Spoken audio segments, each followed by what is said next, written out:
flow through the door. They know I'm hot, better yet ice cold. Heart full of chrome, you can tell when it's on. They can't stop me when I get in my zone. I don't even answer when they call on my phone. Baby, myself, I ain't writing no wrongs. Play with me, I don't condone. I'm way too up, but I'm so far gone. Play with me, I don't condone. The man down doing up, beating up the beat till it's blowing up, chewing up. Look at me, look at her, moving shit, tickle me, wiggle me, looking good, got the remedy, hitting me, deep pulse energy, complimentary, they can never be jealousy. When they stare at me, they like legacy, gotta leave a mark when I feel like I'm no. Watch me, you wanna taste like what you see, come get close. Watch me, tell me no, I bet you won't, what you gon' do? Watch me, I'm making hot, blow the spot, ready or not. Watch me, watch me, watch me, watch me, watch me, watch me, watch me, watch me, watch me, get it, watch me do it, watch me slow. Watch me, make me feel it, take control, let me go. Watch me, tell me, watch me with my legs, if you roll.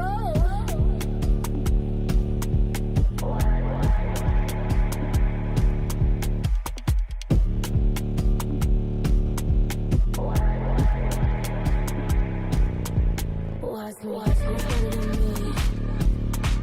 Cocky, you like what's free. Watch me, who's better than me? Watch me, you like what's free. Watch me, you wanna taste like what you see, come get close. Watch me, tell me no, I bet you won't, what you gon' do? Watch me, I'm making hot, blow the spot, ready or not. Watch me, watch me, watch me.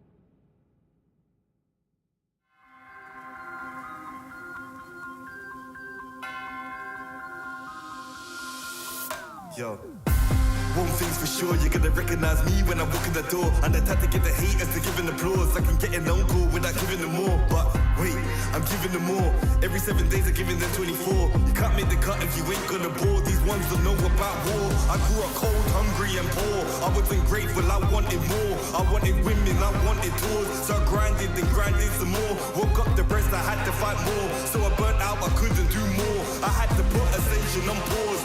Now I'm back like I want no war.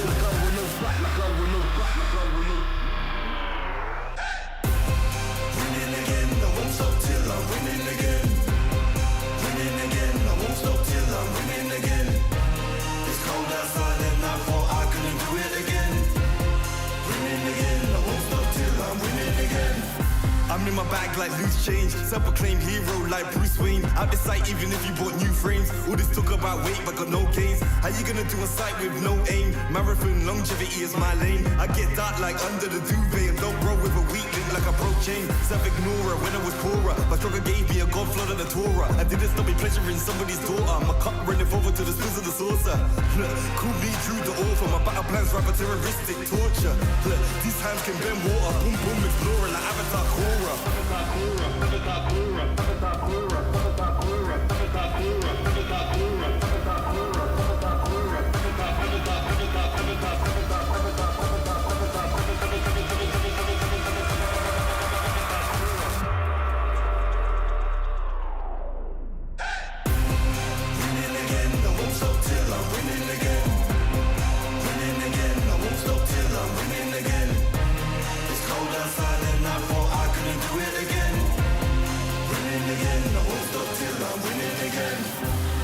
Rhyme like nursery, still my style, you will reimburse me. Plus 30, big hands and they're sturdy. I'm Drew the first, I'm back like anniversary. I came back worthy, like I swam in lava till it no longer burns me. I walked the desert for my ego's perjury, working for that zone where you can't outwork me. I'm a big man, but I ain't 32. I came to the front line with like 32. I'm a Rex, that's a shout out to 32. I'm a danger and I play 32. I'm just so 20, 32. Ahead of my time, so I'm hard like Broom. Flows the bomb like I shook the room. I stay lit like Christmas and hot like June. won't stop till I'm winning again. Winning again, I won't stop till I win. It's cold outside and I thought I couldn't do it again. Winning again, I won't stop till I'm winning again. Winning again, I won't stop till I'm winning again. Winning again, I won't stop till I'm winning again. It's cold outside and I thought I couldn't do it again. Winning again, I won't stop till I'm winning again.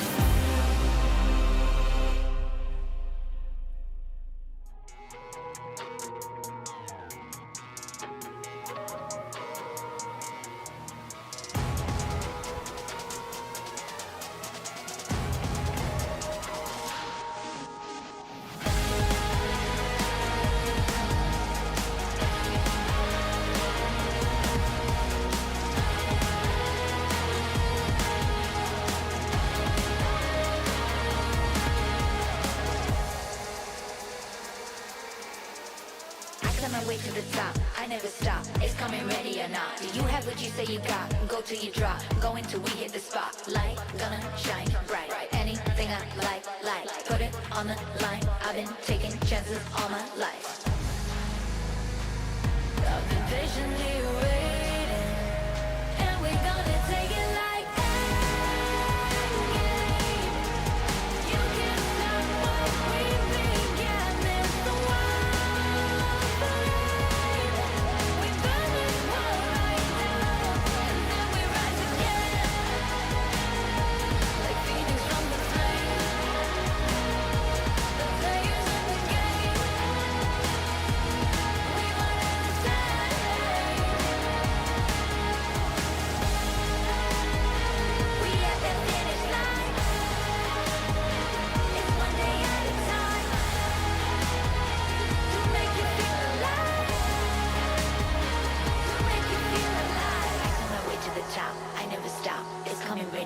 do you have what you say you got? Go till you drop. Go until we in the spot. I climb my way to the top. I never stop. It's coming ready and now. Do you have what you say you got? Go till you drop. Go until we in the spot. The game.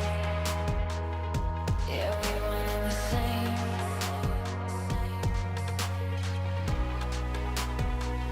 I've been patiently waiting, and we're gonna take it like that. You can't stop what we began. There's no we burn this world right down, and then we rise again, like phoenix from the flame. The players in the game, we run inside.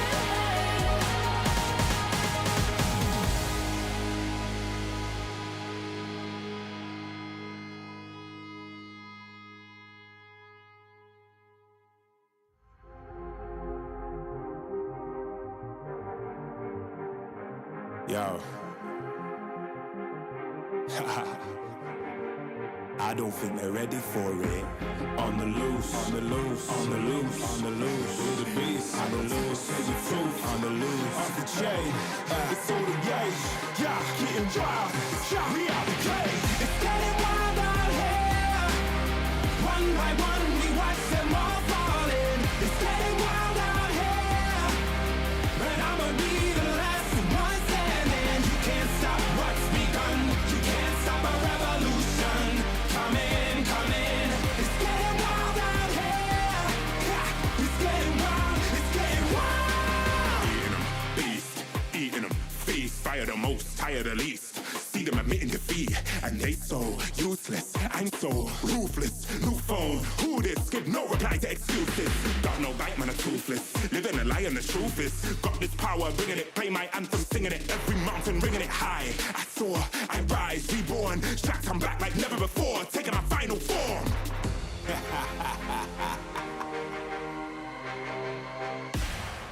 Yeah, it's getting wild out here. One by one, we watch them all falling. It's getting wild out here. But I'ma be the last one standing. You can't stop what's begun. You can't stop a revolution. It's coming, coming. It's getting wild out here. Yeah, it's getting wild. It's getting wild. For the revolution. want an evolution. Yo. Come in, yeah. If you wanna come and get some, yo. Nothing we can't overcome. Run in, sure as we rise with the sun, yo. We will arise and become stunning. Watch for the revolution. You can't stop what's begun. It's coming. Wait. It's coming. Wait. It's coming. Just you wait. Yo. It's getting wild out here. One by one, we watch them all falling. It's getting wild out here. But I'ma be the last one standing. You can't stop what's begun. You can't stop a revolution. Come in. It's getting wild out here. It's getting wild.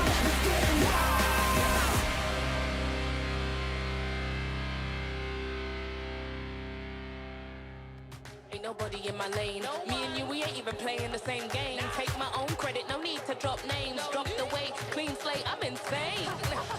It's giving insanity on a melody. More flow than a manatee. Levels that I reach, man, I defy gravity. Heart so strong like it runs in the family. I've got the haters out of breath. Ain't talking about dinner when I got them distressed. Giving palpitation when I say it with my chest. Do the calculation, it's time to invest. Acquiesce that I am the empress. Going so sick, someone called a vet. I just can't be tamed, I'm the Loch Ness. So blessed, they can't comprehend. I turn a skeptic to believer. I am a leader, resurrected like it's Easter. If you step to me, you'll get the misdemeanor. They can't defeat her, they can't connect the reader. Card decline, don't worry, I'll be fine. Cause all I see is ups in the line. Did I plan this? Is this by design? Come reflect, my light can't be denied. Come correct, cause this moment is mine. It's mine. Tell me you're feeling up. Tell me you're feeling up. Do it like nobody does. Sipping that haterade, right to the finish line. Tell me you're feeling up. Tell me you're feeling up. Do it like nobody does. Sipping that haterade, right to the finish line.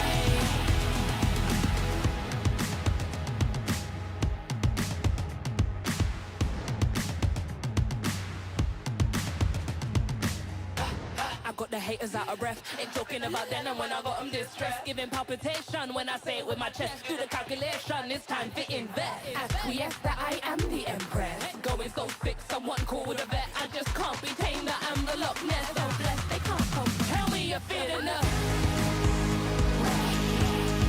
Tell me you're feeling up. Do it like nobody does. Sipping that haterade, right to the finish line. Tell me you're feeling up.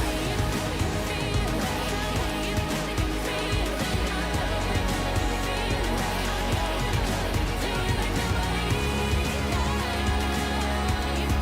Sipping that haterade, right to the finish line.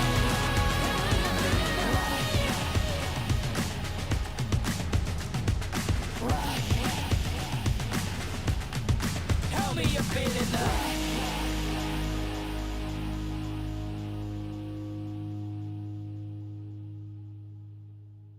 You don't have to guess who in the building. One of the realest. Never catch me slacking. I was born, that's the illest. They call me a champion. I got there with a win. I'm a rare breed walking. I am one in a million. Guess who in the building? One of the realest. Never catch me slacking. I was born, that's the illest. They call me a champion. I got there with a win. I'm a rare breed walking. I am one in a million. Yeah.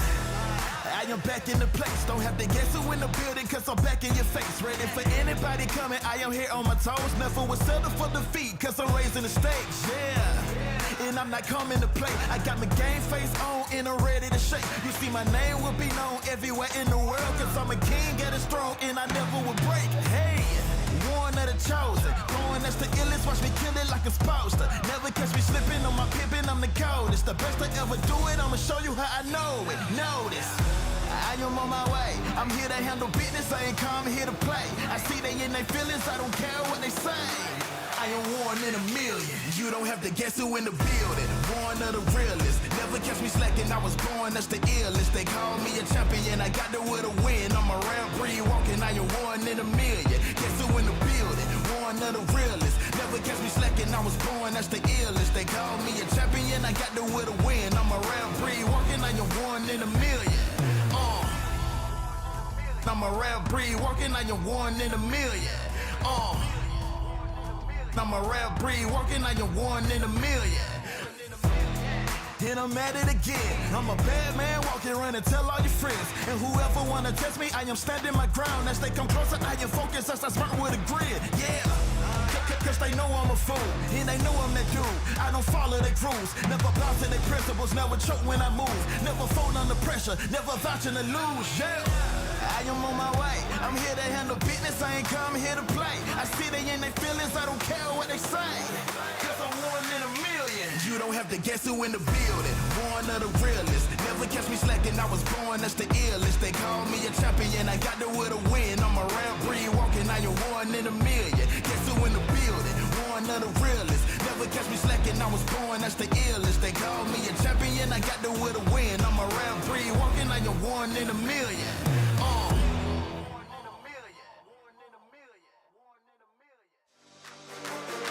We on the way. We came to play. We on the way. Showtime. Let the games begin. You can't stop us. I came to win. You can't stop us. It's only us in the end. You can't stop us. We the best in the world, and that's a promise. Let the games begin. You can't stop us. I came to win. You can't stop us.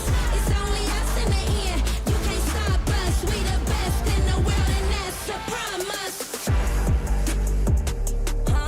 Yeah. What?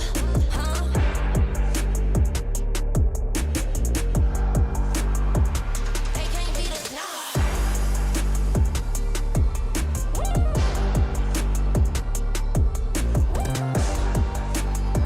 Let's get it. Let's get it. Let's get it, get it. Let the games begin. You can't stop us. I came to win. You can't stop us.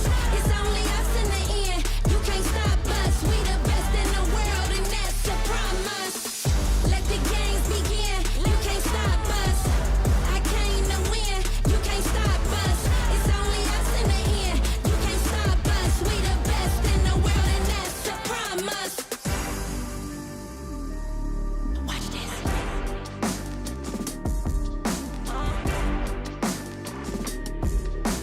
3, 2, 1, let's go.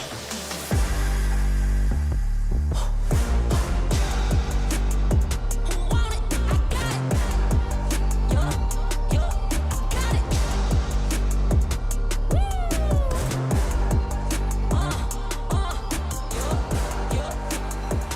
Let's go. Let the games begin. You can't stop us. I came to win. You can't stop us. It's only us in the end. You can't stop us. We the best in the world, and that's a promise. Let the games begin. You can't stop us. I came to win. You can't stop us. It's only us in the end. You can't stop us. We the best in the world, and that's a promise.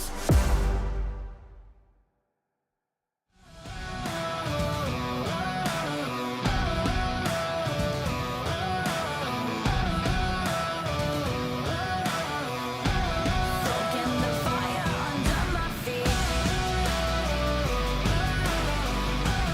Soaking the fire under my feet.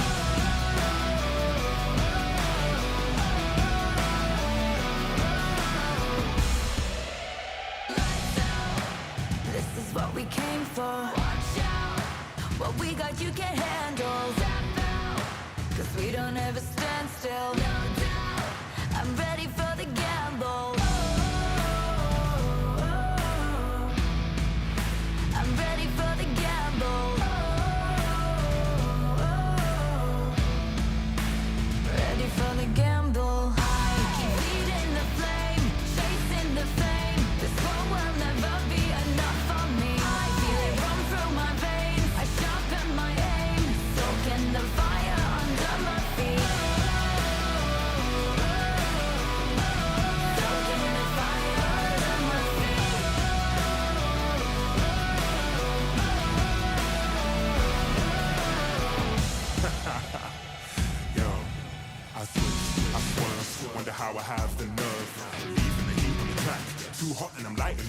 Now blasting off our rocket.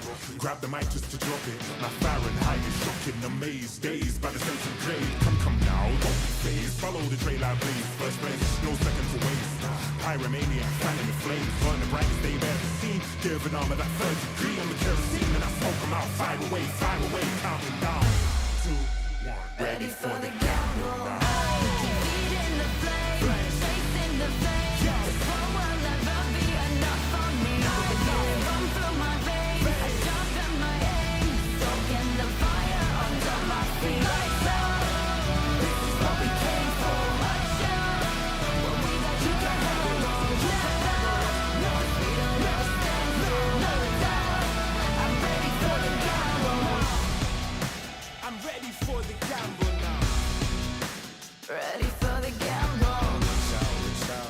Top out, nice out.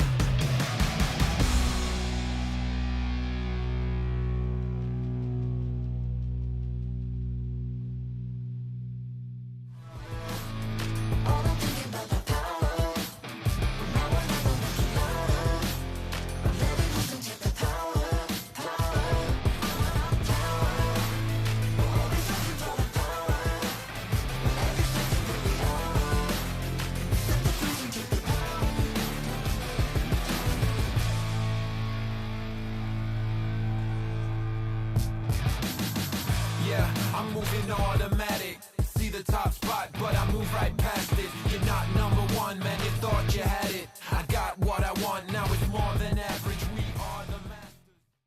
The Snapdragon Pro Series is brought to you by Snapdragon Elite Gaming and DHL.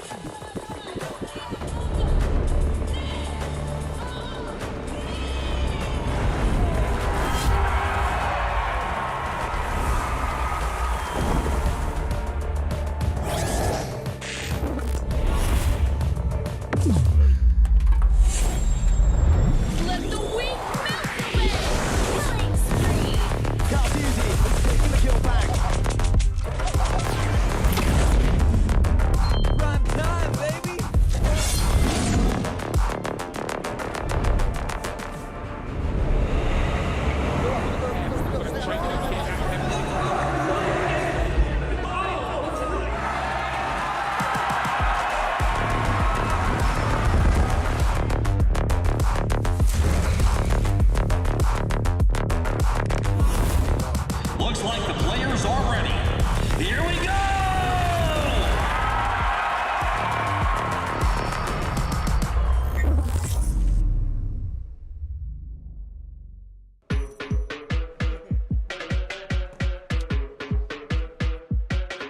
I'm good. Who do we have up on the floor? What have you been waiting for? I'm the one that they adore. Make it loud, make it roar. You know how we do? You know how we do when we come through? Yeah. Who do we have up on the floor? What have you been waiting for? I'm the one that they adore. Make it loud, make it roar. 3, 2, 1, let's get it. Open my door. I'm the one they can't ignore. I'm the core. You a bore. I know I'm winning. What's the score? I need more millions, not just 3 and 4 millions. I need billions. I need trillions. I need buildings. I am brilliant. I'm resilient. Vibes, leave the haters outside. Vibes, leave the haters outside. Vibes, leave the haters outside. You got the right one, tell 'em I'm an icon. You got the right one, tell 'em I'm an icon. Still the Lord.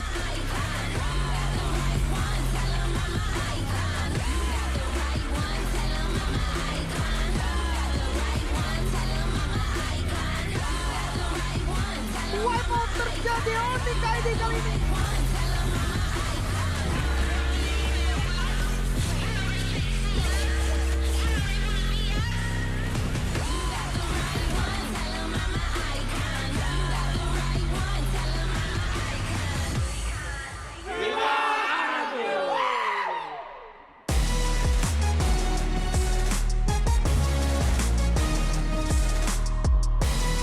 Live in Jakarta, welcome back everybody to the Snapdragon Pro Series Mobile Masters. Once again, we are seeing the best of the best here today in day number 2 to finish off this group stage here. My name is Gideon Q as your host here today, but we've got 2 professionals loading in, rendering in a matter of fact. It's going to be Eterna and as well as Leo at the helm. Boys and girls, how are you guys feeling today, especially after day number 1? I feel great. Salamat sore, magandang hapon, and good afternoon to everyone joining us. We're starting a little later today, but I've seen the schedule, you have too.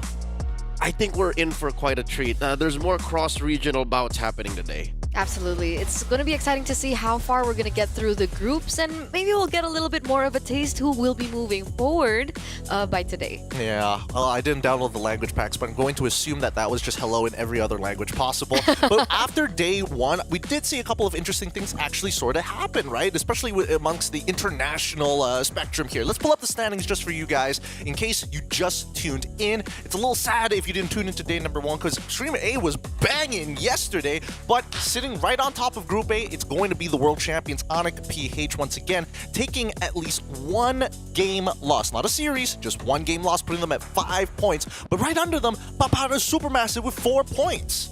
Guys, do you think they're going to be able to hold this? Because, again, Southeast Asian dominance has been a thing.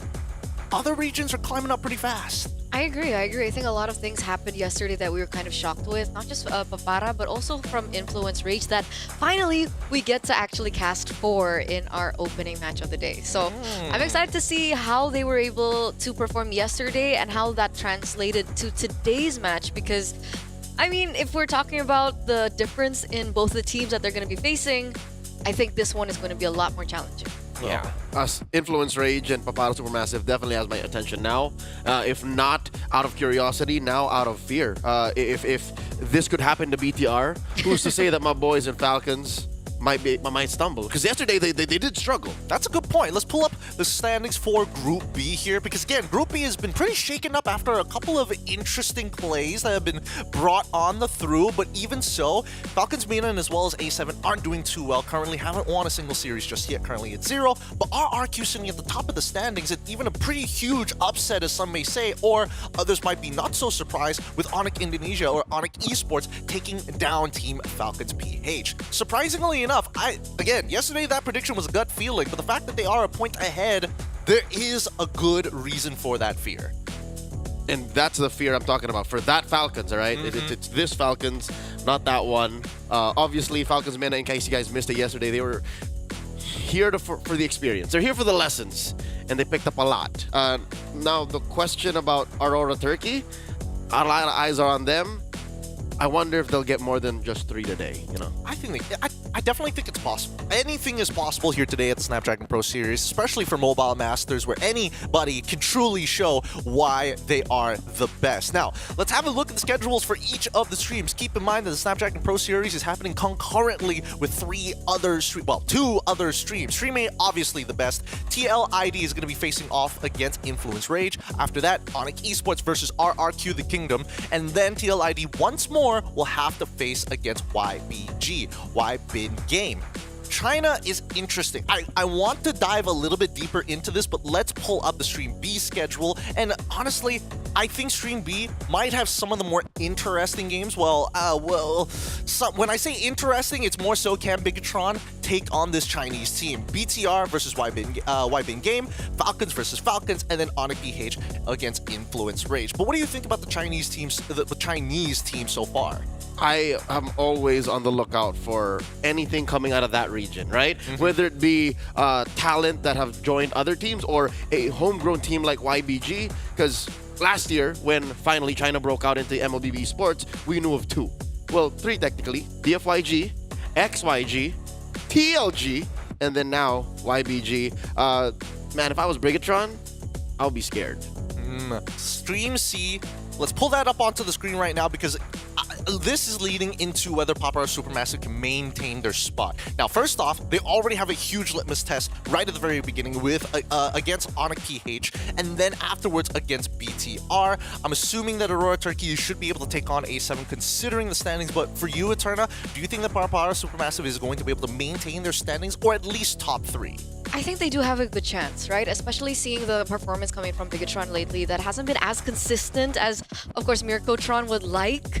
I think it's a valid idea to say that today they will be reeking up some points. Maybe not that first match, but maybe their next one. Maybe their next one. It's definitely a possibility here. It's I don't know what's going on with BTR. They want to man. sweep. They gotta sweep. They have to sweep. They have to do really well today because, again, the matches are getting short. There's less matches as the group stage goes by, and I think even tomorrow is going to be one of our shorter days before we start heading over into the playoffs. Speaking of which, as we were talking about the Chinese teams, YBin Game, we've actually experienced one of their players before. Previously, he was taken over by KBG during M6, so we got a little bit of a taste of what they're capable of, especially when we're talking about the gold lane. Yep, Balexi started his career with YBG, went over, and then came back. So there's a reason why this is one of the most in-demand gold laners out of China in MLBB eSports. Speaking of which, aside from the gold laners, we've got some massive problems here at the SPS, and I think more prominently so with Suyo taking over the meta. I mean, he's always been there, he's always been good. We say he is versatile, but I think this is the first time people are like, he is too OP. He's gotten to the Bruno levels without the Granger counterpart to deal with him. You know what? He's worse than Bruno. The reason why Bruno was broken then in M6 was because of the tweaked numbers. He was just way too efficient at dealing damage from such long range. Plus Malefic Gun. There you go. New item, you know, so this combination of things that you could tweak individually made it such a nightmare. Now Suyo, on the other hand, you know the problem with Suyo? What's the problem? His kit. Just the way the hero is built, there's nothing he cannot do. So what does Moonton do here? What does a developer do to tweak him? Maybe change something specific, because the last time he was nerfed, they just reduced his sever damage. That kind of leveled him, but now teams have worked out that number doesn't matter, man. It's just he's able to fight in the pit. He's able to dash away. He's able to deal critical damage from multiple ranges. Lifesteal.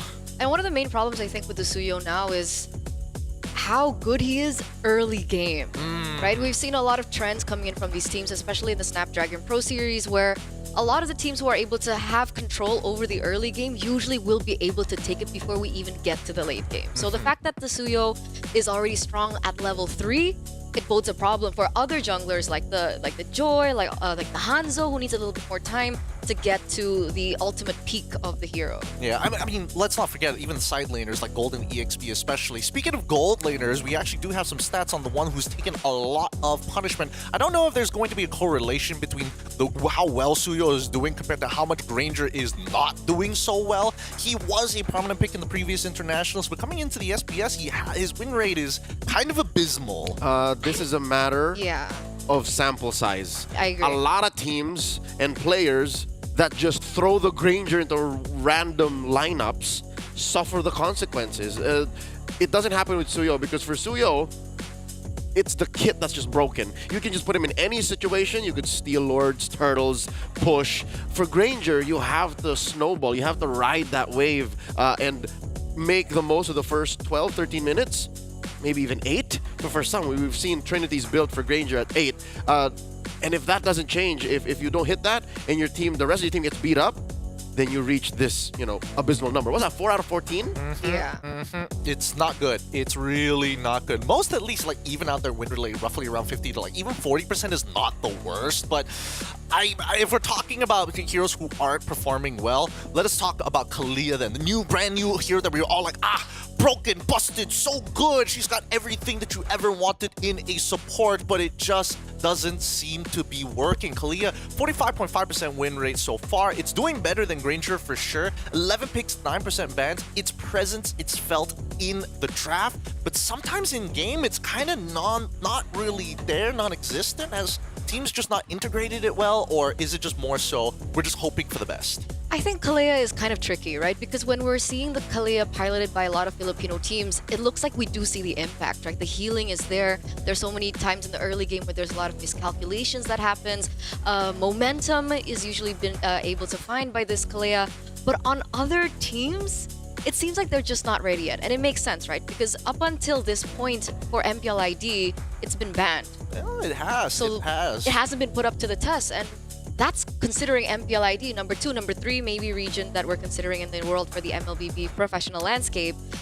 And so if we compare it to the rest of the world, maybe they're just not comfortable yet, because I think the Kalea requires a particular composition for it to work. Let me just hopscotch off of that. Leo, I think that right now, because there is so many bans happening towards Kalea, towards that red side in particular, do you think that the impact of the red side is, I mean, I'm looking at the win rates. Blue side right now, based off of sample size, looks to be the higher number, but ever so slightly, not abysmally like it was previously. Do you think that that's going to be an inevitable problem, or people are just going to be like, you know what, let's just get better at Kalea? Yeah, no, looking at the way teams have been playing around or with Kalea, I think Red just has that extra baggage, especially when they're playing up against teams that have played Kalea. So if you're watching a match that has a Filipino team and to some extent an Indonesian team, then Red side becomes like, oh no, it looks like we only have 2 bans here because you have to watch out for that Kalea. Filipino teams are not afraid to go Kalea 1 here or X Kalea here. So if you're not ready for that, then you're drafting halfway.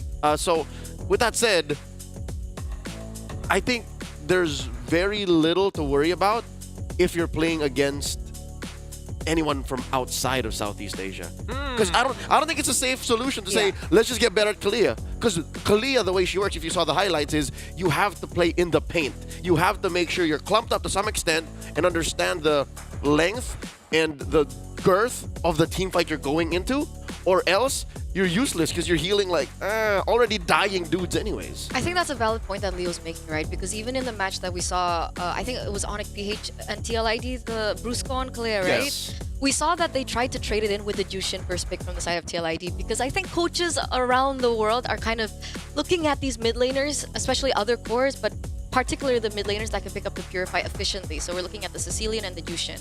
But it hasn't worked out just yet.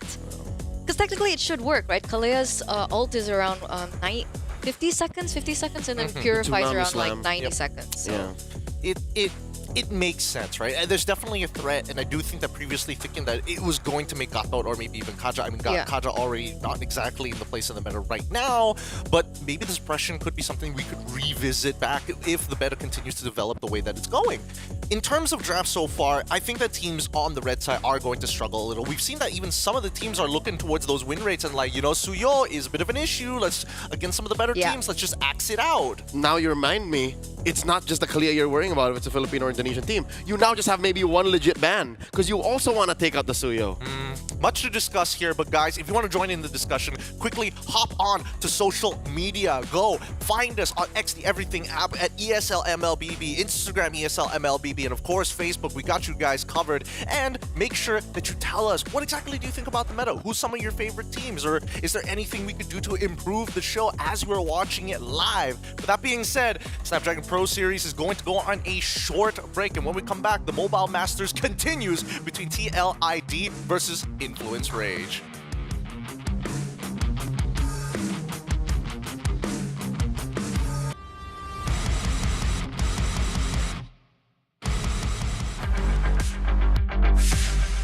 Halo semuanya, nama gua Aran, gua explainer dari tim Liquid ID. Hari ini gue bakal kasih tahu kalian pro tips cara untuk split push dan laning di XP. Kali ini gue pakai hero favorit gue pakai Benedetta dengan emblem settingnya ini. Jadi kita main Bennett damage. Untuk awal-awal cara main Bennett itu karena kita cepet nyampe ke lane-nya, jadi coba jalan secepat mungkin. Bisa buat ke L-bush atau bisa buat untuk cut lane, itu juga bisa. Jadi gimana kondisinya aja. Untuk sekarang gue mau coba untuk cut lane langsung. Jadi tinggal cut lane. Habis itu bisa lakuin apapun, bisa rusuhin jungler, bisa jalan ke mid. Jadi kayak terserah kalian bebas mau ngapain. Di sini gue coba rusuhin jungler ya, kayak gini ya. Kita bisa dapat kill di sini. Kalau udah cukup bisa lari. Habis itu bisa cut lane lagi. Kalau bisa free untuk cut, tinggal cut lagi aja. Ya, kayak gitu doang sih.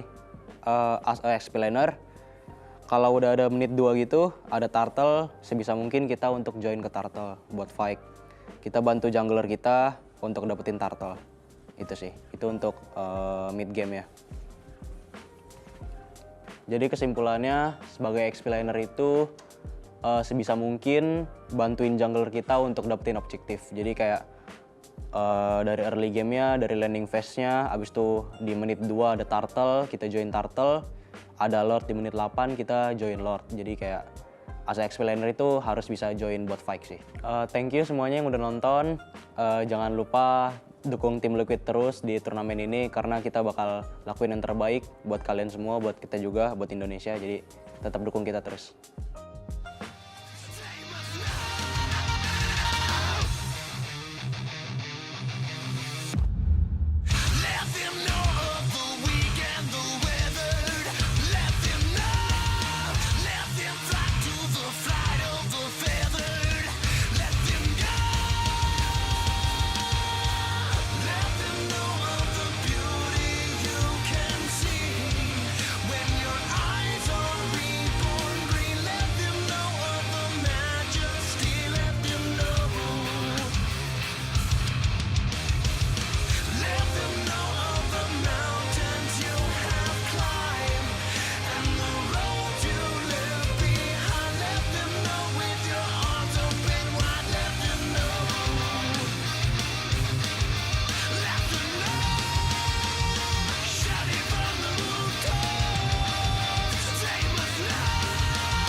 Welcome back, everybody. This first best of 3 of the Snapdragon Pro Series Mobile Masters Day number 2 is going to be on its way shortly. TLID will face off against Influence Rage to kick Day 2 off. We have 3 best of 3s ready to go, and my name is Gideon Q. I'm going to be your host. This is going to be Leo, as well as it's going to be your casters for this very first match. And boys and girls, what do we... I don't want to spoil the predictions so far, but what are your thoughts about the matchup here? Because Influence Rage, one of the few teams who have taken an entire series against the one and only BTR. And I mean, we're talking about TLID. Pull it up onto the screen right now because these are the runner-ups for the M6 World Championships. If you don't know, it's Aran Fabian, Yeheskil Witty, and Aaron Shiki. And it's still with the same 5 lineup as well, right? You know, coming to the Snapdragon, I was wondering, you know, are we going to see someone new in the gold lane? But it looks like... Yes. QY? QY? Yeah, for some reason our producer's like, we should call him QY. QY? Yeah.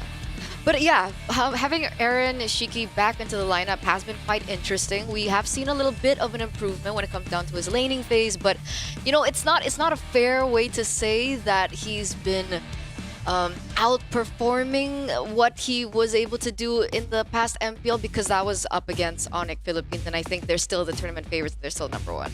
Yeah, but that doesn't change the fact that Liquid ID are looking better than they have ever in, I don't want to say 2025, but since season 15 started, right? Yeah. So if that's our point of comparison, you have to look at their anchors, and Yehezkiel is one of them.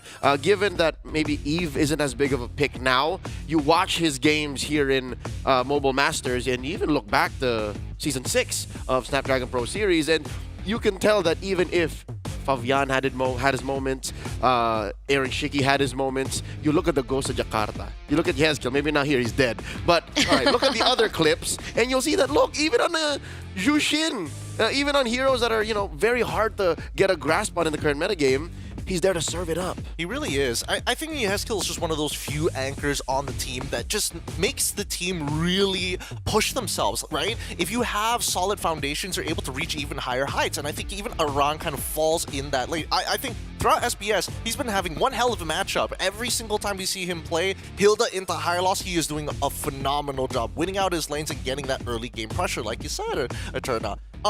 But that doesn't change the fact that we have to talk about Influence Rage. Now, for all of you guys who are like, who is Influence Rage? These guys have come all the way. It's a Brazilian organization. We have Monsters, Jotun, Chan, Paquito, and as well as Fury. If you recognize some of these names, well, some of these faces you've actually seen before in previous iterations, playing on Malvina's Gaming and even having an international appearance. Jotun in particular coming in from IESF 2022 and 2024. That's right. This squad that is, again, playing in MPL Latam, in that space, is made up of both Brazilians, Argentinians, and an Indonesian. And a Chilean. And a Chilean. And a Chilean. Because they were previously playing for a Chilean organization in Malvinas. So, with that said, watch out for Chan.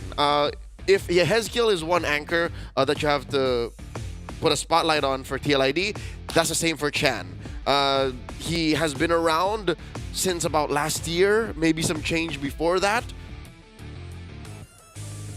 Actually, no, much longer, because M4 was in late 2022, early 2023. Yes. So he's been playing professionally to that standard for more than 2 years now. Well, here's the thing. Let's just put it into context, because his international experience also includes MSC 2024 wildcards, right? So again, he hasn't been able to actually reach the latter half of the tournament and bows out pretty early on, but he does have that international experience.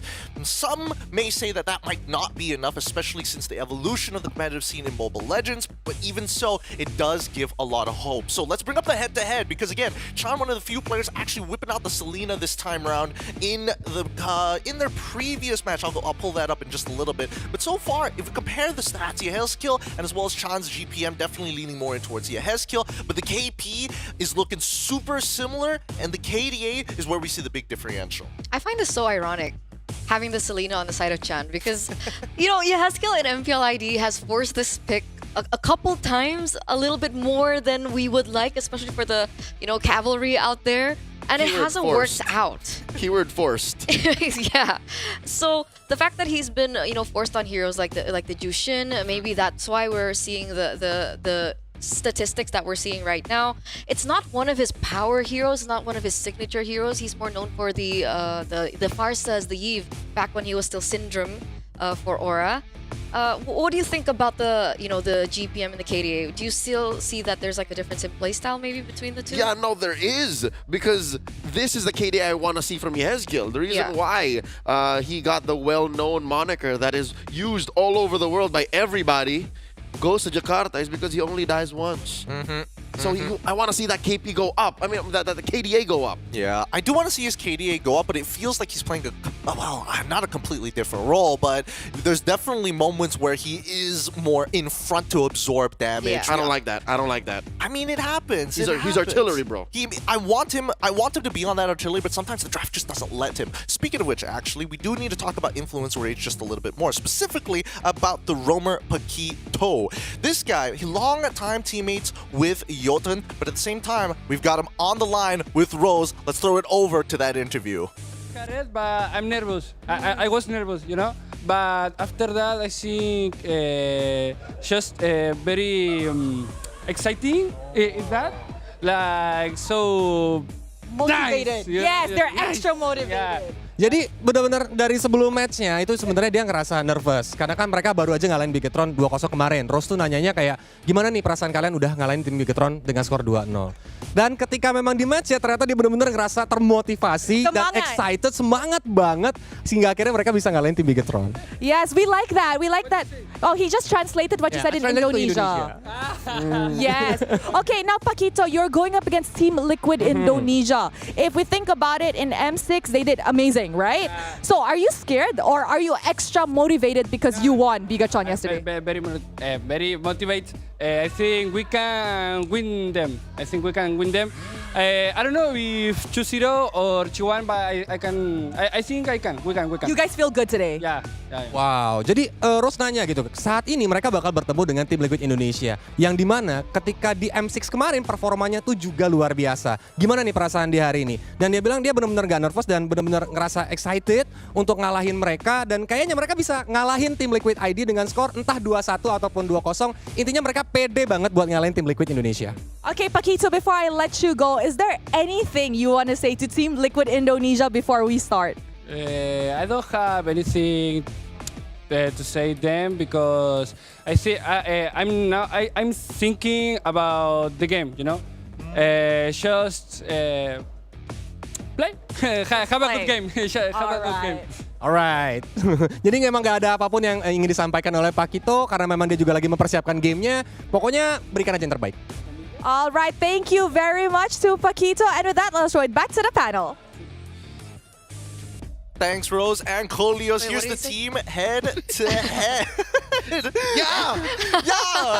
Look, Latam is a region that we need to see more of because these guys are legitimate characters. They're so charismatic. But let's see how this game is going to play out between Team Liquid ID and as well as Influence Rage. Here is the head-to-head. Let's compare the stats before we start heading into the draft. All right. In the head-to-head between Yehezkiel and Chan, Yehezkiel has him trumped, right? But look at this across the board. Influence Rage has better stats as a team than Team Liquid ID. They do. Hey. Average kills does not mean that you're a better team. I didn't say that they were a better team. I'm just saying. They didn't win in stats. Numbers-wise, Influence Rage. I feel so offended right now. Hey, look, I'm not, I don't get in the middle of this argument here. Okay, let's pull up the predictions to stir the pot just a little bit more. Because as much as you love either one of these teams, it's important to keep a baseline of what we think is going to happen in the game. Now, here's where I have beef. Being Leo 2-0-2-0, why break the streak here? What's with the 2-1? Yeah, no, you're offended that I praised the Influence Rage, and you're like, I'll give them 1 point. No, I wasn't offended that you praised them because I know that they have what it takes. They're like a wild card in the groups right now. They're very good. They beat Bigetron. Exactly, and it turns out because they do have some experience under their belt, and if we're looking at the hero pool that they've been utilizing, they have been working with the meta too. So I think they do have what it takes. And considering TLID, I'm saying that they have been better, but I'm not saying they're at their peak yet. And I think that Influence Rage might be able to get the game. You know what? You're right, because even Fabian admitted that he was so much better at M6. We talked to him yesterday. Exactly. He's like, I'm still better at M6. They're not there yet. It feels like they're still struggling with the meta. But to be honest, that's how I feel. I am for positive reinforcement. These is my boys. All right. Me and them, we go way back. Axiata, you know. Yeah, that's fair. Axiata was a good time, and I'm hearing a lot of glass half empty talk here, and I need that support. You guys can show your support. Scan the QR code to show your support to your favorite teams here at Mobile Masters. If you're watching all the way from South America, now is your time to show what you guys got. Bring in the numbers. Bring in that support, because the draft is about to start between these two teams. I'm curious to see who's going to be blue, who's going to be red this time. I'd reckon whoever gets the choice is blue. You still want to stay blue. Blue Yo? Yep, Blue Yo. Yeah, because of Blue Yo, because of the fear of Kalia. And there it is. See, I'd reckon Liquid chose blue. Whoa. That's the Coach St. DeLucas trademark. I don't know. Mr. SDL going in with the first pick Fanny. We're not going with the Suyo. It's been let through. Somebody's gonna get a scolding. I don't think this is a St. DeLucas kind of thing. Maybe he just, my theory. He said, okay, first game of the day, you guys can pick whatever you want. Fabian goes, Coach, give me Fanny. Because usually most teams would ban Fanny, especially when you're on that red side. This is one of the few times you see Fanny actually let through. But at the same time, Team Liquid ID also got rid of the Phobias, which is kind of raising some alarms. However, I like the first two picks from Influence Rage. Suyo going straight into the Cho. All right, checking the boxes here. Team Liquid ID going to go back to the classics. This feels like a let's see what happens first. That Fanny, a couple of Fannies yesterday didn't work out.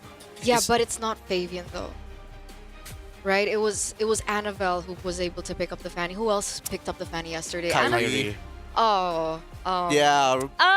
Really bad time to take that comparison. Right? I mean... And the Fanny was faced off against a Moskov NHO. The Moskov is still open. Exactly. I was thinking the same thing. Influence Rage, they have a really good opportunity to make sure that this Fanny's not going to have like a lot of pressure overall. Do it, Fury. Do it. See? What I tell you. Beautiful, beautiful stuff coming in from Influence Rage. Now we're seeing that at least, you know, even from the Latam side, they've done their homework, and more importantly, they're really taking advantage of some of these key picks to make sure that TLID won't be able to just kind of walk over them in the draft. But there's this thing about TLID. Sometimes their draft doesn't make sense. Correct. All right? Sometimes they don't make sense, but if they fall back into comfort, then it still works. And this is still comfort, I'm exactly. saying. Yeah. Hilda for a run. Or it actually can still be flex. You know, sometimes Woody has picked up the Hilda before. So coming into the second phase, I'm looking at heroes for Woody in particular, right? Because the Jawhead's been banned out. He's been performing okay on the Cho as well. He played all Jawhead all day yesterday. Exactly. So what hero are we looking at? I'm worried about this type of thing. I'm worried about the comfort. Mans Hylos? Yep, Mans can pick up a Hylos. Mans can pick up a good Tot. He's got options. I think out of all the positions, like Rome is one of the safer ones. I mean, you can play Badang if you want to, right? Just to have some form of disruption against both the Suyo as well as the Cho. Badang, yeah, it doesn't feel like a witty thing.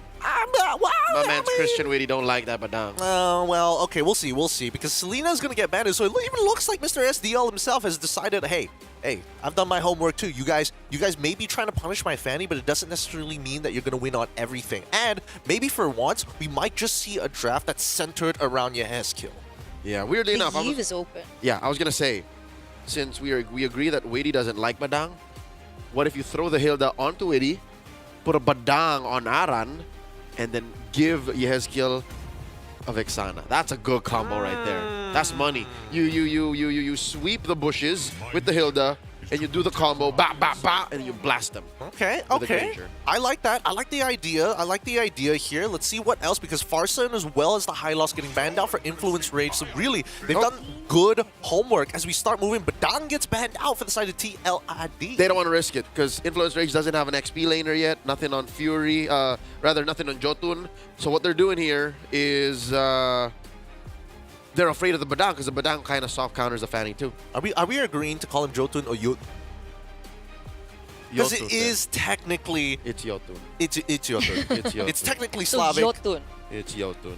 We're With just a agreeing Y. on this because man, I don't want to say that it's Or Slavic. monsters, That's a terrible way of calling it. But initially, it means giant Yes, it in does. Norse. He is quite the... Norwegian?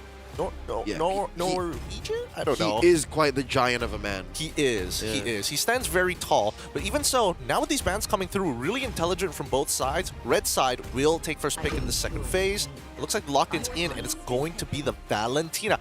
actually, I like this as a blind pick. It makes sense, right? I mean, technically Lucas is still open. Uh-huh. And plus, okay, the Jushin is actually left open, so he's going to be able to take that up. I thought it was in anticipation of the Eve that wasn't banned out just yet. But so no. maybe TLID forced on the Jushin instead of the Eve. Yeah, they changed totally. Because by that Valentina pick alone, you block out the Vexana, you block out the Eve, and then they're like, okay, I guess we're as we say, playing the paint. We're going all in. Exactly. But at the same time, I thought that TLID was going to like avoid the key ults here, right? You make sure that you have your Crimson Beacon ready to go. It's not like you wanted to steal Jushin's ult, but then you lock in the Kali almost immediately after. Now IR have 2 ways of actually finding strong initiations against your team. But this is a lineup you don't want to initiate against. You kind of want to ult that gives you space. The best thing you can do here is the Crimson Beacon. That's it. You just have a dash out. And then the final lock-in of Glue. I'm not going to lie with you. I think IR have a really good draft on their hands to make sure that Fabian isn't able to accelerate this game. This game is going to be like based on what it looks like, both Witty, Aaron Shikin, as well as Aran to kind of create the tempo for those opportunities for Fabian to come in. I agree, and we saw him struggling on the link because of the exact same reason. So the fact that IR now have a lot more tools to utilize, this might be a problem. It could go either way here. Our first best of 3 is going to kick off as we're ending off the draft. TLID versus Influence Rage in a best of 3 banger here. I'm going to leave it to our lovely, lovely casters. It's Leo and Eterna taking you guys into the Land of Dawn. Let's get it, ladies and gentlemen. Our opening game, our opening match of the day here at the Snapdragon Pro Series Mobile Masters. And we're going to see exactly what IR are made of. A huge upset yesterday when they were able to take down Bigatron eSports from Indonesia 2-0. Let's see if they can slay yet another Indonesian titan. Yep, this is the defending champions of MPL ID. Team Liquid ID. Here's what's scary, all right? Here's the reason why I'm so adamant on defending why Liquid ID drafted this way. I don't want this powerhouse team to not be learning from yesterday. I don't want to see them force strats where clearly they could be doing better. Fabian coming in, all right. They could keep doing that, and then IR is going to keep learning. It's going like, yeah, they just want to have us get baited out. Let's just not give it to them. I mean, at this point of the game, they can, right? Because most of the ultimates coming from Influence Rage aren't there just yet. Those that are very integral to be able to stop Fabian. So we do see him playing a lot more aggressively, and here is another example. Oh my lord, did he steal? Yes, he did! Oh, that's a buff denied! As well as the silver lining, the kill on Yotun! Yeah, which is not as great for Influence Rage, especially they have the Suyo. We talked about the Suyo a little bit in the pre-show, the fact that he's already very strong in the early stage of the game, and you do want to try to look for a snowball. Meanwhile, again, a little bit of trade and damage onto the mid laners here from the side of Influence Rage, but it's still a-okay. But again, this is what we're going to be expecting up until that level 4 point. So right before the turtle, I think things can kind of shift in favor of IR. I'm thinking how you recover with that. Quick jump in by Witty. Forcing the retreat from Yotun in Monsters. The jungler from Natam, I'm wondering how he is thinking about approaching this turtle fight, because if that happened to me, my purple got stolen and I got killed like that, I'm not touching anything close to it. Now Paquito in trouble, goes down, Yehezkiel gets a kill, and as well, the cavalry scores a big early game objective. Yeah, he can't right now, right? The fact that they're already, what, 2 levels ahead? 3 levels ahead, rather. Fabian onto Jotun. Not the best way you want to play around this. No contest, Fabian, though. Oh no, Monsters gets the grab. Did he even get the orange? Yes, he does. So there is a punish, yet still Team Liquid ID walks away with a little something. Okay, so that's... Oh, another grab and a takedown! Monsters, the hometown advantage. Will get one down, though, as Witty punishes. But he traded for 2. He did. He traded for 2, It was one worth of it. which was Fabian, It was right? worth So it. it definitely was a worth it trade, considering... Oh, wait a second, in the bottom lane! Aaron Shiki! 2 on 1! That's unfortunate. How did that happen, Shiki? They touched you, man. Come on! I mean, Aaron Shiki, not the best of laners. Sometimes he gets a little bit egotistical when it comes down to the laning. So not really sure what happened earlier on before. I'm maybe looking at a pick coming from Paquito, considering he doesn't have the Way of Dragon up. But well, that's what their composition is now for, right? For IR, maybe they can't take the early game, but they're looking to try and work around Fury and the Moskov and maybe wait for that power spike to hit. Yeah, earlier. Oh, we're looking at one more. Paquito goes. Weedy gets another. And Chan here does have the Toonami Slam. Gets repositioned. 4 members of Liquid ID circling around. Currently, TLID are at what? Eterna, would you agree, like a half step ahead? They were 2 steps ahead earlier. Yeah. Now, with the trades and, you know, the give and take, I think they can do better at getting a more advantageous position. Influence Rage know exactly how to punish. They can be a lot cleaner, but we did talk about their composition earlier on. The fact that Influence Rage have a lot of tools to kind of be like, hey, Fabian, okay, we get you on the fanny, but we have tools of our own to kind of shut you down. So it does make sense why we do see some trades over the board, except for, of course, what happened to Aaron Chiki earlier on. But Boosters, already quite aggressive. Turtle currently at a quarter of its health. Look at the back line here. A scramble, a kick coming in from Paquito. That's a revitalize. Popped already. Oh, rather, no. This is a flicker. Witty, it was actually the passive on the Kalia, and Aran just suffers a death there. There's a little too much damage in the back line. Now Jotun wailing away, looking for that choke slam. Does get the Crimson Beacon off, but that's another death suffered down, missed out on. That is Aran sent over, and a turtle scored by Influence Rage. Yeah, he actually misses it. Fabian doesn't get the retribution down. And so that is actually going to be given in favor of Influence Rage. Leo, we were talking about this just a second ago. TLID being half a step behind of Influence Rage, and they're catching up real quick, real fast. Jotun was, what, 3 levels below Fabian earlier on?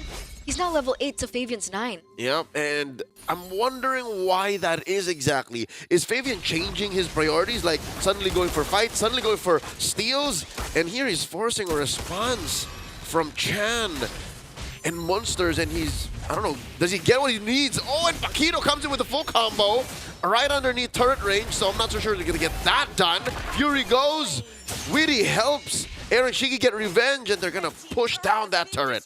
Okay, so we do see some trades over the map. TLID pick up yet another tower in the bottom lane, and Aaron Shiki finally gets a kill under his belt, considering he did commit to the Sky Piercer.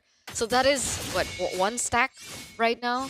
Currently. Not the best, right? He has 2 items, Hunter Strike and the Sky Piercer. Meanwhile, for Influence Rage, we're looking at Fury, who only has the Corrosion Scythe. So it will take them a little bit more time to get online. But for the most part, their mid-trio from Influence Rage, they already have a lot under their belt. Fury Hammer, a little bit more damage as well onto Jotun.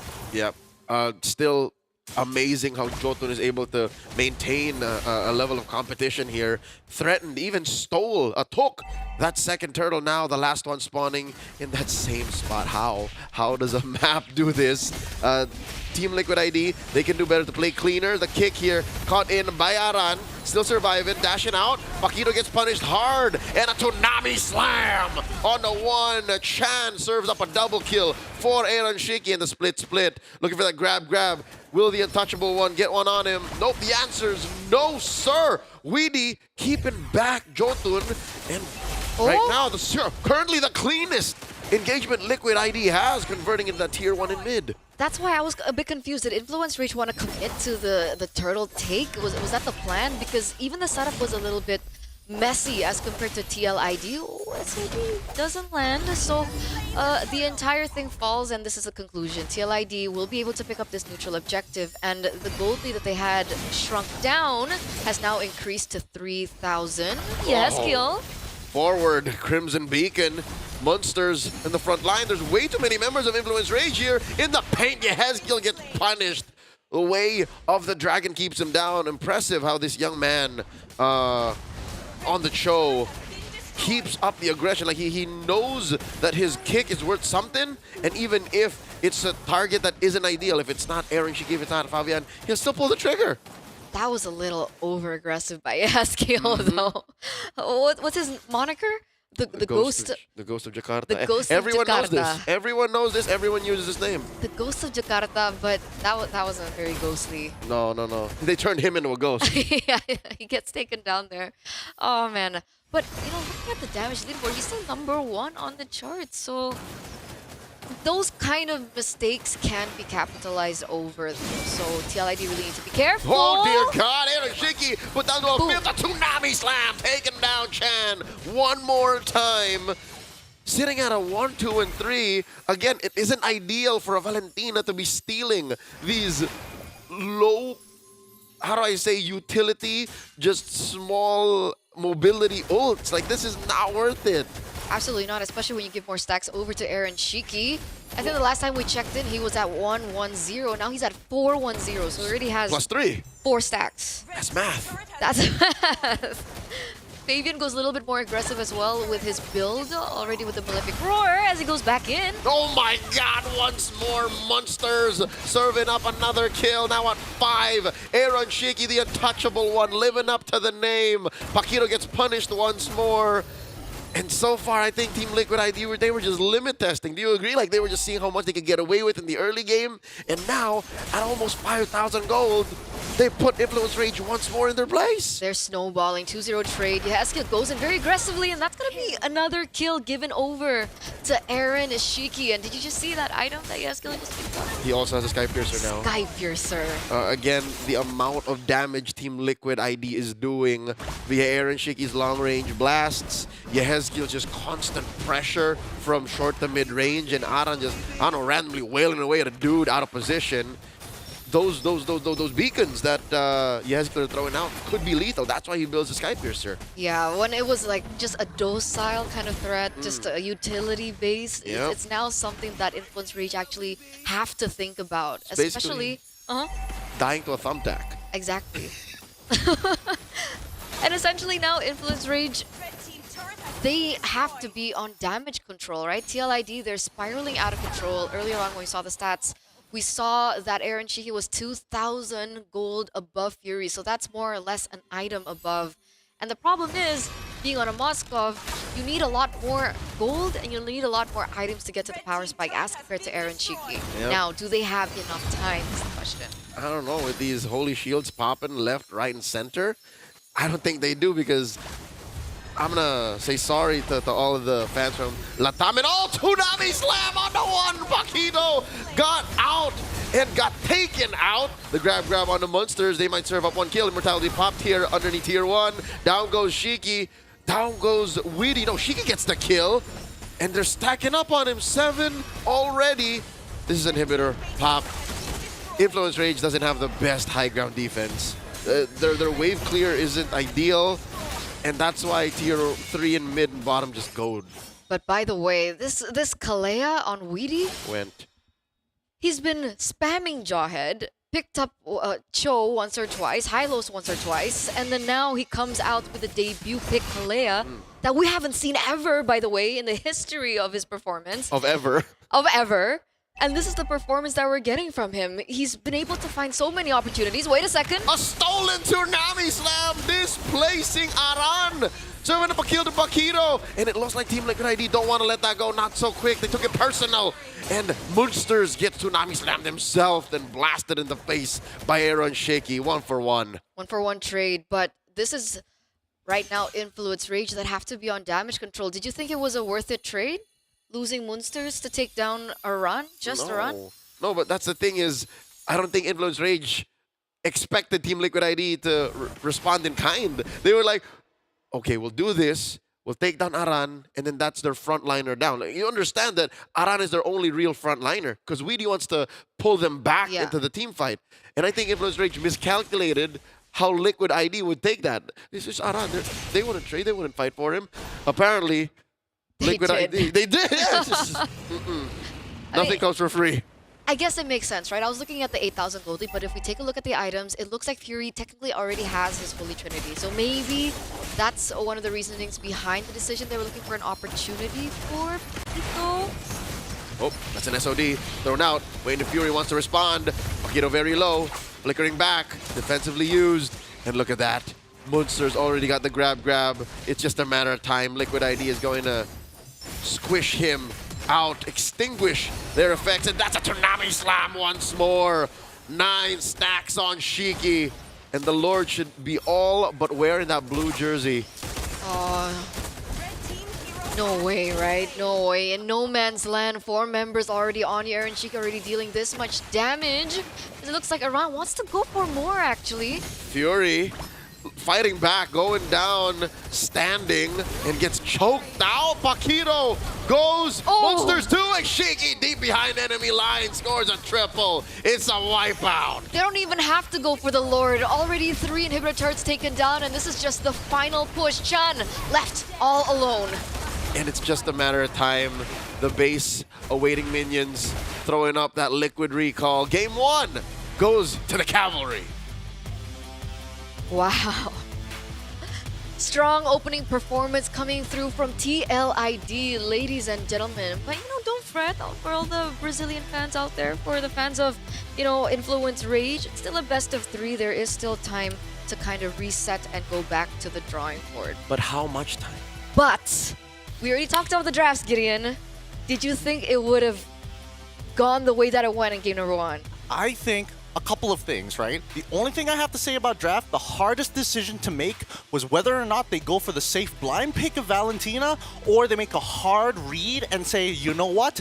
Let's make sure that the level of execution of TLID is going to be at an all-time high if we were the ones who took the Zhu Xin. I think either or, 2 different problems. My biggest problem is that Influence Rage, you can see a little bit of inexperience here, just a little, because target priorities were kind of weird sometimes, and I think that's why we saw TLID really take it in that mid game, right? Because again, Aran, for some reason, those 3 deaths, he was like, okay, sure, I'm just the hedge fund. I'm just the investments in the back bank. I'm a boxing bag. Like, I'm meant to take this damage. It's wild. It's wild. A couple of other things that I did notice. Witty, interestingly enough, this man, I refuse to engage the traditional way. I will always use my battle spell. Flicker, Tsunami Slam, and I want to make sure that I've got my second skill to get in or extend my lead. That's the only big difference I've seen so far. And look at him, right? Doesn't even complete the T2 boots.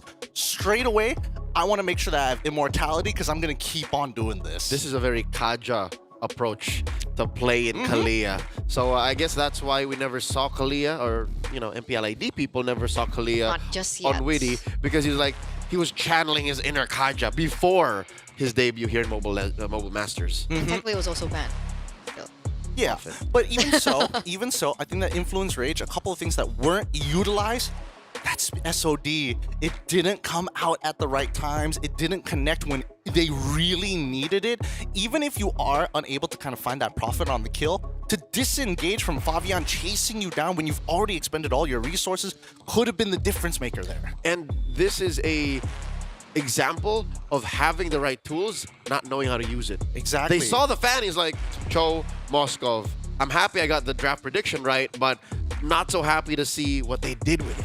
I mean, I gotta give them the first 5 minutes of the game, it was actually looking really even. The trades were really important because whoever initially got that lead would have snowballed that lead out of control. So it went exactly how we expected it in the game itself. It really just comes down to the small things of the game. Target priorities, how you utilize a couple of those ultimates. And I can't blame Influence Rage to not be at the peak of it in comparison to the runner-ups of the M6 World Championship.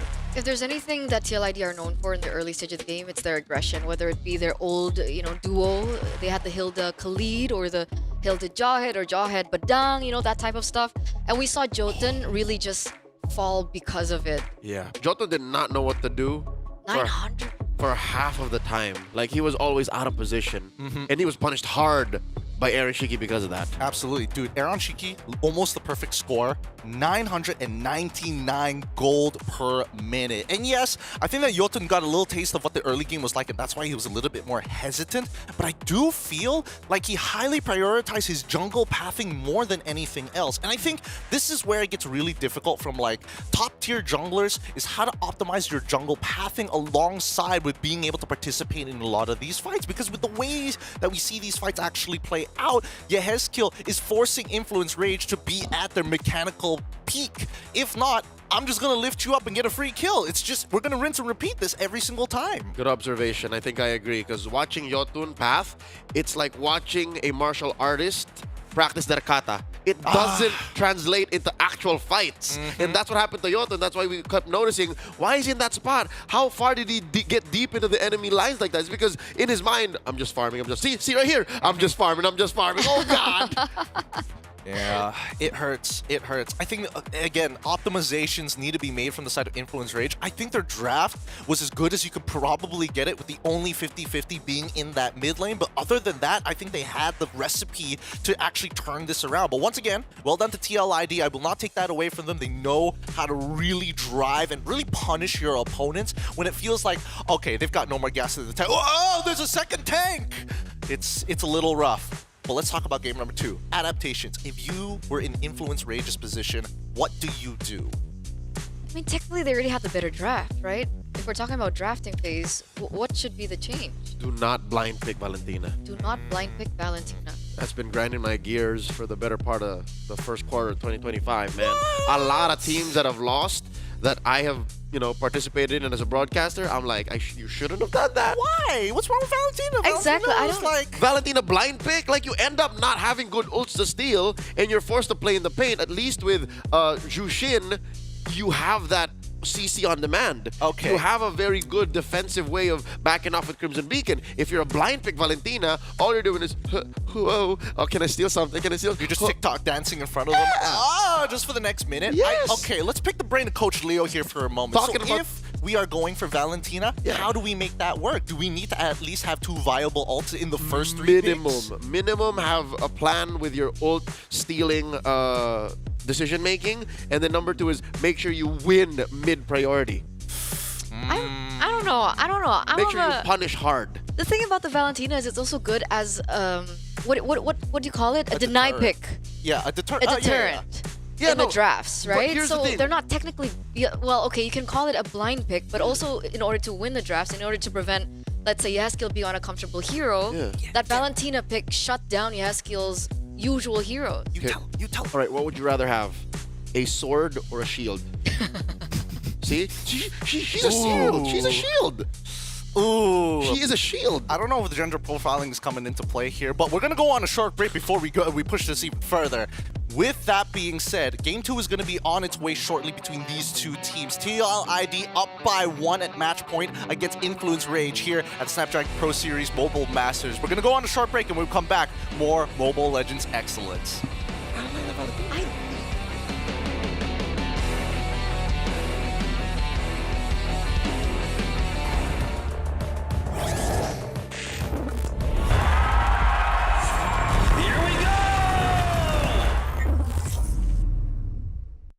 The Snapdragon Pro Series is brought to you by Snapdragon Elite Gaming and DHL.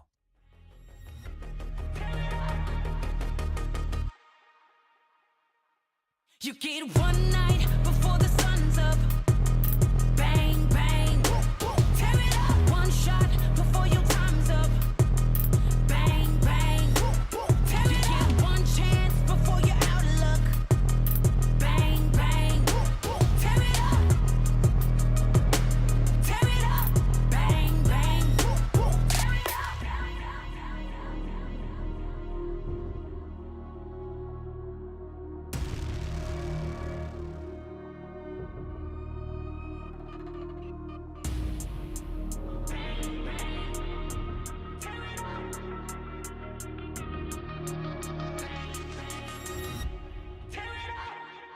You get one night before the sun's up. Bang, bang. Tear it up. One shot before your time's up. Bang, bang. Tear it up. You get one chance before you're out of luck. Bang, bang. Tear it up. Tear it up. Bang, bang. Tear it up. One army, we unbreakable. Won't ever beat us. We too strong. Take a stand, raise all of your fists.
Welcome back, everybody. Mobile Masters continues here today. Our first best of 3, and the bickering has not ended between these two teams. TLID 1 point up. Influence Rage looking to equalize. My name is Gideon Q. I'm going to be your host, but as the bickering continues, we need to talk about adaptations. Go in with expectations, you're going to get disappointed. Leo and Eterna at the desk here. Guys, bring it to the camera. Sorry. Let us hear your opinions. Because right now, as much as we don't like seeing that initial blind pick Valentina, we're coming already into game number 2. And obviously, the one thing that comes to mind is whether or not Influence Rage are going to be like, yes, red side is the way. We can do this better one more time. No. Just to cut it short, IR is going to go blue, and they are not going to pick Valentina blind into anything anymore. Okay, for the first phase. Yeah, not even ever. Like, I'm pretty sure, because again, I hate how he hyped up Chan and said, yo, this guy can step up to Yehezkiel, and then goes in, does like 2 tsunami slams, and then that's it. I guess he tried, right? He tried. He did try. Flickered in very aggressively. Again, by the way, the choice of a flicker into a Kalia, also a very interesting choice. But I understand why, because granted, he is an aggressive player. You got to make those plays sometimes. Exactly. That's the level of mechanical execution that we were looking for. Speaking of which, looks like Influence Rage, you were right, Leo, on blue side, Team Liquid ID on the red, with the bands of Jawhead join as well as the Fanny this time around on blue. Team Liquid ID decide to get rid of the Loyi, the Hayabusa, and they have one more option. Yeah. Liquid here should ban this Suyo and then see where it ends up. I was about to bring up the topic about Kalia, but now I want to see whether TLID is going to be like, we're confident in our Jushin versus the Kalia, so therefore, let's get rid of the Suyo for free. No, they'd rather get rid of the Harith. Oh. This does leave open a few choices that doesn't usually end up in the draft here. Again, the Zushin. Matilda is left open. Granger is still a solid pickup, and of course Suyo. I don't know, for some reason I feel like TLID, yeah. TLID, they're not concerned about that kind of thing, right? That's why I think they opted to let it go, altogether. The Matilda, though, gets locked in first pick. This is not something that we've seen too much of especially on our stream A. Because she always gets banned. She usually always gets banned. Hard to utilize. There's a lot of small things which eventually add up to the bigger picture towards mid to late game. Team Liquid ID now going to be locked in the classics, of course, Suyo, and as well as Granger one more time. Aaron Chiki was having the time of his life in game number 1, so it makes sense that St. DeLucas is like, well, let's do it one more time. So what are we looking at here for the Matilda? What is it going to be paired up with? Are we looking at the Alpha in the jungle? Phoveus is left open. That can be picked up by Moonsters. Well, we saw the combo Alpha Matilda yesterday. It did lose. It was forced. But I do like the Phoveus. Again, very rarely too does Phoveus get opened in this part of the draft. So Influence Rage should do well to match their colors with that hero. Very strong. What else? Do you invest in gold already? Or do you just let it go? You just say, hey, Fury, just hunker down. Just try to survive the first 8 minutes, man. Do your best, sir. Do your best. I don't know. I'm curious. I want to pick your brain on a couple of things. Number one, Alpha Matilda used to be a very powerful combo. Not to mention that your new Alpha skin looking phenomenal. So great. So cool. And you've played hours, games upon games upon games of Alpha. Why aren't we seeing it happen more often against the Suyo? I mean, used to be the classic matchup. Yeah, the game has changed. The way Alpha hard commits in the fight, sure, you can repair that with a Matilda, but you're fixing something that has been outdated. It's basically rocking an iPod. Basic iPod in 2025. It's still good. You're listening to music, but the rest of the world is on the newest phone. The rest of the world is listening in their friggin' Tesla Cybertrucks. It's just very outdated. Maybe if you're left with just that as an option, sure.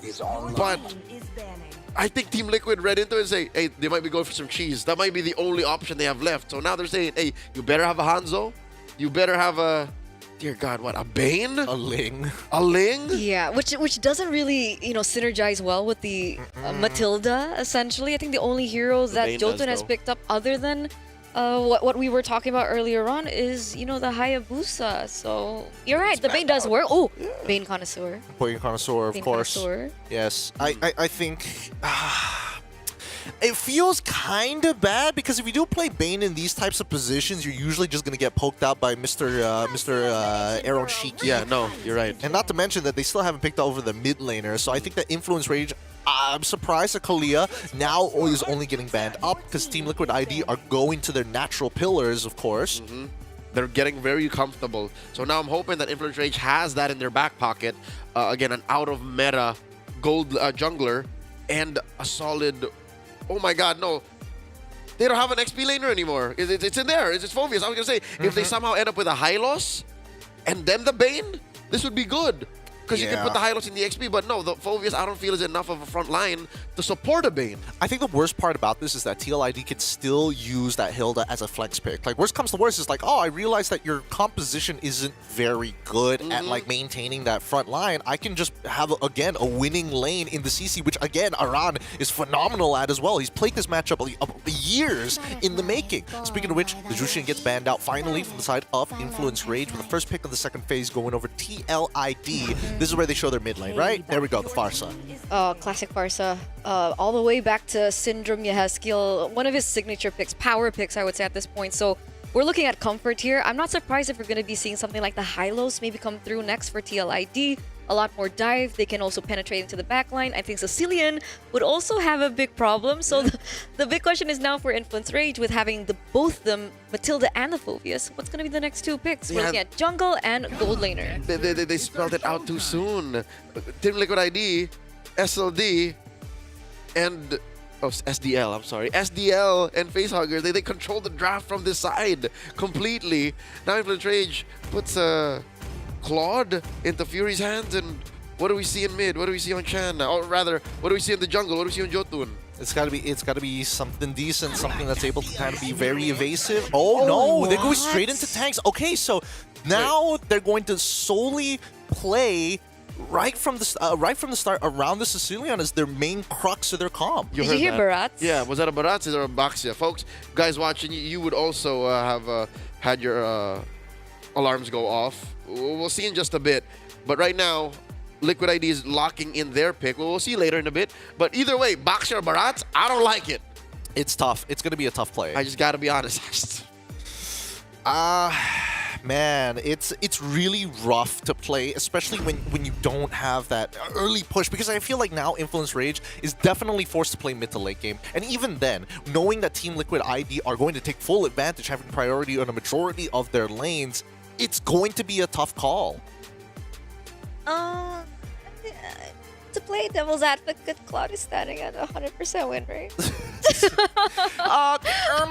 we please have a look at the sample size one more time here? Literally 3 times played. It's not too good. Yeah.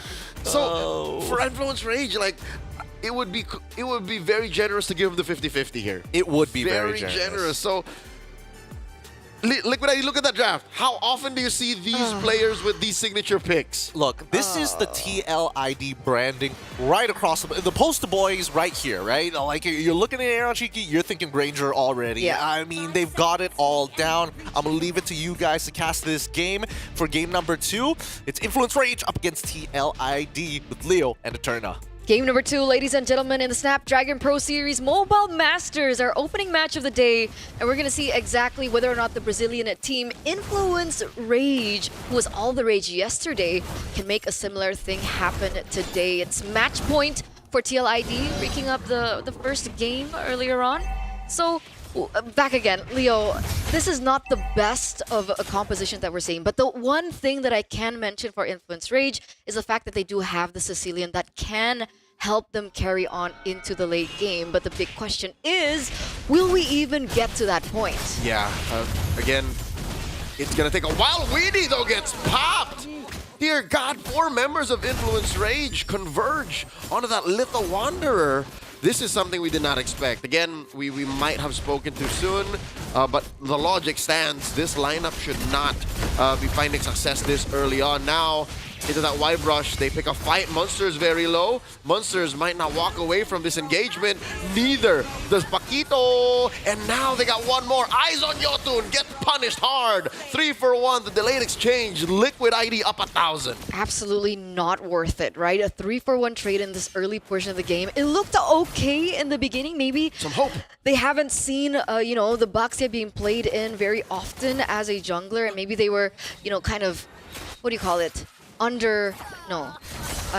the word? Underutilized? Like they didn't expect that much. I see, they underestimated it. There you go, I got you. underestimated. Sorry, I'm still flummoxed and perplexed by the emblem choices. I wonder if that's true, and it's correct. Aran here is gonna get out fine. Is that the Baxia rockin'? Not Seasoned Hunter. Eterna. Folks, this Baxia on Yotun is rocking agility, move speed, and was that right, Weapon Master? I mean, we gotta take a look at it again. Oh, they're collapsing on to Influence Rage on their side of the map after the turtle. They make a beeline for Yotun's buff and his body. 2,000 gold lead now for TLID, for the cavalry at this point. Things are going exactly the way we were, kind of thinking. We can already see Fabian as well as Weedy very confident going into the enemy jungle. Oh my god, another stolen buff. Boom! He didn't get it. Jotun is working without purple buff. Oh, Grand Theft Purple. He should file a report. He should ASAP, considering Jotun level 4 compared to Fabian at level 2. Paquito popped! Gone. Out. Now you see him, now you don't. So that lead has also increased 5-1 already. Very, very aggressive. They're controlling every side of the map, and Aran on his signature Hilda. This is a 2v1 situation. I mean, come on. He'll be fine. Walks out of that brush. Scaffrey didn't even need the pop sprint. Up top, though, speaking of which, Fury gets blasted by Yehezkiel and Arashiki from both directions. Already 1-0-0 in the early stage of the game. Woody looking for something else? What? Kicks him. No follow-up. Fabian, I can see a smile on his face. Gotcha, Witty. Will Christian try to get away? He won't. The punish from Munsters. He finally gets taken down, but that's 2 kills given over by TLID for Influence Rage, but both on Weedy. So, again, they are looking for trades on the map. There is something that can be done. We're not too far in terms of the lead, but it's really not looking good for Influence Rage. As we're going to head to a technical pause, ladies and gentlemen. We want to make sure that fair play is our utmost priority. We want to make sure that the players get the best viewing experience as possible, as well as you guys back at home. Yep. Here, we're figuring out exactly who asked for the call because, one thing is for sure, obviously, Influence Rage could be playing a better game, but also there were some moves from Liquid ID that, make you wonder, what were they thinking? Fabian did Weedy a dirty. You see that where he's like, let me kick, and Fabian's like, maybe later. I want to take my purple. Boys and girls, I don't know whether or not Team Liquid ID is, I think they're too confident. I think they're too confident right now. They're playful. They're really playful. They've got signs and poster boards all over Indonesia saying, check this out, looking for the highlight reels. That's personally for me, based off of what we've seen so far in the game. I don't know, dude. Influence Rage have a pretty unplayable draft right now. Yeah, unplayable is an understatement. It is cobbled together. It is... They thrifted for this draft. I mean, they literally have no winning lanes. It's pretty hard, I'm not gonna lie. Even if we're talking about the mid lane, if we're talking about the mid lane duo to see who pushes out faster, even if Jotun comes, it's you're just slowing down his rotation if he shows up. It's really difficult to actually find a means to push through this game, and you just kind of have to just slow it down. You got to just give up a certain objective. They can't slow it down, Gideon. Their best option of slowing it down is, weirdly enough, BMI out. Yeah. Yeah, Baxia Unite out. I'm just guiding Winsby away, bro. And what's weird is Munsters has no options. He's a Phoveus, legitimately just the only way you play a Phoveus is forward. So it's so disconnected. We are going back into the game. Oh. Right, so that was their first. Oh, it's highlights. blood Highlights. draw. Oh, yeah. That's first blood draw. Yeah. And then there's the clapback, the 3-for-1 eventually. I thought for a moment that they had to redo the game, and that, oh boy, that would have been a little rough for either side. Even so, based on what we've seen in this game so far, again, if you are, yes, it is a thrifted draft, but at the same time, certain things must be given up, and I think that they have to double down. They have to double down on a single lane. Look at that.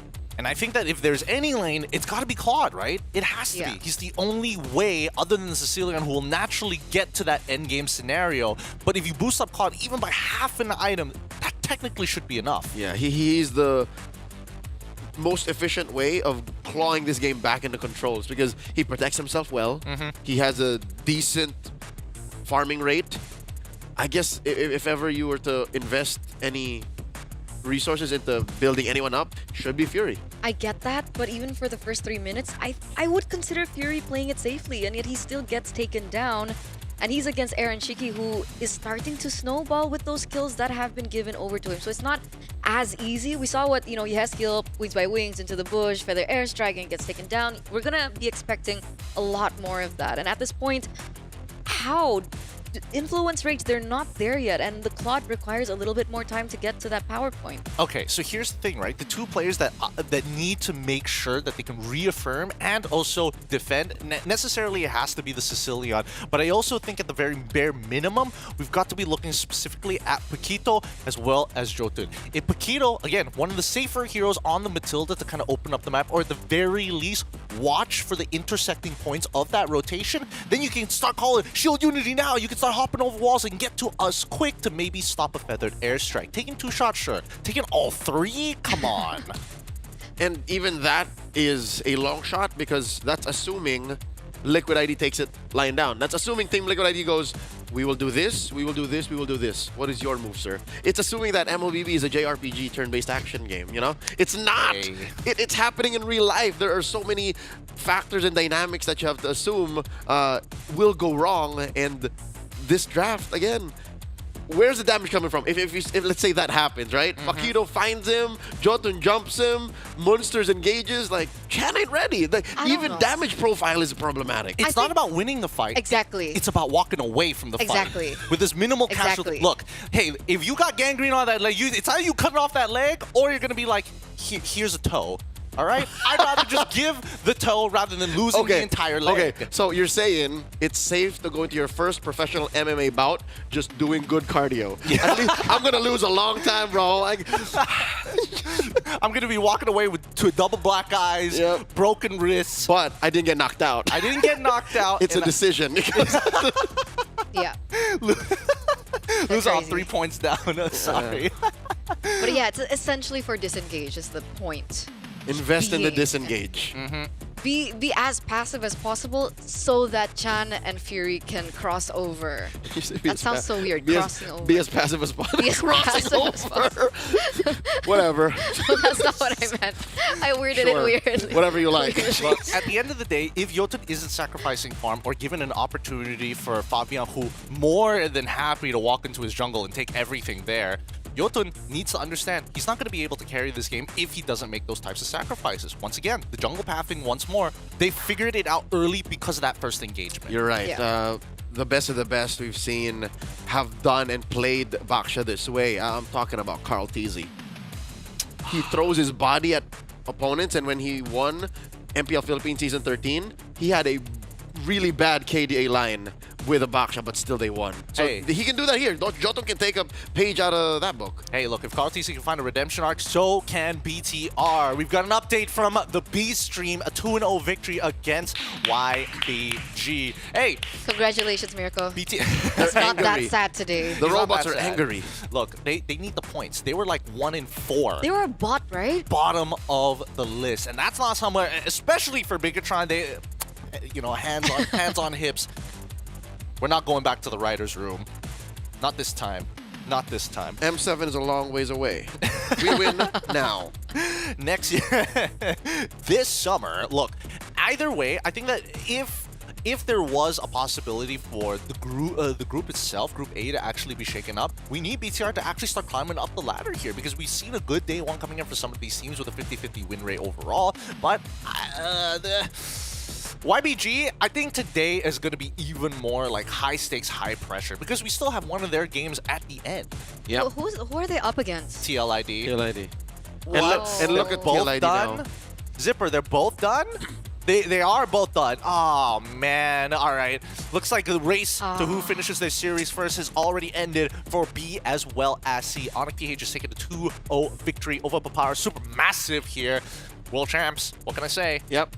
Here's the stream A being the most bang for buck stream to hang out in. But yeah, no, I think that we were all expecting this. Despite Papara Supermassive having so much potential after day one, it looked like they really could be that superpower out of that non-C region, you know, Latam, rep. Actually, funny enough, I remember the interview. I remember one of the content pieces or interview. I could be misremembering this. Somebody was saying that hey, it's number 1 Philippines, number 2 Indonesia, number 3 could be potentially Turkey coming out of this. And I think that most teams outside, I don't know if most teams outside of Southeast Asia agree with that statement. I mean, Turkey, especially right, yeah, that Turkey is good. Well, are they number 1? I'm not so sure. Like EECA probably has something to say about this. Maybe even NA to a certain degree, assuming that they're going to be able to find their slot. Wait, is this for Snapdragon only? Well, in general. In general? Yeah. Where did Malaysia go? Hey man, we kind of sucked. We kind of sucked. Like, we got grouped in challenge finals. But M6 though. But yeah, exactly. Sometimes, you know, Mobile Masters, you have to wait. You're right. There are no. Yep. Wait, we where? again. Here, right? we Yeah, sucked. I know here. That's why I asked. Is it just Snapdragon or like in general? Well, in the MLBB competitive landscape? I think you can consider this being the current standard. So yeah, no. Look, I didn't want to be reminded about it, but like, you know, sometimes you got to bring up the trauma. It's current trauma. It's a car crash. It's How a did car it feel wreck to right be here. on top for just a bit? Honestly, pretty good. Pretty good. When we didn't have other Southeast Asian teams alongside, we were like, yeah, we don't suck as much as everybody else. And now we're like, I don't know about that anymore. Look, Malaysia's in a weird spot, all right? Just in general. But we're not as bad as Singapore, so I think it's still a win my books.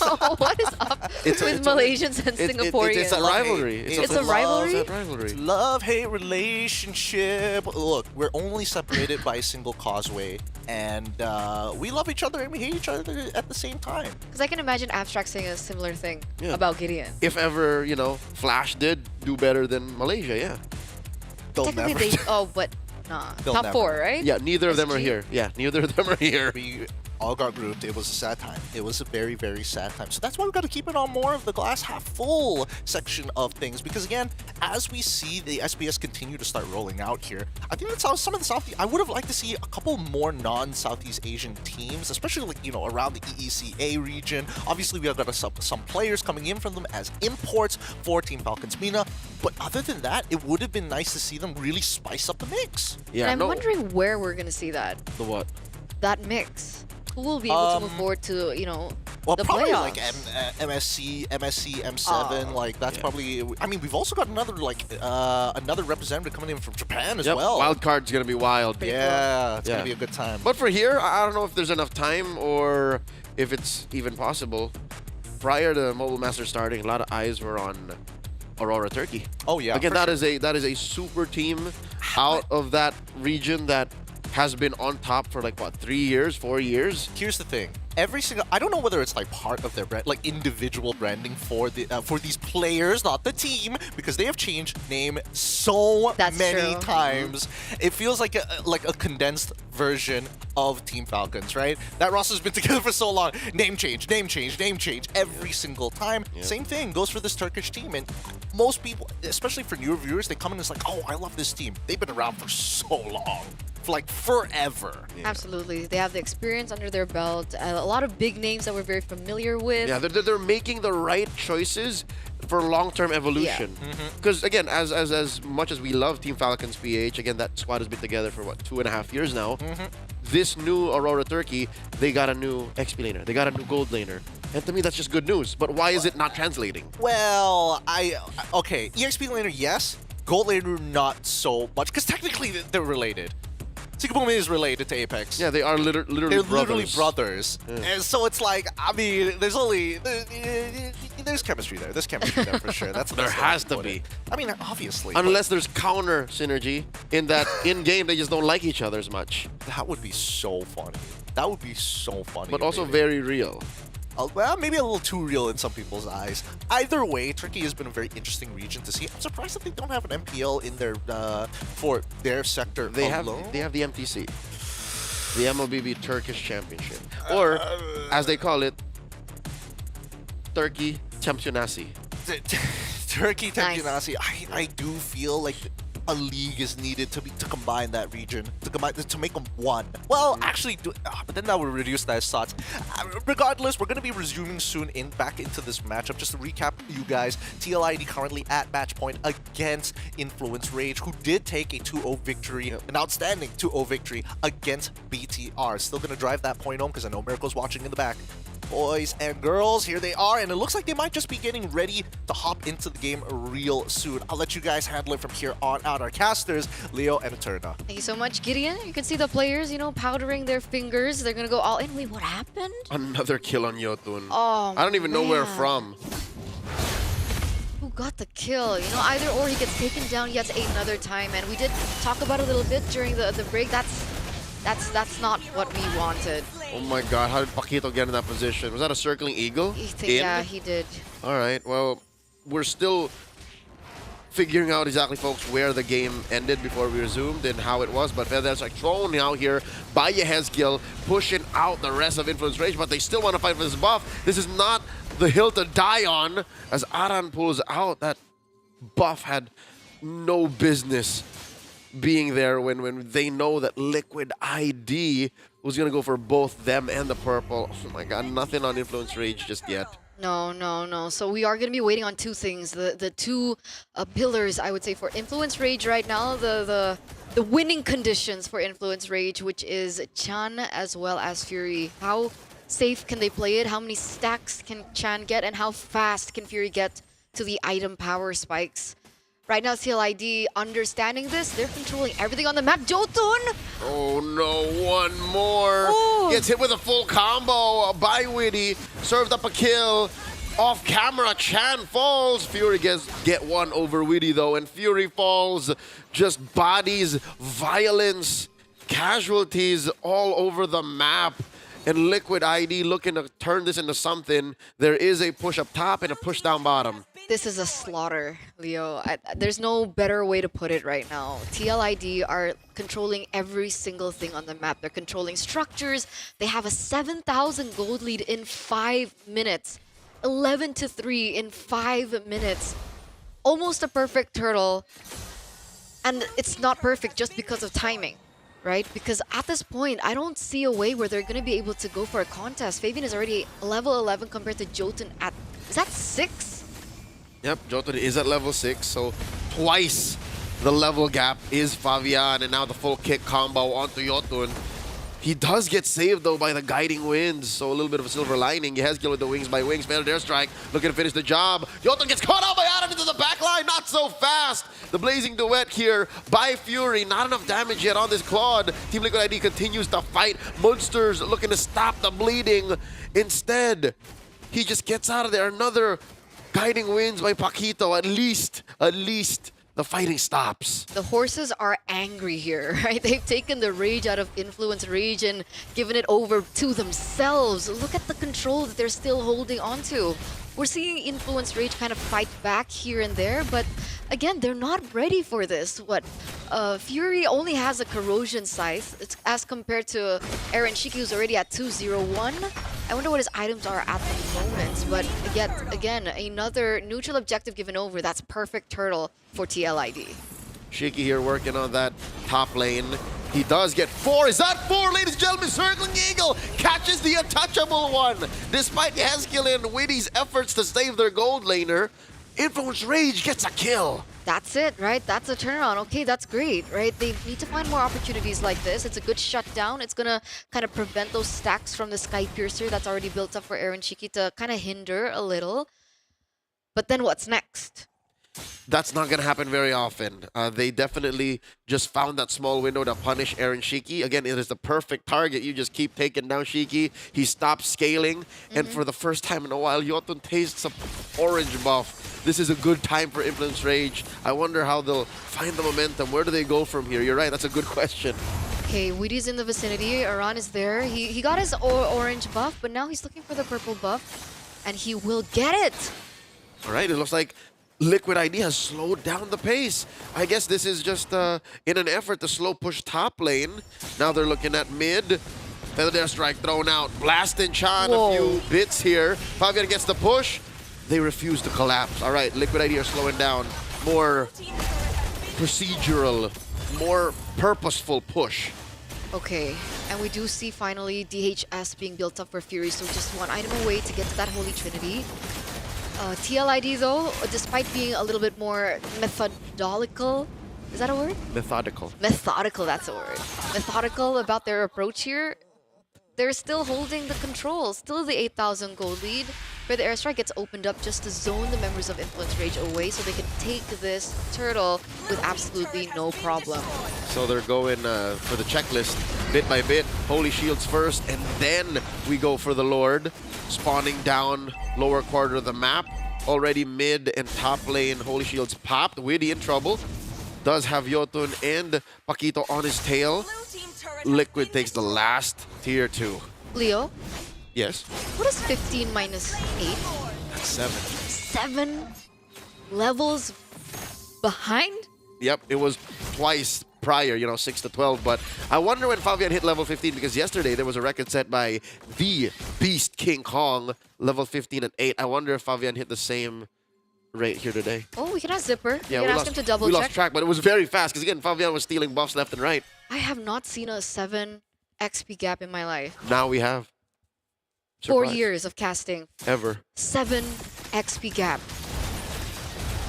Now they're knocking in Influence Rage's doors here. Lord jumps in, slowly but surely. Widdy fighting in the paint here, underneath tier 1, does go down to 1/4 of his health.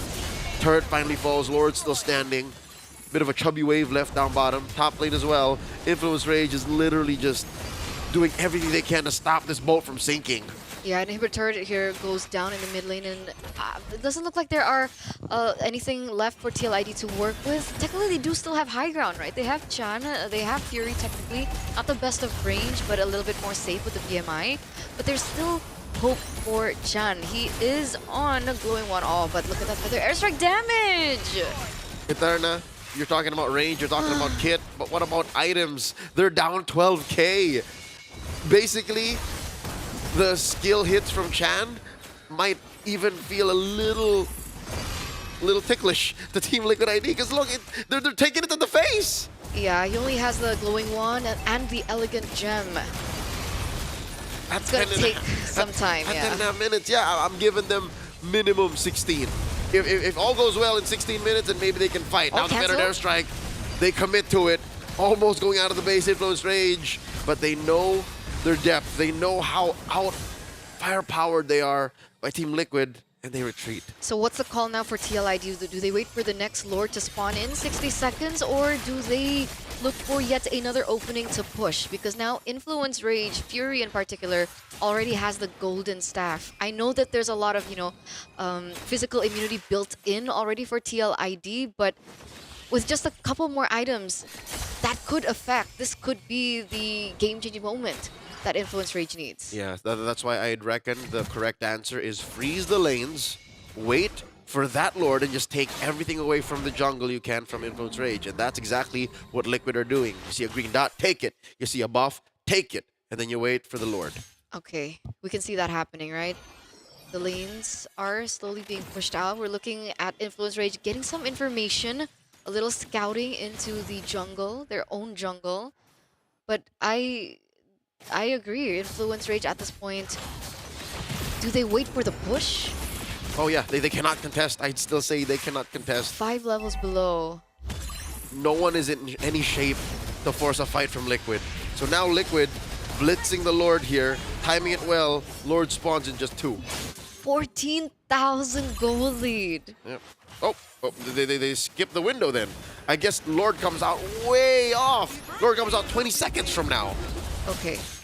So that's a little bit more, time for Influence Rage to kind of gather up their spirits to what could possibly be the game-ending Lord push for TLID. Yep. So we can expect Lord to come out 15 seconds from now. Feather Strike spent out here by Yehezkiel, spacing out the rest of Influence Rage as TLID escort a siege minion underneath tier 3 down bottom and does not still come down. So still successful defense by Influence Rage. Yeah, the tower is still standing there. You see Munster's already building up some magic defense. Let's see whether or not this is going to be enough. Oh, the kick by Weedy. The flicker out by Munsters. And they crash in. Fury gets taken down by Yehezkiel. Munsters fall as well. And it's just all they could do. Influence Rage here. Gonna go down. Liquid ID scores the sweep. 13 minutes and 17 seconds in. GG, well played. It's TLID with a 2-0 victory over Influence Rage.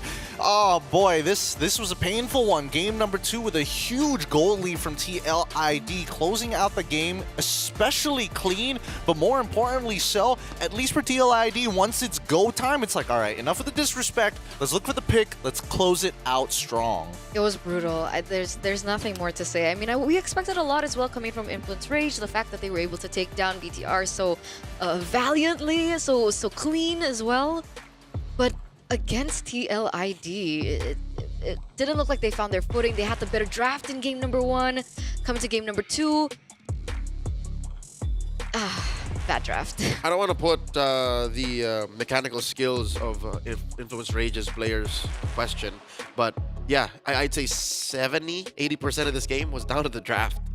There's nothing this lineup could do. Yeah, no, I completely agree with you. At a certain point in the game, especially when you are playing up against someone like Claude, yes, you want him to get 3 items, but TLID, with that much of a gold lead, people could just buy Winds of Nature for fun. They don't even need the rest of their core items to really be a threat. Weedy could have afforded one. Like, that's how bad it was. It's crazy. It's crazy because, again, no turrets are actually earned. All objectives falling into the hands of TLID. Only 2 buffs attained by Rage. I mean, talk about a slapping. This is worse than getting egged. Like, I would rather see 0 kills to 12 kills, but at least, like, half the buffs at least, to me. This just shows that Liquid ID lived in Rage's jungle since the first minute. Basically lived in your house. Rent-free. Ate your food. With your partner, too. He made you feel like a squatter. Exactly. Like you should pay them. Exactly. I mean, I can't wait to see what the GPM is going to be looking like, especially for Favia. By like 6 minutes, I think 6 minutes going into 7, he was like level 13 looking to get his like 4th item at that point. So, I don't know. Aaron Jiggy, different scenario, dying in some pretty weird spots, of course. He could have avoided those mistakes, but inevitably didn't really, just resets his bounty. That's pretty much it. What else can I say about this? Because again, Rage, they had a plan in game number 1. It felt like they didn't have a fully fleshed out idea for game number 2. So what happened, right? Dude, that Matilda was looking too juicy. They were like, oh, Matilda. Yo, Matilda. What are we going to do with this, coach? Matilda. No, because truth be told, this draft is good in a vacuum. You have power picks, Matilda opener, bang. You end up with a Phobius in the first phase, bang. Yeah. You end up with a Sicilian, bang. And then, now what?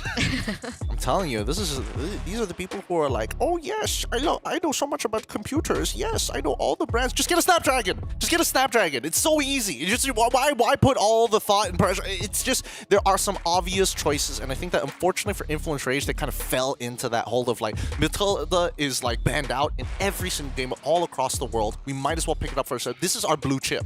Yeah, which is amazing because it seems like Saint DeLucas and Facehugger baited them into this situation, right? Like they used the Matilda as a carrot. Where do you think they figured it out? Was it? Oh my goodness, that GPM of 1,047. I don't know whether we've broken the record for GPM so far. I'll check with Zipper in just a little bit. Yeah, GPM and the XP gain. And the XP gain. How long did it take for Fabian to hit level 15? Because when we checked, it was 6 to 12.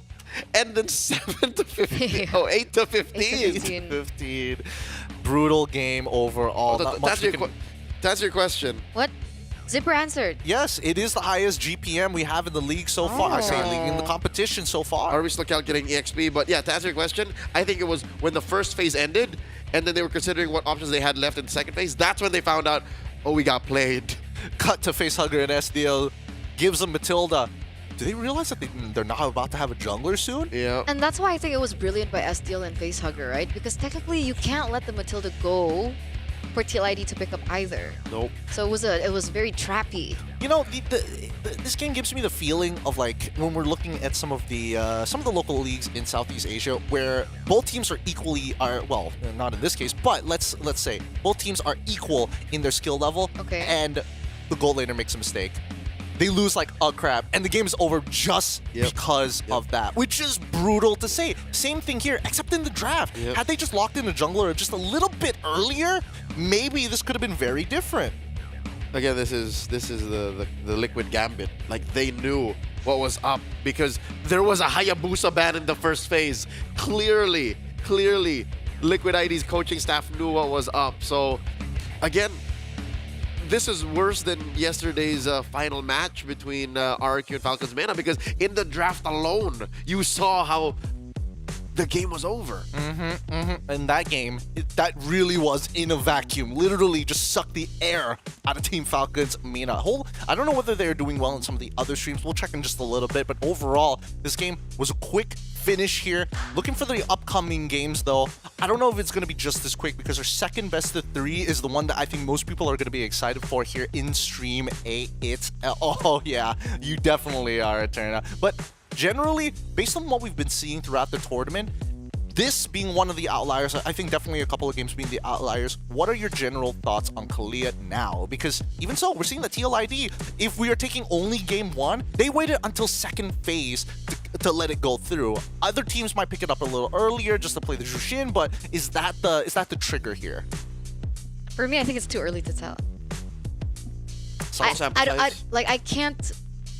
I can't observe based on the match we just saw. Okay, basically. I think that's fair. So there's not enough information. Yeah, and I don't want to kind of expand on why. Yeah. All right, that's fair. That's fair. But you guys could help us with that. Take the survey and win a $100 gift card just by taking the survey. Scan that QR code down below, and you could be earning yourself some big schbucks. Big schbucks at esl.gg/survey. And also maybe check out the esl.gg/shop because, again, they got some cool merch here. See, I'm wearing it right now. Oh, that's so cool. Oh, it's got the ESL thing. There's more on the back, but I wish I could show you, but I can't right now because I'm insecure.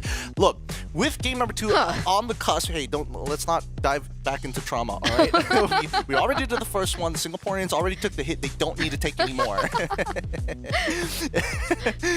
Game number 2 is going to be coming up real shortly. I heard from the other streams that their games have been pretty fast as well. This might just be a fast day until game number 2, and we're waiting on the interview actually coming up from TLID's side because, again, I do want to hear their opinions after having to take on powerhouses yesterday. Coming in, this has to be a confidence boost.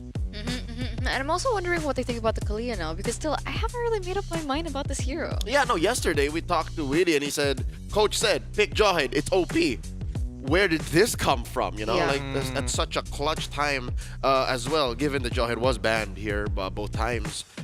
I want to hear about their thoughts. Yeah, this is less about the intricacies of the game because I think this was a more match kind of situation. Like I want to talk to Liquid about their emotions. Their emotions.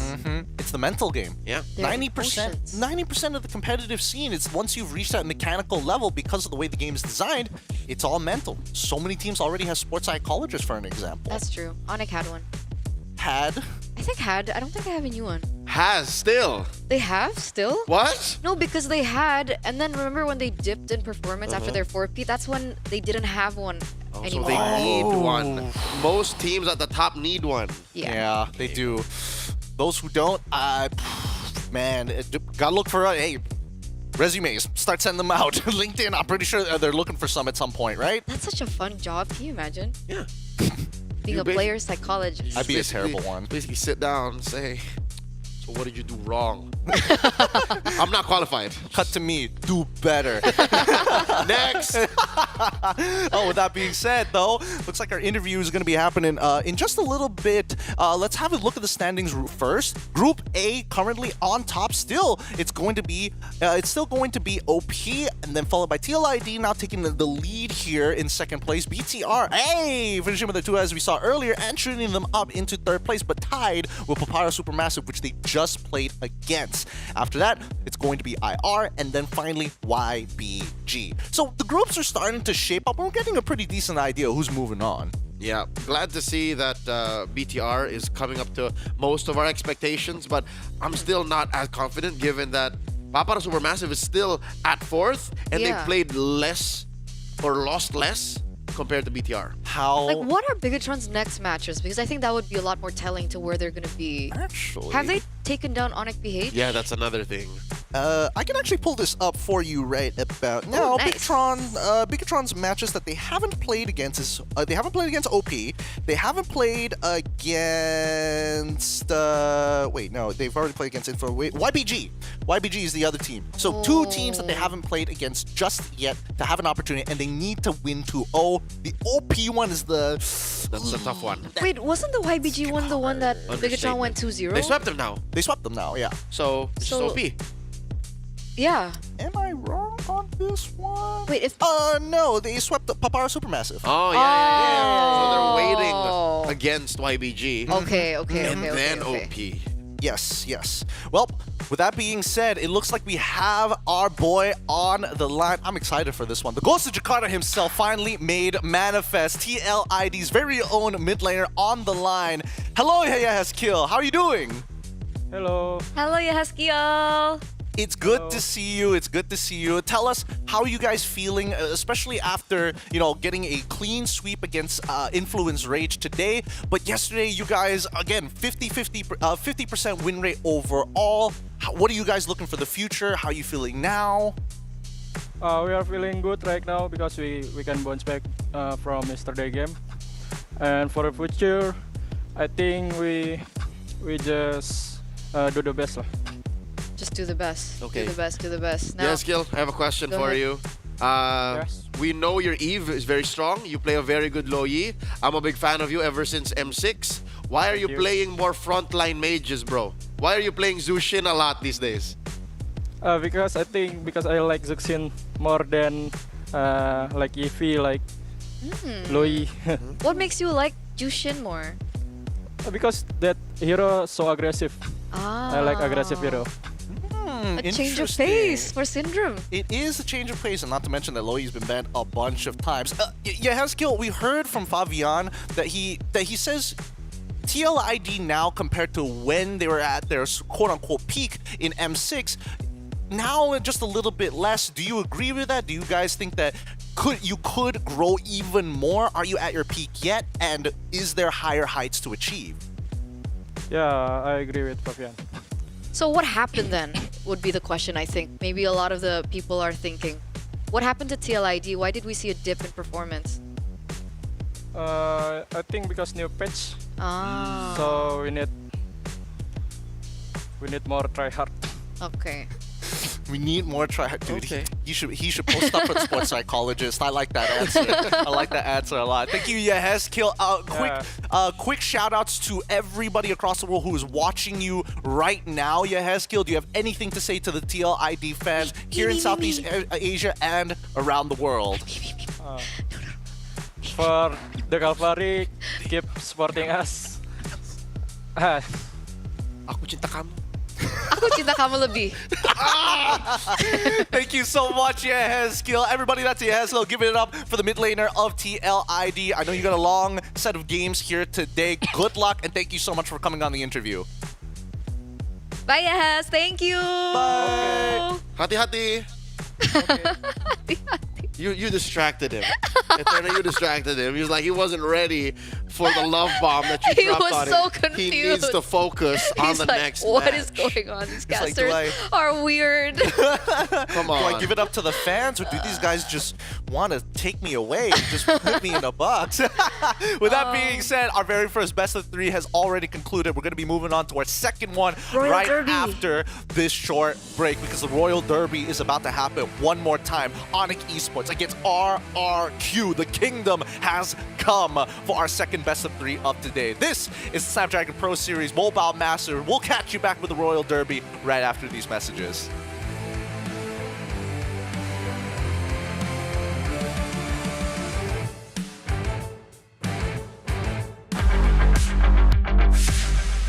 Halo guys, ako si Kyrie Rice del Sol. Ako ang jungler ng Team Onyx eSports. Ngayong araw tuturuan ko kayo paano mag-jungler patting at mag-gank. Okay guys, pipili natin hero ngayon si Nolan dahil isa siya sa mga pinakamatuloy na mag-farm na jungler ngayong meta. So red 3, ito yung emblem natin. Okay, dito start tayo, level 1, in a blue buff. So start tayo ng blue buff. Pagkatapos ng blue buff guys, start agad tayo sa red buff. Muna diretso tayo sa red. Kailangan mo natin pagpa-level 4 guys para makagang tayo sa gold lane. Okay, level 3 na. Kunin muna natin to. Pagkatapos naman nito, dito Wanderer. Pag ganito guys, low na yung kalaban, pwede agad kayo dumiretso. Tulad yan. Kapag offside sila, kahit di na kayo mag-level 4, basta kung feel nyo na makakagang kayo, pwede nyo agad sila patayin. Tapos kapag wala namang roam yung kalaban, pwede kayong mag-abang dito guys. Abangan nyo yung gold lane ng kalaban. Kung tingin nyo mapapatay nyo, pwede nyo abangan. Tulad ganito.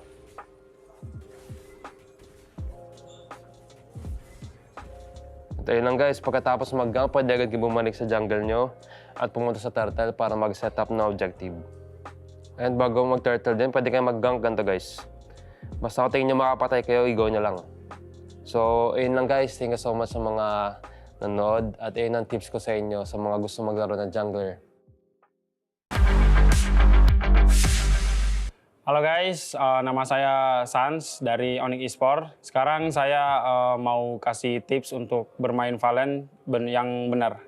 Jadi yang biasa gue lakuin di Valen itu, ini bakal gue kasih tahu semuanya di sini guys. Biasanya gue pakai emblemnya itu Inspire. Kenapa Inspire? Karena lumayan cukup nambahin mana. Terus kalau misalnya yang di tengahnya itu, biasanya kalau banyak hero CC, biasanya gue pakai emblemnya Put Yourself. Karena itu lumayan cukup ngebantu buat spell kita di mid game sampai late game. Emblem terakhirnya itu biasanya gue pakai di Impurage. Kenapa Impurage? Karena lumayan cukup berdamage. Ya nambahin HP juga dan mana sih guys. Nih kalau Valen itu dia mukul bagusnya itu kelebihannya dia kalau mukul nambahin XP tuh. Jadi biasanya kalau gue di lane itu pasti bakal nge-freeze. Kalau enggak gue pukul-pukul orangnya biar nambahin ini juga lah XP biar cepat level 4. Biasanya itu kalau Valen gue itemnya pertama gue beli sepatu ini dulu. Awalnya NOD. Kenapa NOD? Karena emang butuh buat di early game yang banyak lifesteal atau ya pokoknya kalau banyak hero lifesteal gitu bisa ngurangin di lifesteal musuh gitulah. Item keduanya biasanya gue beli Lightning. Kenapa Lightning? Karena dia itu ada efek cooldownnya, terus ada kayak efek petir-petir gitu. Jadi kalau buat nge-clear, terus nambahin cooldown juga, jadi bagus guys. Terus ketiganya gue tambahin Wishing Lantern. Kenapa Wishing Lantern? Karena ini lumayan cukup ada efeknya juga, jadi lumayan sakit juga. Dan ini ada tambahan mana sama cooldown. Jadi otomatis kalau gue main Valen itu harus di 40% cooldownnya. Jadi buat nge-spam untuk di lore nanti cukup enak lah kalau buat untuk poke di musuhnya. Terus ketiganya biasanya gue beli, kalau nggak defense ya biasanya gue beli ini Bloodwings. Tapi sekarang kayaknya gue kalau buat Valen gue nggak pakai Bloodwings sih, soalnya lebih butuh defense glaive-nya. Soalnya buat tembus juga kan yang buat tebal-tebal gitu. Di atas menit 18 mungkin kalian bisa beli Holy, karena kalau kalian beli Holy dapat lore itu nambah damage-nya lumayan cukup banyak lah. Intinya tuh kalian main Valen itu kalian harus pukul-pukul orang terus, soalnya itu cukup ngebantu buat cepat naikin level. Ya itu sekian dari gua tutorialnya. Terima kasih yang udah nonton dan kalian jangan lupa dukung Onyx terus di ESL Master ini. Dan buat Sonic ya kita pasti kasih yang terbaik guys.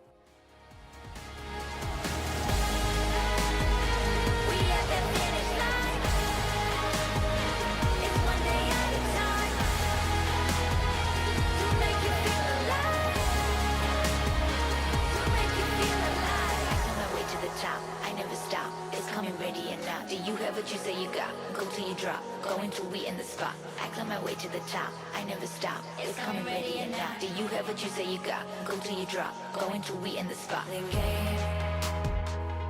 Yeah, we one and the same.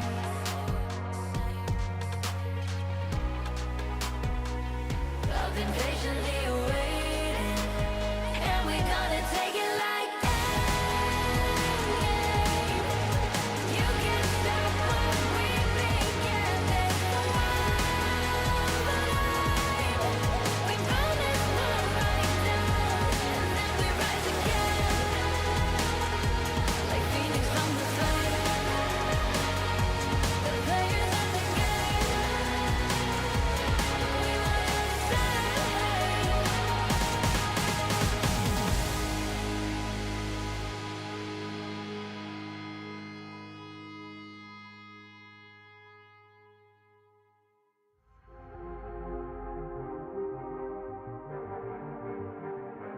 Yo.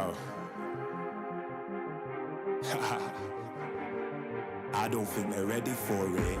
On the loose, on the loose, on the loose, on the loose. With the beast, on the loose, say the truth, on the loose. Off the chain, it's all the gauge. Yeah, getting wild, shot me out the cage. It's getting wild out here. One by one, we watch them all falling. It's getting wild out here. But I'ma be the last one standing. You can't stop what's begun. You can't stop a revolution. Come in, come in. It's getting wild out here. Yeah, it's getting wild, it's getting wild. Eating them, beast, eating them, feast. Fire the most, tire the least. See them admitting defeat, and they so useless. I'm so ruthless. New phone, who this? Give no reply to excuses. Got no bite, man, a toothless. Living a lie and the truth is. Got this power, bringing it. Play my anthem, singing it. Every mountain, ringing it high. I soar, I rise, reborn. Strapped, I'm back like never before. Taking my final form.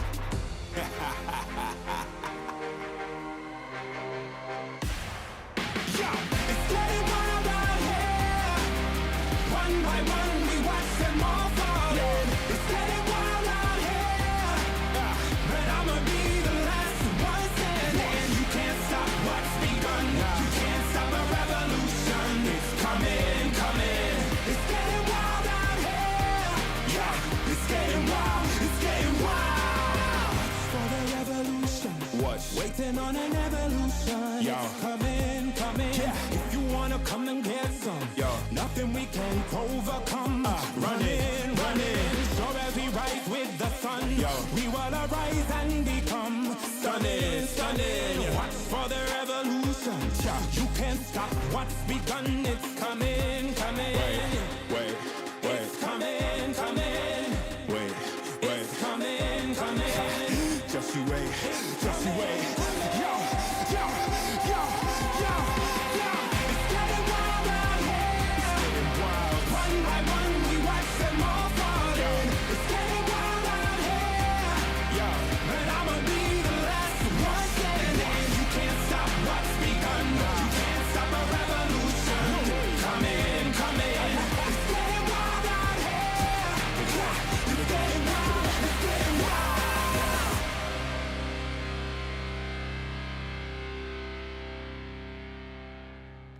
Ain't nobody in my lane. Me and you, we ain't even playing the same game. Take my own credit, no need to drop names. Drop the weight, clean slate, I'm insane. It's giving insanity on a melody. More flow than a manatee. Levels that I reach, man, I defy gravity. Heart so strong like it runs in the family. I've got the haters out of breath. Ain't talking about dinner when I got them distressed. Giving palpitation when I say it with my chest. Do the calculation, it's time to invest. Acquiesce that I am the empress. Going so quick, someone call the vet. I just can't be tamed, that I'm the Loch Ness. So blessed, they can't comprehend. I turn a skeptic to believer. I am a leader, resurrected like it's Easter. If you step to me, you'll get the misdemeanor. They can't defeat her, they can't connect the reader. Can't decline, don't worry, I'll be fine. Cause all I see is ups in the line. Did I plan this? Is this by design? Come reflect, my light can't be denied. Come correct, cause this moment is mine. It's mine. Tell me you're feeling up. Tell me you're feeling up. Do it like nobody does. Sipping that hay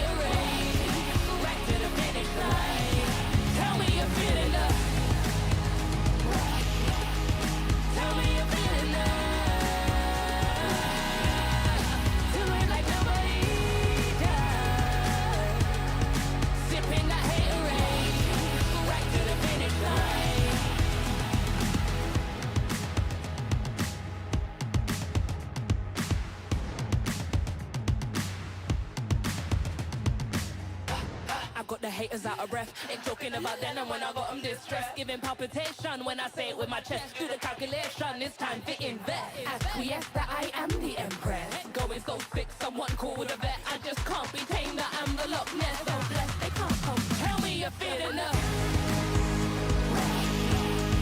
Tell me you're feeling love. Do it like nobody does. Sipping that haterade, right to the finish line. Tell me you're feeling love.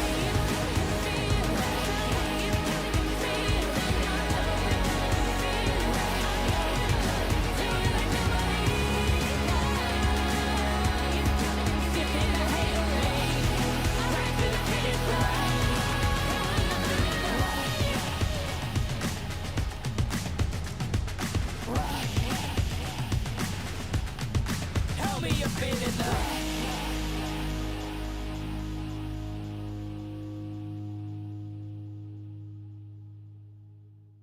The guess who in the building? One of the realest. Never catch me slacking, I was born, that's the illest. They call me a champion, I got there with a win. I'm a rare breed walking, I am one in a million. Guess who in the building? One of the realest. Never catch me slacking, I was born, that's the illest. They call me a champion, I got there with a win. I'm a rare breed walking, I am one in a million. Yeah.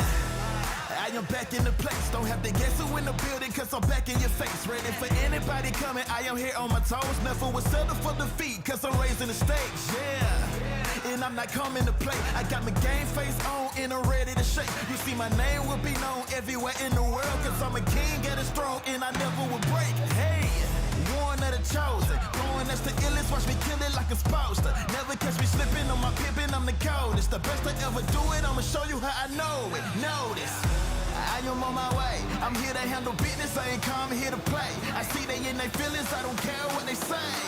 I am one in a million, you don't have to guess who in the building. One of the realest, never catch me slacking, I was born, that's the illest. They call me a champion, I got there with a win. I'm a rare breed walking, I am one in a million. Guess who in the building? One of the realest. Never catch me slacking, I was born, that's the illest. They call me a champion, I got there with a win. I'm a rare breed walking, I am one in a million.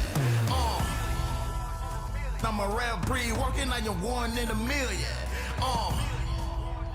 I'm a rare breed walking, I am one in a million. And I'm at it again. I'm a bad man walking around and tell all your friends. And whoever wanna test me, I am standing my ground. As they come closer, I am focused as I sprint with a grid. Yeah. Cause they know I'm a fool, and they know I'm that dude. I don't follow their rules, never bounce to their principles, never choke when I move, never fold under pressure, never vouching to lose, yeah. I am on my way, I'm here to handle business, I ain't come here to play. I see they in their feelings, I don't care what they say.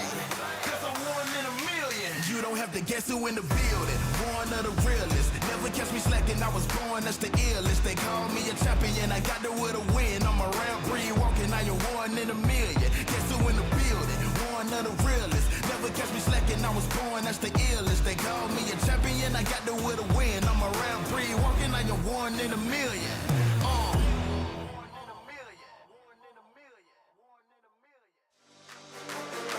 We on the way. We came to play. We on the way. Showtime. Let the games begin. You can't stop us. I came to win. You can't stop us. It's only us in the end. You can't stop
that you can handle. Step out, 'cause we don't ever stand still. No doubt, I'm ready for the gamble. I'm ready for the gamble. Ready for the gamble. I keep feeding the flame, chasing the fame. This world will never be enough for me. I feel it run through my veins. I sharpen my aim, soaking the fire under my feet. Soaking the fire under my feet.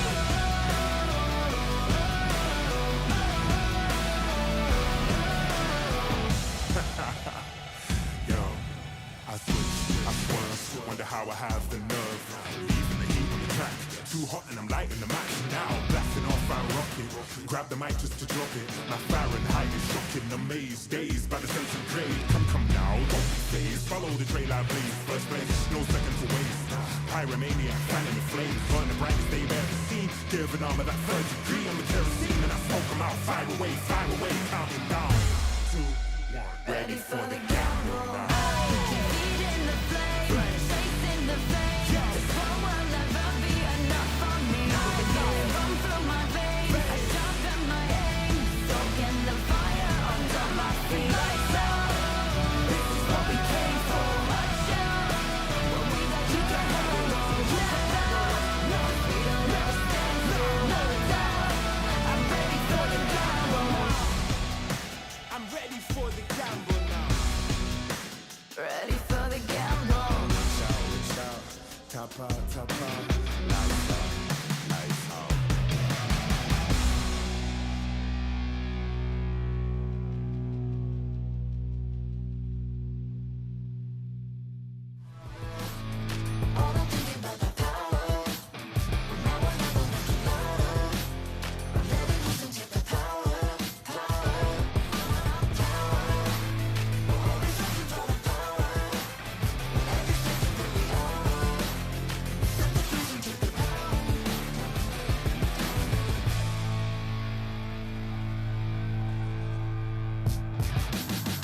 Yeah, I'm moving automatic. See the top spot, but I move right past it. You're not number one, man, you thought you had it. I got what I want, now it's more than average. We are the masters. Now we back on the roll, headed back to the throne, 'cause we back what we on. Now we here to set the tone, got the spirit, got the soul, never question the power. Yeah, we showing you the power. Power. Make it loud. Power. Power.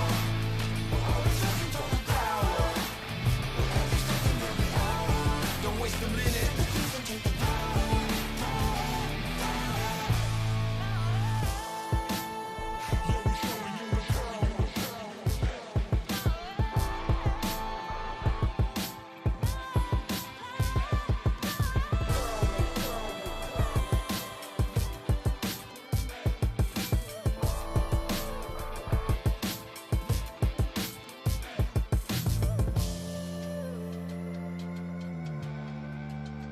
Yeah, we showing you the power. Power. Make it loud. Power. Power.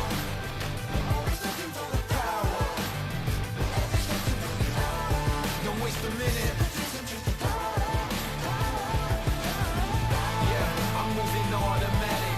See the top spot, but I move right past it. You're not number one, man, you thought you had it. I got what I want, now it's more than average. We are the masters. Now we back on the roll, headed back to the throne, 'cause we back what we on. Now we here to set the tone, got the spirit, got the soul, never question the power.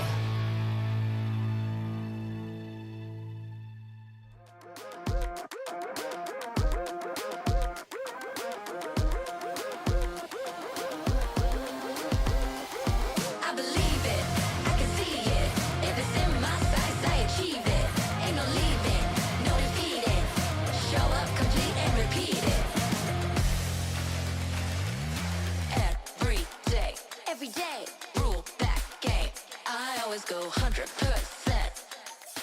Start to end. To the end. Out or in. No between. You gotta go 100%. Play to win. Every single moment. Caught up in the motion. Got no use for caution. Hope you're ready for a fight. I believe it. I can see it. If it's in my sights, I achieve it. Ain't no leaving. No defeating. Show up complete and repeat it. I believe it. I can see it. If it's in my sights, I achieve it. Ain't no leaving. No defeating. Show up complete and repeat it. Every day. Prove that game. I always go 100%. Start to end. Every single moment. Caught up in the motion. Got no use for caution. Are you ready? Are you ready? Are you ready? Are you ready?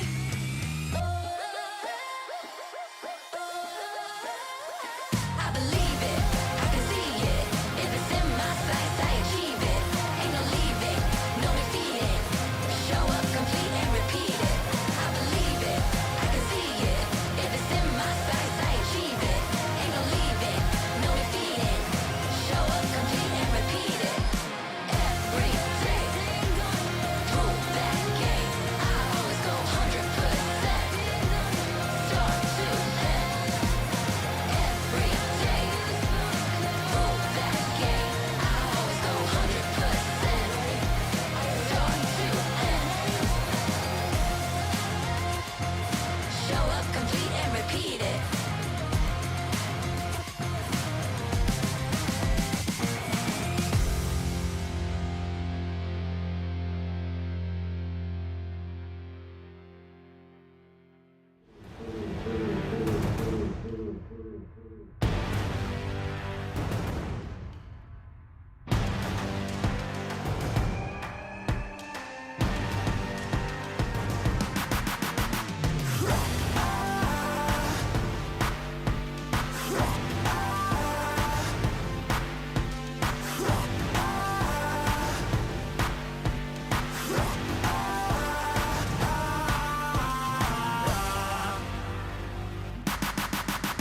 They wanna go far, we go farther. They working hard, we're working smarter.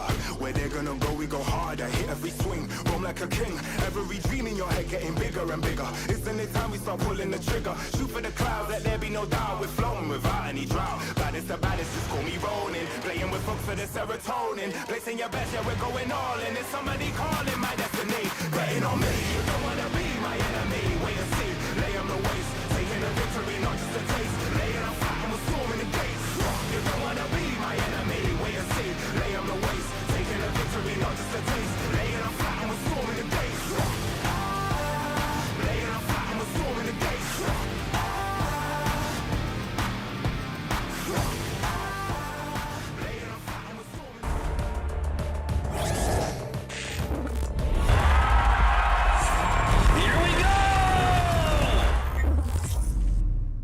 The Snapdragon Pro Series is brought to you by Snapdragon Elite Gaming and DHL. That iconic line from the Sky Kings during the previous challenge season, right? During the challenge finals of the SPS, we saw Severo actually come into full fruition on that Onyx ID roster. But of course, he's backed up by the household names. We have Kyrie in the back, and now Severo has come on that gold lane. And will he fulfill his destiny of reaching that gold standard? Well, we'll just have to see.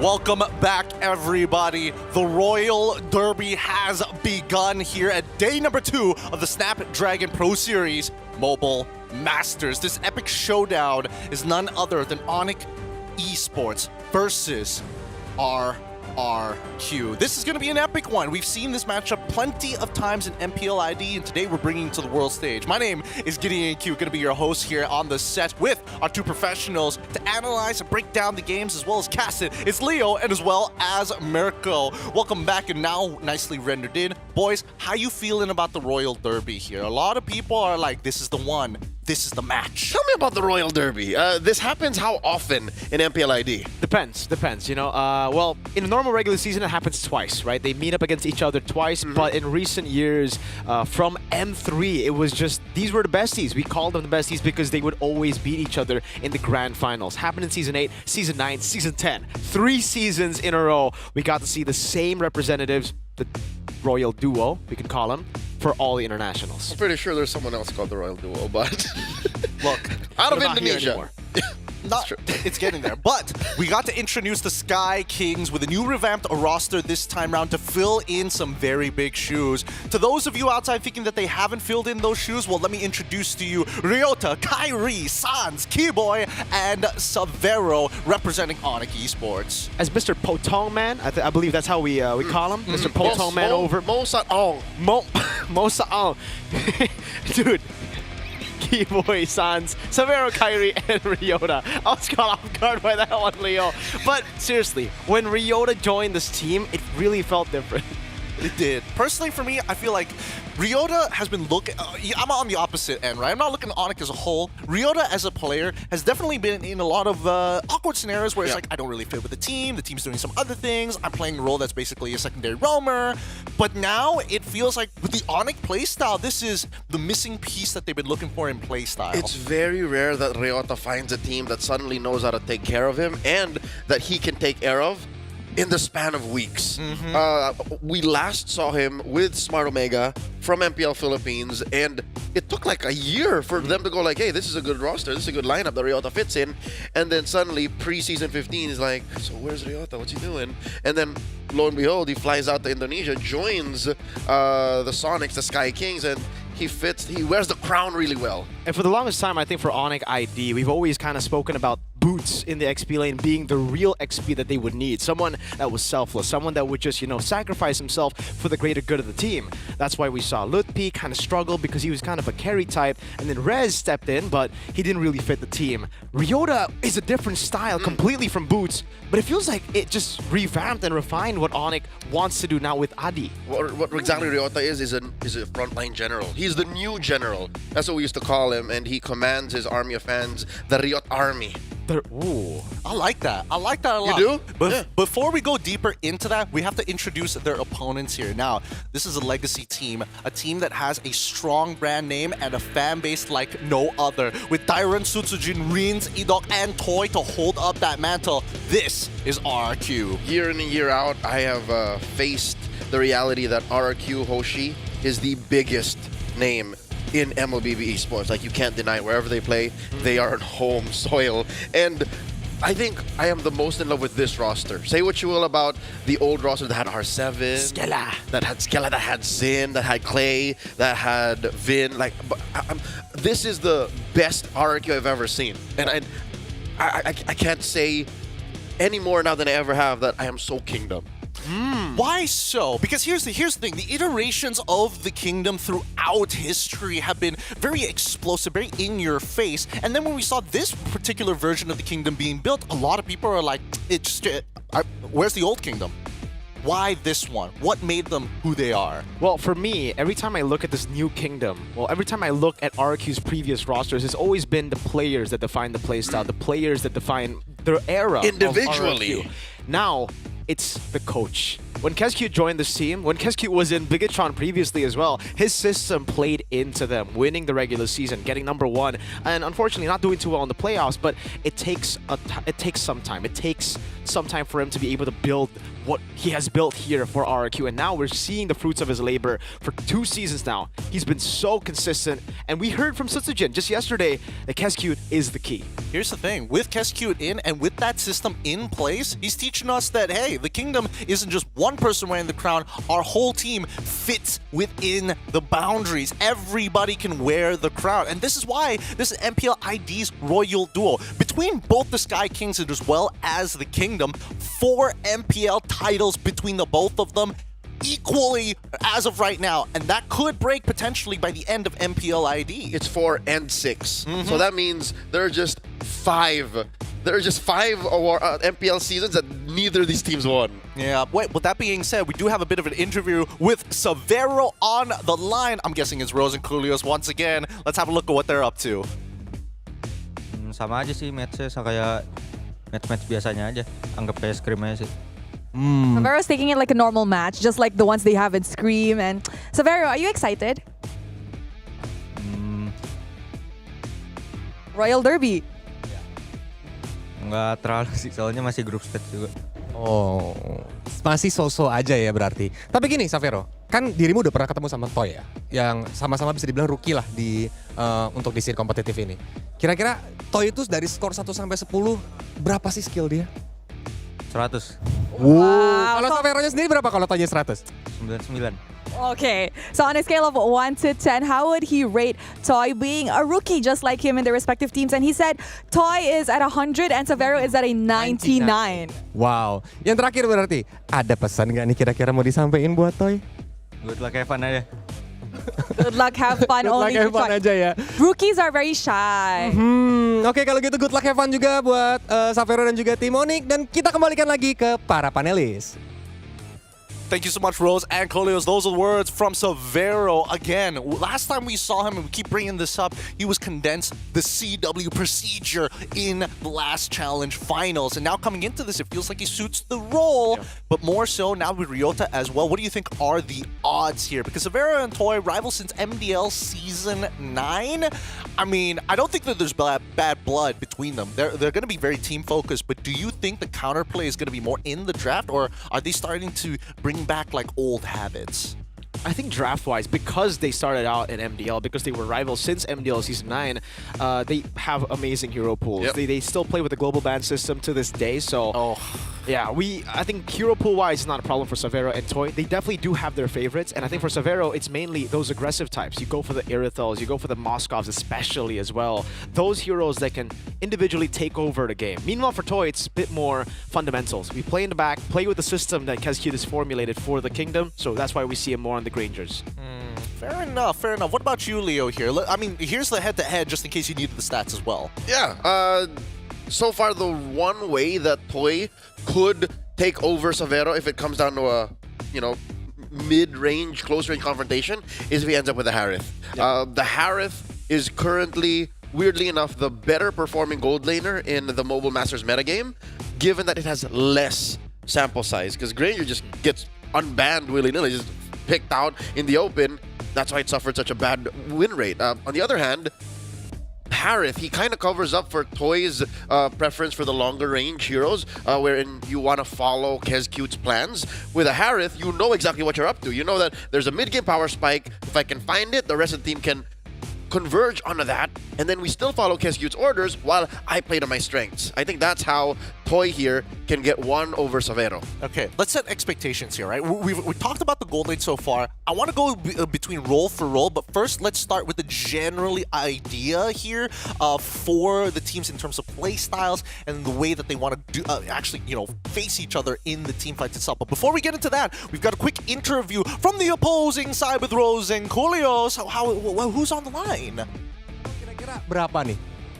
1000 dah. Wow, 1000. Kalau Toynya sendiri? 1 aja.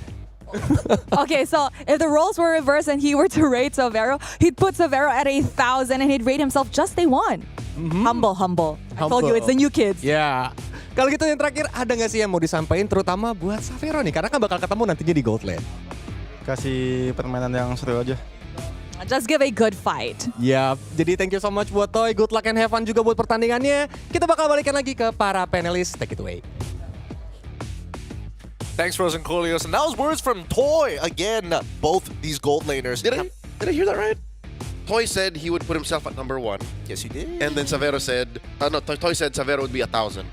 No, it was rating Severo 1000. He was rating himself 1. Power levels? Power levels. Oh. Yeah, they had the Dragon Ball Z Scouters already. But I think this is just... here's the thing. When Indonesians come onto the camera, super humble.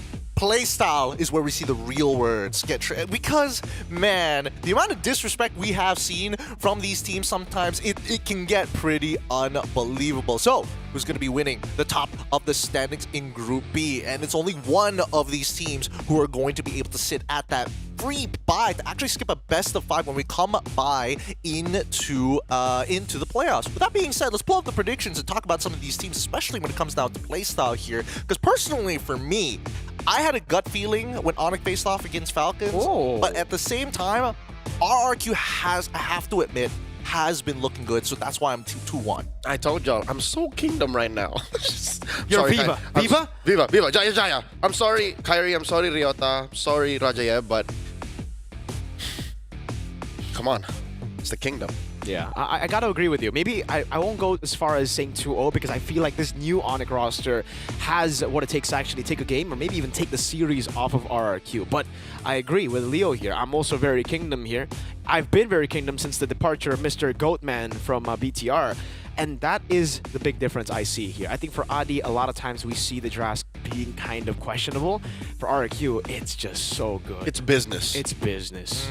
It is business. Let's talk about playstyles here because when Comfort meets competitive edge, we need to see where we can find our little advantages. And I think this time around, RRQ as a team as a whole, because they've been building on the idea as we are one as a kingdom, not individual fives. And we've seen them actually get cleaner as the days go by. Yeah, again, going back to what Miracle mentioned earlier, they are the kings of kings. So among them, they all are mechanically gifted. Rin's a highlight player. Idok, oh my god, did I say this yet? Idok reminds me of an Indonesian Chaknu. Like the IQ on this young man when he catches people off guard and what he's capable of doing with the weirdest heroes. And that's just in mid. What more elsewhere? So I can't wait to see how this rings true, especially against an Onyx that's rebuilding. I don't know, because when we're talking about mechanics, I mean, I've heard some of what the netizens said about RQ, especially when they're rebuilding. Sutsujin in particular taking a lot of criticism, especially since he previously imported over to Malaysia. Teams didn't do exactly very well, took a lot of heat from that, comes back, and then RQ is like, wait a minute, this guy's actually kind of good. La Mercenaria. Yeah, the Mercenary has been everywhere. You would never expect how MPL ID transfers are shaping up or have shaped up this season. Albert, the ex-RRQ face of RRQ, is an EVOS player now, and Sutsujin, an ex-EVOS player, is part of RRQ. So things got really crazy in the transfers, but we have a good formula for both these teams, I feel like. And for RRQ especially, I think it works. The reason they chose Sutsujin in the jungle is because they needed someone to be a pillar of consistency for the team, someone that would just be reliable on any hero, and that's what we saw just last season. Give him another season here, and I think, again, he's bonded with the team, synergized with the team even more. You can see the quote, "Stay calm helps us play better." That's why he is the pillar. Honestly, it's such a contrasting viewpoint, a polarizing viewpoint, especially when you compare it to like someone like Fabian, who's just like, yeah, I'll carry the game, don't worry about it. So Sutsujin is just like, hey, hop onto the biceps, I'll push you to the finish line. Exactly. See, that's the difference between the two junglers that they have, and I think that's why it's so scary now that you see RRQ, because you can see two junglers that can shift the entire team's play style, and both the junglers fit in well. So again, they're able to adapt to this one change. You're talking about Hazel. Yeah, Haslo. I don't know if we're going to see him this time round, but let's move the conversation over towards Onyx's side, because this time round with Onyx, in terms of their playstyle, yes, I do agree that the ego drafts do kind of, pinch Onyx eSports here just a little bit, but with the team that they have, I feel like they are more fluid, more be like water sort of playstyles, right? The IQs in the team fights alone, the way that they shape it is very creative. Funnily enough, when I'm looking at this new Onyx, it really feels like Season 9 RRQ. It's also the same coach, Coach Adi at the helms. Hey, it comes down to the players. If their execution is crisp clean, doesn't matter what Adi puts on their hands. Well, let's find out as we go straight into the drafting phase. Onyx eSports going to be on blue side up against RRQ Hoshi, and immediately I'm seeing that Blue Yo has been locked in. Blue Yo. It's difficult to trade for Blue Yo. Even if the Harith and the Granger are open, you only end up with one. So now, KezQ has to have that game plan. He has to have the procedural approach to the draft and say, I'm going to pick one of these, and then another power pick, and there it is. The Jushin, oh my god, we're playing so much Jushin in Mobile Masters. Yeah. I'm uncomfortable. Also, this is just the Adi template. Whenever he gets Suyo on blue side, he will go for Jawhead Sicilia. We've seen this, I think, every single time. Every single time it's not taken away, they will always go for this template. Every time it's open, this template works. And we saw it up against Falcons as well. We saw it win every single time in MPL ID. Yeah, I think it's an interesting synergy, Jawhead and as well as Suyo, because not only is it aggressive, it can be super defensive, right? Because Suyo's biggest problem is if I use all my cooldowns, I'm kind of stuck in the water. Jawhead's like, nope, flip you over, you know? Or do the opposite, flip you forward and then gain more distance. Get in there. Now, coming back to RRQ, they lock in the Hayabusa here. On top of the Harith as well as Jushin. Any ideas of the playstyle so far? I'm guessing it's a little bit more toy-oriented with the way that they've been looking in the draft, but the Hayabusa is so early on. RRQ with the first 3 picks alone, I'd say they're looking to divide and conquer. You don't want to stand too much in front of the Crimson Beacon, get flared out, get choked out. So they're going to use that mid lane prio to try and buy time for Toy. And again, you always have the threat of Sutujin. You always have the threat of what Edok could be doing from some random bush. Again, we don't even see what Edok's playing yet. Yeah, for sure. That's why I was thinking about the Tigreal instantly. This is the composition that we saw as well. I believe it was also up against Onyx, or was it up against Liquid, where Tigreal was picked up for Edok up against a Suyo as well. He constantly got 3-man, 4-man implosions. The positioning of Edok on, I think that would be his signature pick this season.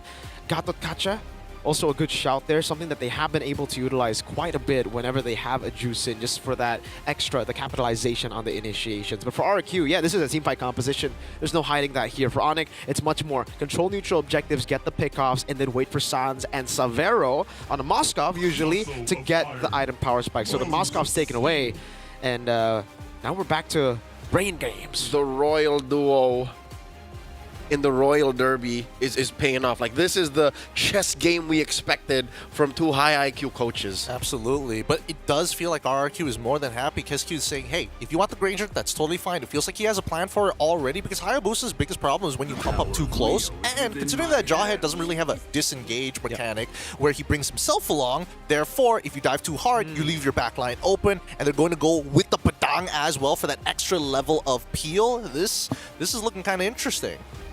Could this be an Edok Badang?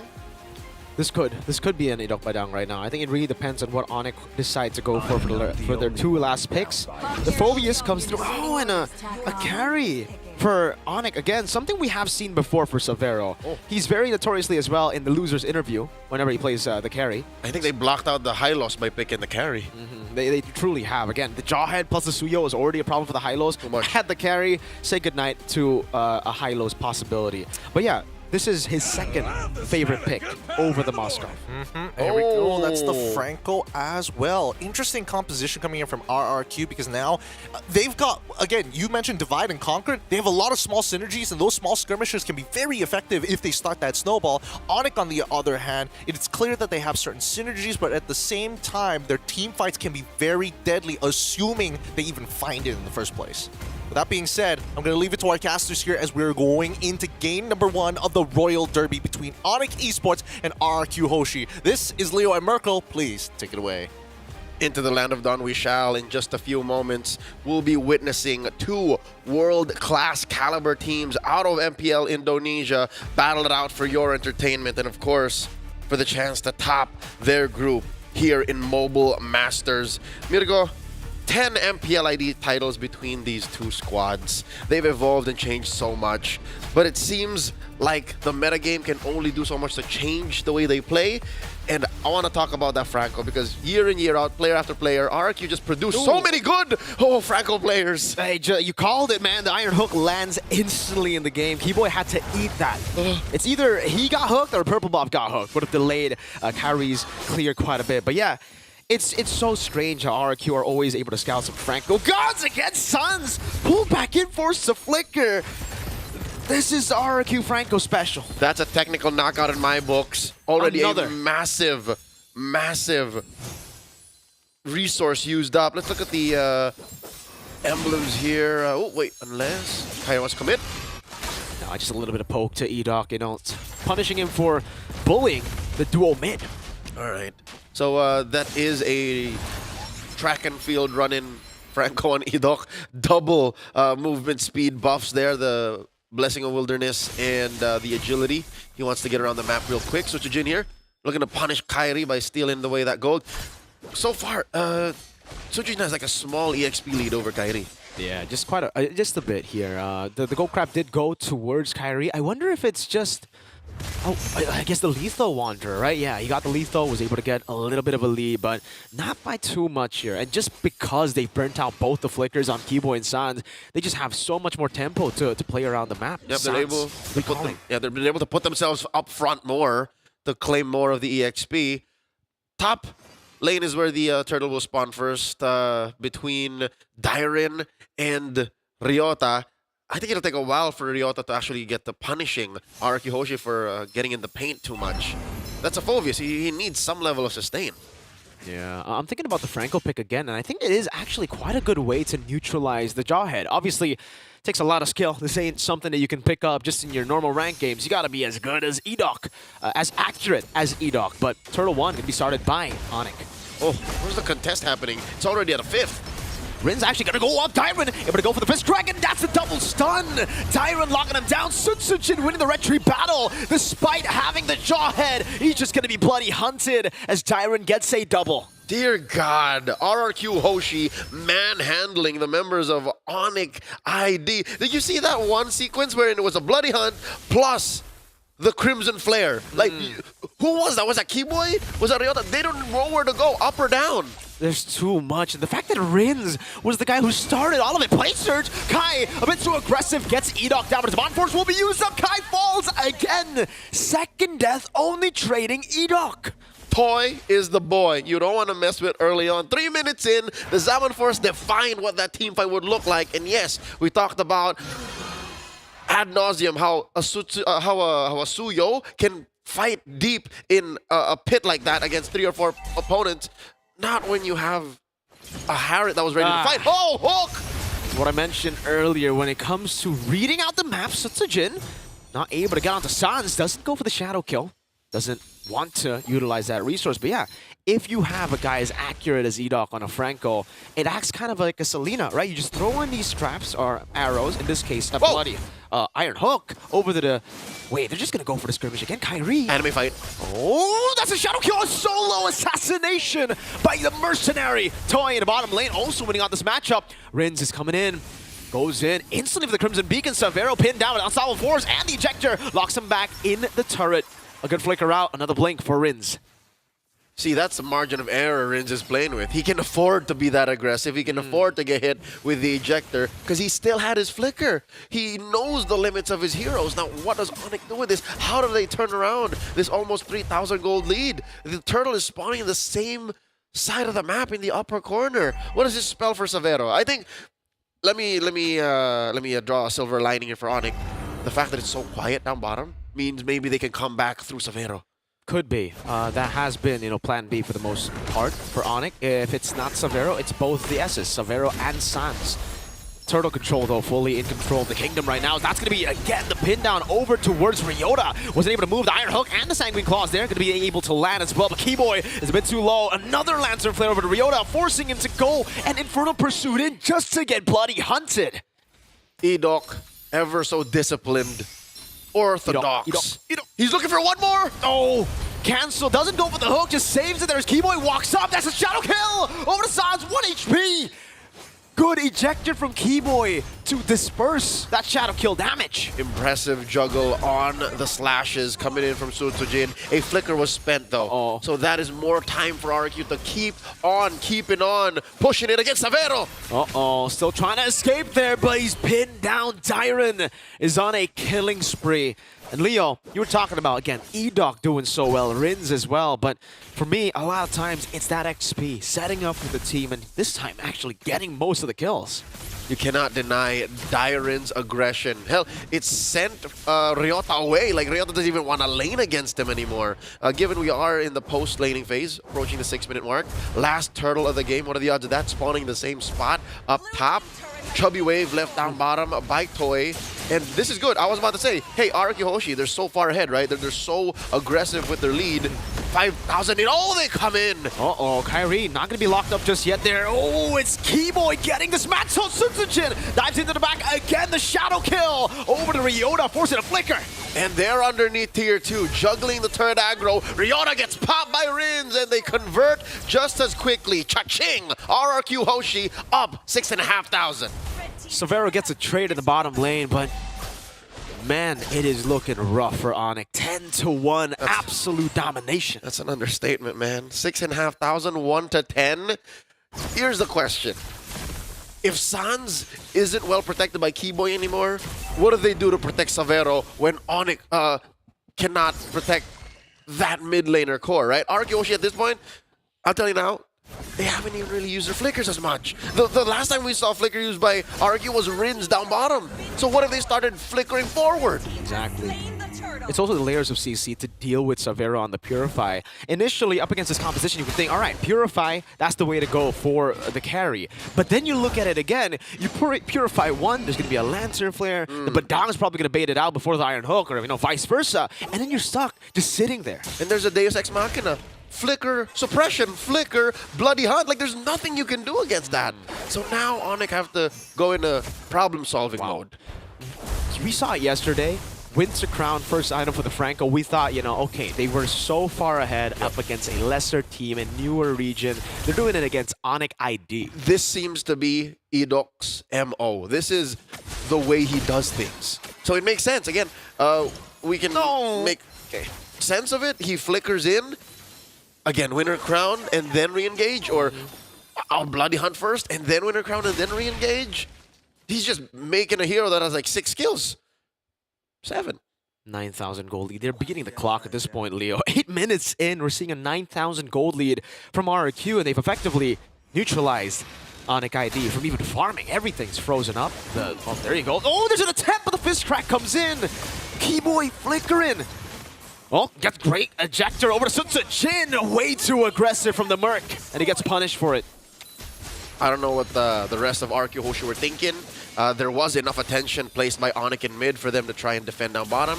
Wasn't even going to happen anyways. There was a Holy Shield down there. So lesson learned. Oh my god! It's an Iron Hook. No Bloody Hunt just used yet now. Crimson Beacon coming in as well. And that's going to be Keyboy taking out Toy. Flickering out to the side with the Saban Force. Kyrie walking up as well. But it's going to be, again, those dashes coming back to Zone 3 members. Tyrant gets a fist crack in the back to stun them. Ryota does God's work, though, in the back line. Taking down Rins. 1v1. Now he's running for his life. Can RRQ find the punish? The Y-Brush! Check the Y-Brush! Tyrant on it now. Dodges away from the Infernal Pursuit. Say goodnight to Ryota here. He is going to be taken down. Quite staggered on the death timers, too. So, will be a free lord to RRQ. He didn't want to go to bed just yet. No. It was way past his bedtime now. He should have died about 30, 40 seconds ago. No nighty-night. No nighty-night. Not for Ryota. Here's a quick Lord take for RRQ. They're on recovery mode as well. Again, they were ahead maybe 3 or 4 steps earlier. Stumbled, and now they can get back on the driver's seat. Small wave push up top that Rins has to deal with. I wonder, does Rins... Oh, wow. You know what? It's odd. Rins is not building Skypiercer just yet. No.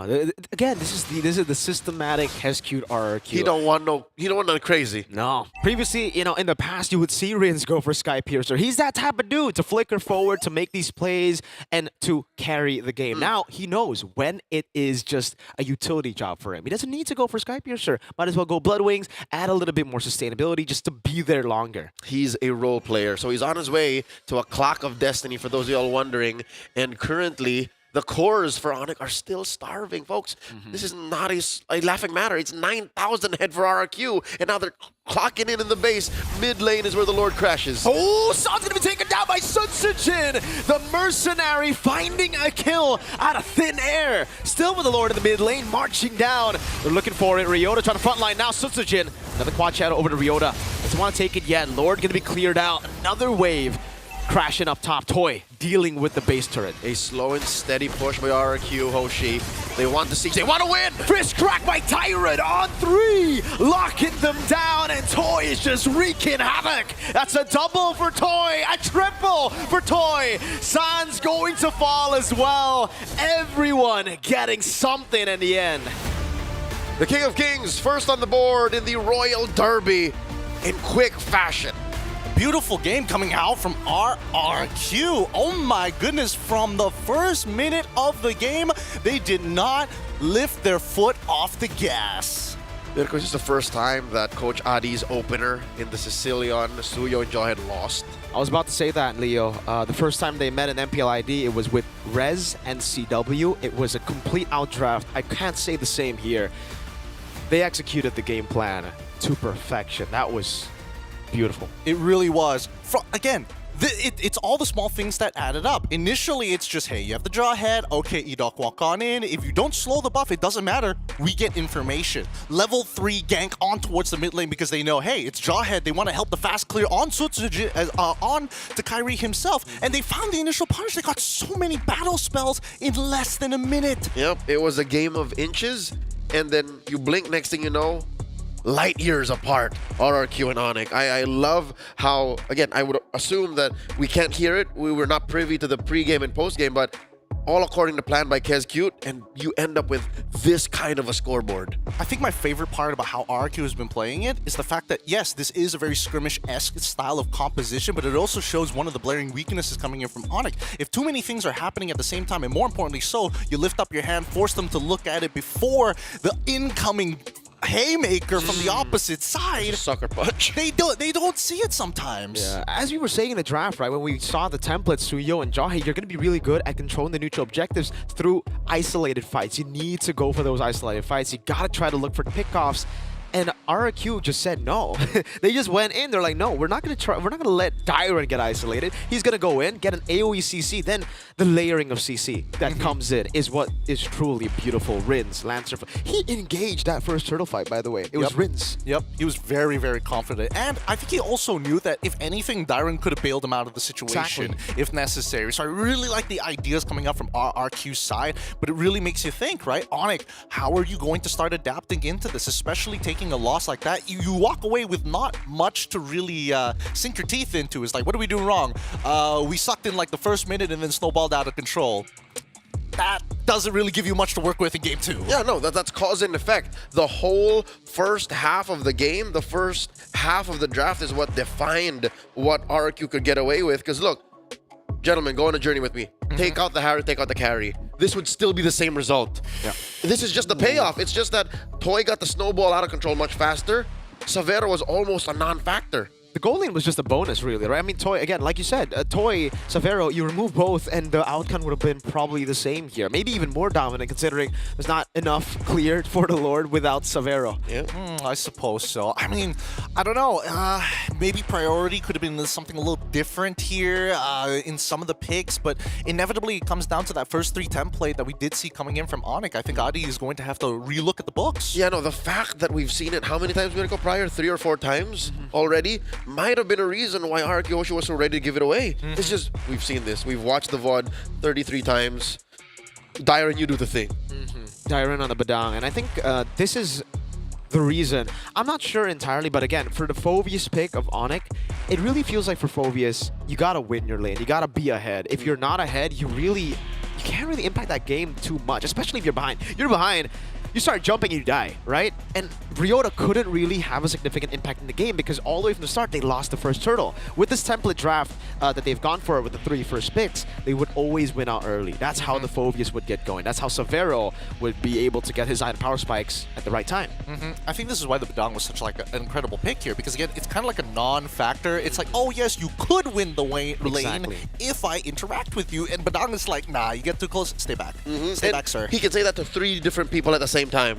He can say that to the Jawhead, something we have. Yeah, the Jawhead really, controlling a lot of fights has been the big reason as to why we're seeing Jawhead back. Badang says no. Yes. And I think, just in case you guys don't know, in the interaction, he does get CC immunity when he is popping that ultimate, just going, oh, no, no, no, no, no. And the best part, even if he's not the target, if he's close enough to the unstoppable force target, he blocks the ejector after because he gets launched in the different direction as long as he holds it up. So just small things coming from RRQ is showing why they had so much polish in this game, and the execution was clean and crisp, which gives Onyx basically nothing to work on for game number 2 other than we got to change the draft. We have to start pushing their limits. I think, if anything, Onyx need a more simplified approach to what they want to do in the game. You know what? A part of this makes me consider, what if Onyx suddenly just change up their draft completely? Like, they don't even go for the Suyo anymore. Like, they try to play for a Fanny. It's very possible.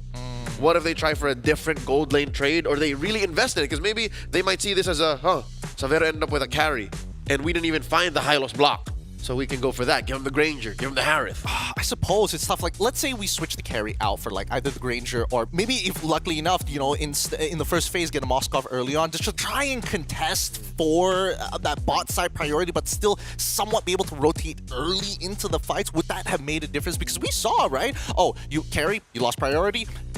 Kyrie ends up dying when Edot wants to go for the invade. Or maybe even attack Sutsujin. Maybe because his Sutsujin was just way too free. It's way easier said than done, though, right? Yeah. Because they just got beat up in the first turtle. And I think, you brought up a good point. The Moskov pick in the first phase will be great. All right. With that being said, adaptations is going to be on the forefront of their minds. These teams are going to need a short break, and so are we. As we all go on to the short break, don't be scared. We will be back. The Royal Derby will continue. RRQ currently at match point here at Mobile Masters.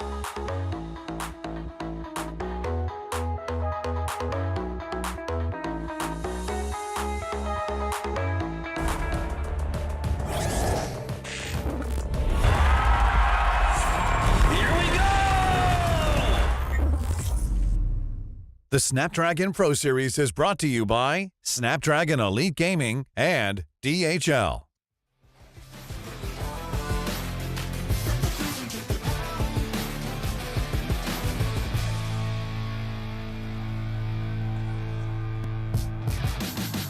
Yeah, I'm moving automatic. See the top spot, but I move right past it. You're not number one, man. You thought you had it. I got what I want. Now it's more than average. We are the masters. Now we back on the roll, headed back to the throne. Cause we back what we on. Now we here to set the tone. Got the spirit, got the soul. Never question the power. Yeah, we showing you the power.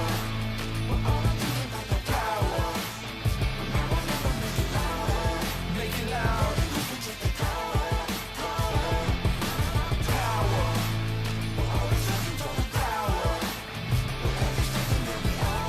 Don't waste a minute.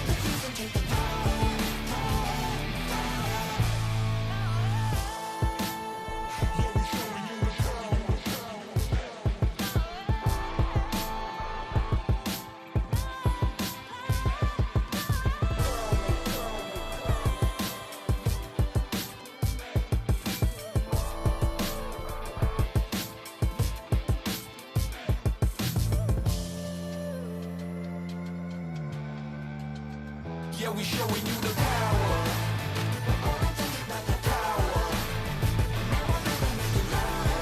Make it loud.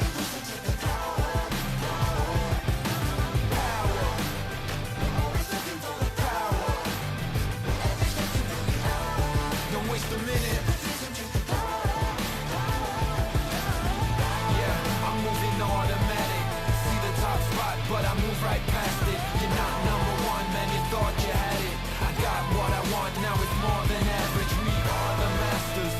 Now we back on the roll, headed back to the throne. Cause we back what we on.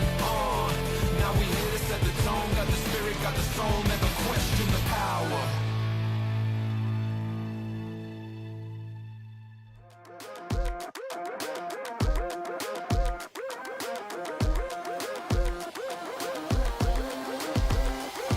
I believe it, I can see it.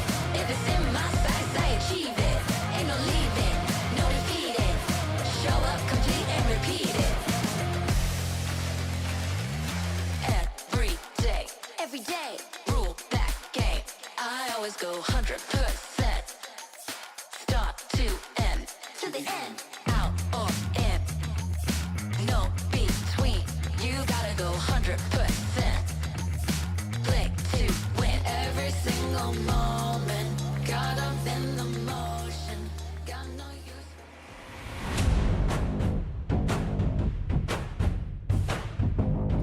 The Royal Derby continues. The match point is here for RRQ in a devastating game number 1 against Onyx eSports. As they hold that match point, Onyx is looking to adapt in the Snapdragon Pro Series Mobile Masters. My name is Gideon Q, and once again, we're bringing in the render distance for both Leo as well as Mirko.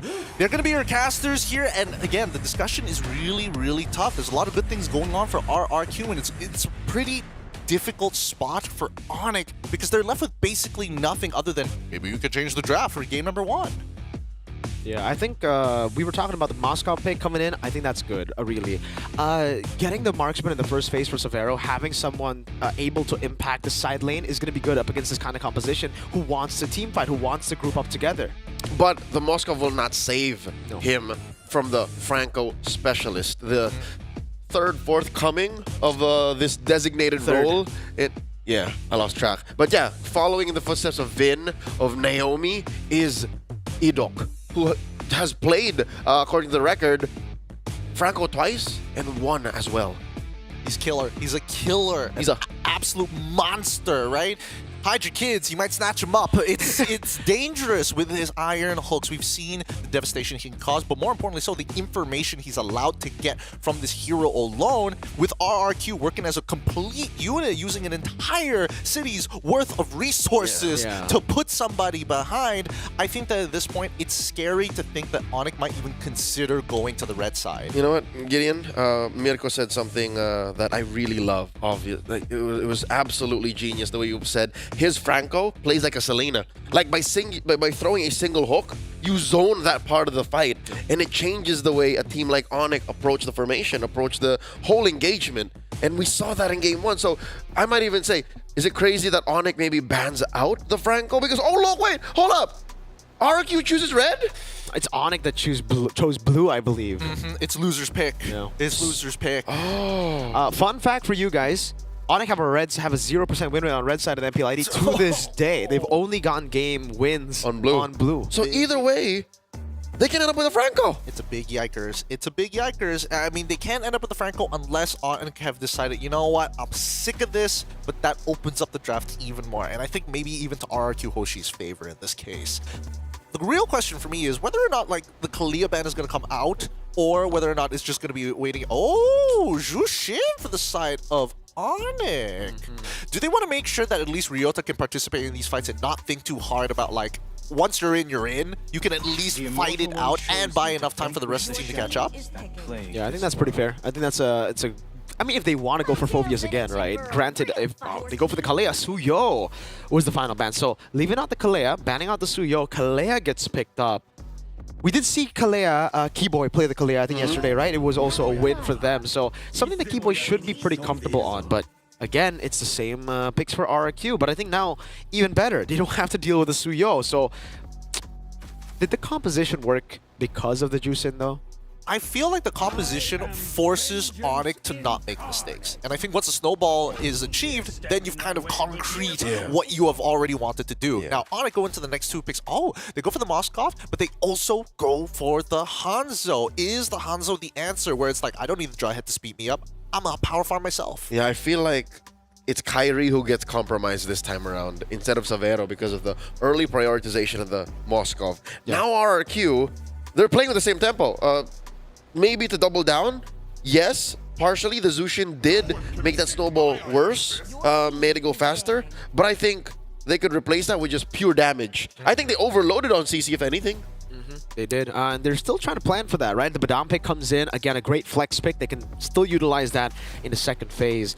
But for Onyx, it's already completely different. Again, now with the Kalea technically is still kind of pick-offy, but with the Moskov, now you have a way to split up. Now you have a solid plan B, where in game 1, there was really no solid plan B. Plan B was, again, gamble and fight it again, maybe win out the 50-50 and then come back. Yeah, I got to coin flip it every once in a while. Now we go into the second phase, and I'm curious to see the bans coming up from RRQ, because hopefully this is an indicator.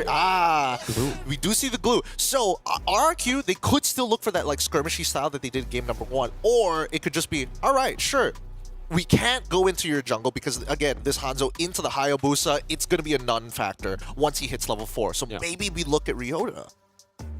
I'd say they look at Ryota once, and then they attack mid as well. Because RRQ is first on the flip when we go to picks, red 4. They can just take out a mid laner here and then make even Sans think twice. Let's see, the Pharmist gets banned out. I suppose. They don't want any saving grace. They don't want, like, safety parachutes for RRQ. Yeah, we have seen Rince pick up Aramis once this season, so and it's also with a similar composition, a composition that wants to dive, wants a team fight. So I understand the Aramis concern for Onyx because it does look like, I mean, for the Hanzo it's going to be very, very hard, especially later on in the late game, to deal with something like a Aramis. It's already a tanky lineup. I guess so. I'm a little iffy on it because at the same time, Hanzo can just force the Pharmist to just use his ult early, kind of like the Hayabusa in a lot of these cases, right? Yeah, I have I think it's harder to do that with a Badang there because it's an instant displacement. Harith goes in, one Synchrofish in late game, and your Shadow's dead. That's facts. All right, there you go. My theory stands. They do ban out one from Sans, and then I'd reckon this is because they want to pick Lucas. Okay. They could go. It could be the Lucas. I like the thought process there, but at the same time, it could be a devastating ult in the mid lane itself. I can't think of one that's decently good now that the Pharmist is gone. The rest are artillery strikes, and I think even then, that's still pretty dangerous. Is there anything that could really? Oh, Loyi. Yeah. That's a good deny pick. I was about to say for Onyx earlier. They have used this. Well, they have seen this before. It was up against Alter Ego, I believe. Alter Ego of Indonesia with Rin on the Hanzo and. Hijime on the Loyi. They love, it's basically the Claude. The diversion, you get the Shadow to places that you would just never expect the Hanzo to be. World's longest quad Shadow. Yeah.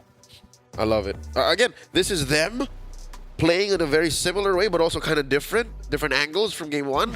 Now, Onyx, their adjustment seems to be just better coverage overall. Yeah, Farsa and as well as the high loss command from Onyx eSports. It looks like they're concluding the draft real soon here. We'll see what's his final pick. Tigreal. I like this a lot. Signatures. Oh, man. It's great because now Kalia is like, oh no, I can't just punish your front line for free anymore. Yeah, no. Because I'm bringing over possibly a larger threat. Red 4 and 5 for RRQ are 100% win rate heroes. This is going to be an interesting match. Let's see how Onyx is going to try and figure out the puzzle here that RRQ, the Kingdom, has put in front of them. I'll leave it to you guys to lead us into the Land of Dawn. It's Leo as well as Mirko for game number 2. Kescute is the key, man. His drafting just made even game 2 a little more difficult to read. For Onyx is because they were in the process of recovering, right? And then suddenly you forget that, oh, the Loyi was open, oh, the Tigreal was open. It's again, the deny pick of the Loyi is really what's so good, right? It really kind of forced Sans on the far side. There was nothing. What else could have you gone? Like, I mean, maybe you go for Sicilian, but that's an extremely greedy composition because you already have 2 heavily resource-reliant heroes. We'll see if this is the right kind of adjustment, if the resources on the map are enough, and if they understood exactly how aggressive RRQ can get to take us to game number 3. Welcome to game 2. It's the Royal Derby. Ooh, match point for the Kingdom. Keyboy gonna be caught in the tough spot already. Force a flicker out. Wow. It looked like such a good skirmish in the start for Onyx in the beginning, but it's Keyboy who has to use a flicker. Yep, almost for Rins too, but all it does is time him out. He does recall, so a TKO across the board. Looking at the player emblems this time around. How do you build your Kalia? Keyboy, pull yourself together. A little bit of XP, yeah. A little bit of cooldown, a little bit of HP. So the many different flavors of Kalia. Yeah. For Edok, it's also pull yourself together with a firmness, right? So wanted to have a little bit more resistance up against this heavy artillery composition, let's be honest here. Despite, okay, hold up. Karen wants to go in, gets shoved back. Goes for the Soul Snatch. No, not enough damage just yet. In the early game, Sutsujin almost found the quad shadow over to Sans. Luckily, Sans got that wing. All right, this is an interesting matchup to watch. A lot of shadows. It's Shinobi Warfare that RRQ, Hoshi, and Onyx are getting into. Let's talk about that XP lane matchup. This was very different from game 1. It was prior a Badang versus Phobius. This time around, it's a Badang versus Hylos. Ooh, speaking of the XP crab just got stolen by Edok. From afar, he just throw the shockwave. He just, boom. shattered it down to the ground. This matchup is, again, more of a non-lane than it was before, right? At least the Phobius wanted to fight. The Hylos is more like, yeah, if you don't want to fight, we just, you know, go and rotate. Yep. Ryota goes for the battles this time around, not the little skirmishes. So he's holding on to this turtle, pulling it over to Onyx's side. Edok already at level 4, Rins as well, so there's no need to use the diversion. Keyboy holding that small brush. Does not have the tsunami yet. No! Tyron in the back, able to go in. Sans already using the Purify. Edok getting the implosion out too. Kairi walks into it. Goes in, Soul Snatch away. But Tyron's still on it. Sutsujin gets all the space. Tsunami slam down to the ground, but it's Edok who has the final laugh. Just too little, too late. Not to mention the SOD hit nothing but air. The atmospheric awareness of RRQ Hoshi. They got tabs on everyone from Onyx. And Leo, it was just so perfect how Edok was able to get level 4 so much quicker than Keyboy because he got that steal on the XP crab. Yep. Edok was rushing nothing. Like, he was standing in the very same spot he was when the fight started, and he had all of the time to reposition, all of the time to say, no, I will press the implosion when the timing is right. And he caught Sans. He got the shadow of Kairi too. Oh, almost. A catch doesn't have the implosion, but it has thrown Keyboy out of that bush. Toy trying to go in. Good feather airstrike there from Sans. And it's back to damage control for Onyx. This is very, very deja vu to game number 1. It's RQ winning the first fight. Not as big as it was in game 1 though. Yep, a little more deliberate, a little more orthodox approach. Zaman Force here dropped in by Toy. It is all just a push in. Savero deeper underneath his turret. So I don't know. I don't know if Keyboy is going to commit any resources. Of Onyx is thinking to send anyone over up top to Savero. Look at this Kairi looking to steal. Oh, does not get it. Yeah, clutch retribution by Sutsujin. The mercenary gets his coin. Oh, diversion though. Kairi might just be read out. Uh-oh. Sutsujin doesn't get the quad shadow. Gets company in air. Reaction 2 times. Rins able to walk away from Sans' damage. Keyboy wants to go in again. Sutsujin's right there. Gets the shurikens in and actually is able to get Rins out of harm's way. They're going to go for more steals on the jungle. Purple buff has now just spawned in the game. Yep. Interesting and impressive footwork from Rins. You saw how underneath the feathered airstrike, the almost eminent clapback from Onyx, he just sidesteps everything. Happy feet. Got that movement down below. Any lesser mage would have just ran away, but that's exactly what Sans was expecting. So, again, clearly, RQ Hoshi studied this matchup, not just from the draft, but even to the players' individual movements. Tsunami Slam! Not too sure if you want to jump on. Edok gets the shove back. Soul Snatch coming down. Also the knockup over as well. Now it's Dyron in the front, getting chunked quite low. Ryota with the DOT Turtle going to be reset as well, but Ryota has already used the Glorious Pathway. Diversion, a stun coming down. They don't know where the diversion's coming. It's going to the back as well. Kairi still able to escape for a bit. Sutsujin now on Keyboy. Dyron, fist track coming over against Kai with another punch down. Kairi looking for the kill. Will be able to deal with Dyron. Turtle, not even half. Rins caught as well. Keyboy, Tsunami Slam. Nope, just slamming him down to the ground. RRQ Hoshi spent a little too much time trying to secure those kills, but Sutsujin from out of nowhere steals the turtle! The Merc saves the fight, the SOD doesn't land, but Sans together with Keyboy will get what they wanted to. Savero in the mid lane, unable to get a trade, but it's good enough. Onyx are back in the game. The only survivor of that slaughter in the turtle pit. Onyx now up 1,000. Savero was just following in Toy's footsteps, and Toy was there to actually just help RQ Hoshi catch up. Is that a stolen purple buff? For RQ Hoshi, like the big buff wasn't there. Look, it was just the baby buff that Edok and Sutsujin have to take care of. Huh. They left the baby. I think last time I saw it, wasn't it Kairi on it? Maybe exactly. He just had to rush the turtle. I'm thinking, right? I'm assuming right now. Or he didn't take it. No, he didn't. He had to rush the turtle, leaving the purple buff is what I'm thinking right now. All right. That's just how quick RQ were moving around the map. All right. Well, again, given what happened, they were just trying to make ends meet, trying to make deadlines, these rotations that they themselves have set for them to try and make the most of that early snowball. But right now, for the first time in this whole series, Onyx are in control.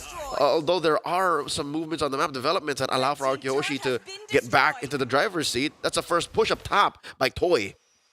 Edok wants to open up the map again. Ryota did a good job at zoning earlier in that skirmish. If it wasn't for Ryota and the Glorious Pathway seeing the diversion going in and getting the stun right before the diversion went through, it could have been devastating to Kairi. That whole diversion play was a 50-50. Yeah. Arc Yoshi already positioned themselves and committed too much to pull out. It would have been worse if they just denied themselves that opportunity. So they took their shot. It's better than not doing it at all. Tsunami Slam on a Diren, throwing all at the Padang, but he goes with a fist crack. Toe Snatch still taking him down. Kairi able to get the kill. 1-4-0. That's the pickoff. Diversion though. Diren spent so much. Good read by Kaidok! Diversion into the implosion flicker. No hesitation. Keyboy looking for the Tsunami Slam. Doesn't have it. Back up just yet. Turtle for free to Sutsujin. And that's the last hurdle of the game. Clutch timing too, as it was about to turn into a Lord. That's happening about 2 minutes from now. This does open up the map, leaving Savero to his own devices, pushing down tier 1 in the bottom lane. Sutsujin securing his purple here. All right, slowly, the pendulum has swung back in RRQ's momentum. The instant decision making, right, from Edok as well. You saw that Kairi initially, it was the instincts, man, coming in, but he was still thinking, all right, do I try to scout in? Do I go in? Once he started thinking, Edok took that time and went in. He knew he had the opportunity, and it was closing quick. Yep, he took a shot again. That seems to be RRQ Hoshi's MO, is when there's a shot, we take it. And here's the diversion into the Rock Golem's bush. I wonder if Onyx knows that there's this many members of the kingdom here. And they rotate out. Oh, they still move down bottom. Who is this? They spot out Keyboy. They're just setting up that push. Yeah, they want to get the turret, leveling things on the board of the bottom lane. Something Savero was able to get in trade. Now it's back to even Ryota. Trying to scout Sutsujin. Savero getting a lot of space this game, unlike when he was on the carry, right? This is, again, more Savero's style. He wants to be an individual player, an independent gold laner that looks for farm while the team goes for objectives, looks for picks, yada yada. He builds himself up before he's able to be part of a bigger picture. And even when he misses the SOD, some might argue that might be for the best, you know? Maybe giving him that option to join the fight when he's not ready yet might be detrimental to Onyx. So right now, Arc Yoshi setting up a diversion into that L brush. Beautifully done. San's going to be taken down. Again, it's Toy who gets the kill. What a diversion from Rins. Fist crack over to Ryota. Implosion as well. Keyboy, you don't want to take it. What? He still goes in, gets caught, and gets taken out by the Shinobi. Sutsujin. The yin and yang effect denied Ryota the retreat. And I think Keyboy was thinking, hey, I can heal him. I can fix him. We can make it better. But Haruki Yoshi says, no, it's too late. And they take 3 for free, converting into a turret, converting into a Lord. And now we're back in Kingdom territory. Just in a snap. You miss it. Almost. Savero could have created another Savero moment with that play. Unable to get it. I love how Sutsujin was just so calm, though. He did not panic retribution. He's like, it's fine. It's off by an inch. Classic Sutsujin, man. Classic Sutsujin. He doesn't have emotions when he's on cam, when he's playing. But in the gaming house, I've heard that he's a completely different person. I mean, that's how you end up being that way on stage. You take it all out when you're home, so that when the crowd is around, when you're out in public, it's cool. Story of our lives, man. Instant replay. Let's take a look at this. What a masterful diversion, right? Seeing the angle that no one was in that bush. And again, like you said, it's about the 50-50. They just know how to 50-50 so well. Keyboy mismanaged that timing on the skill to jump on the wall. Thought he had a little bit more time to jump back. Oh, wait, there's a skirmish. Tsunami Slam coming down. Edok gonna be caught there, still able to escape. Gets the implosion down as well. Kai locked in. Edok still surviving. Lord charging into the mid lane. But Onyx are able to defend. Still a successful attempt by RQ Hoshi. Again, true to their identity in this game here alone. If we see a shot, we're going to take it. As long as it's not a 0% win rate of success, we will try. And they get away with popping a Holy Shield down bottom and chunking down mid lane inhibitor to a third. This is working out for RQ Hoshi because Onyx, say what you will about Savero being more comfortable. Say what you will about Kairi being, less in trouble, given if he does decide to go into the paint, decide to fight in a pit. He's not as punished as hard. He is still in a, remote body. It's still very difficult to fight against RRQ. They take down Ryota. In a blink of an eye, again, Sky jumping in with the Soul Snatch SOD. Lands, but I don't think you want to take it. Sutsujin in the back, almost fighting a Tsunami Slam. Locking Sutsujin down with the Quad Shadow there. E-Dog goes in for the diversion. Doesn't land it on anyone. Severo takes a beating. And Sutsujin, Shadow Kill, gets shot the Suns. Is it going to be enough? No. But in the back, it is Kai again who looked for the kill, but gets super low. Deja vu. But it seems like Onyx is worse for wear after that, losing Ryota and now unable to defend with this push. A feathered airstrike of desperation from Sans, unable to protect his tier 3.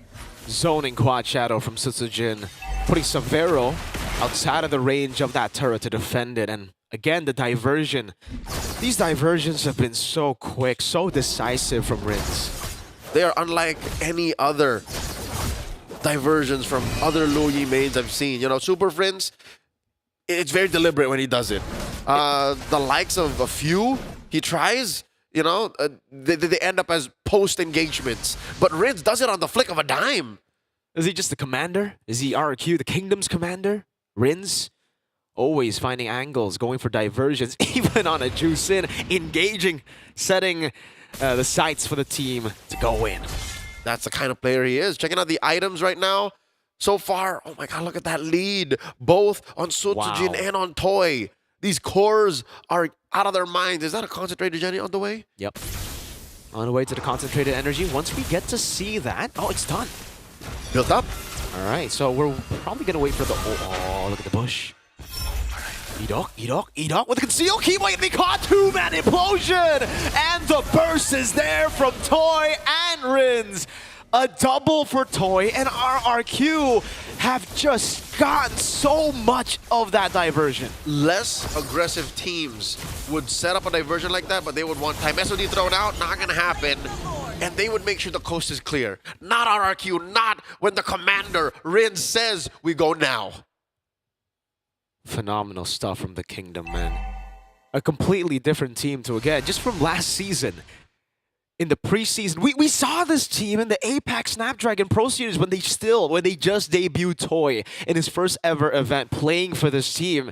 And now they've improved this much. A different configuration actually got a sweep against the then would-be world champions in Onyx Philippines. So this is just that same DNA and they engage. Severo trying to survive there. Toy goes over his Mod Force, goes in straight for the base right now as the Lord is still there. Ryota getting his entire HP evaporated. Shadow kill the base. Sutsujin gets it. And in the base underneath, they're waiting for minions. Toy gets taken down. Severo is trying his darn hardest, goes in and pins them down. Rins looking for the kill. Rins going to get taken down by Severo. E-Dog on the base. Onyx have defended.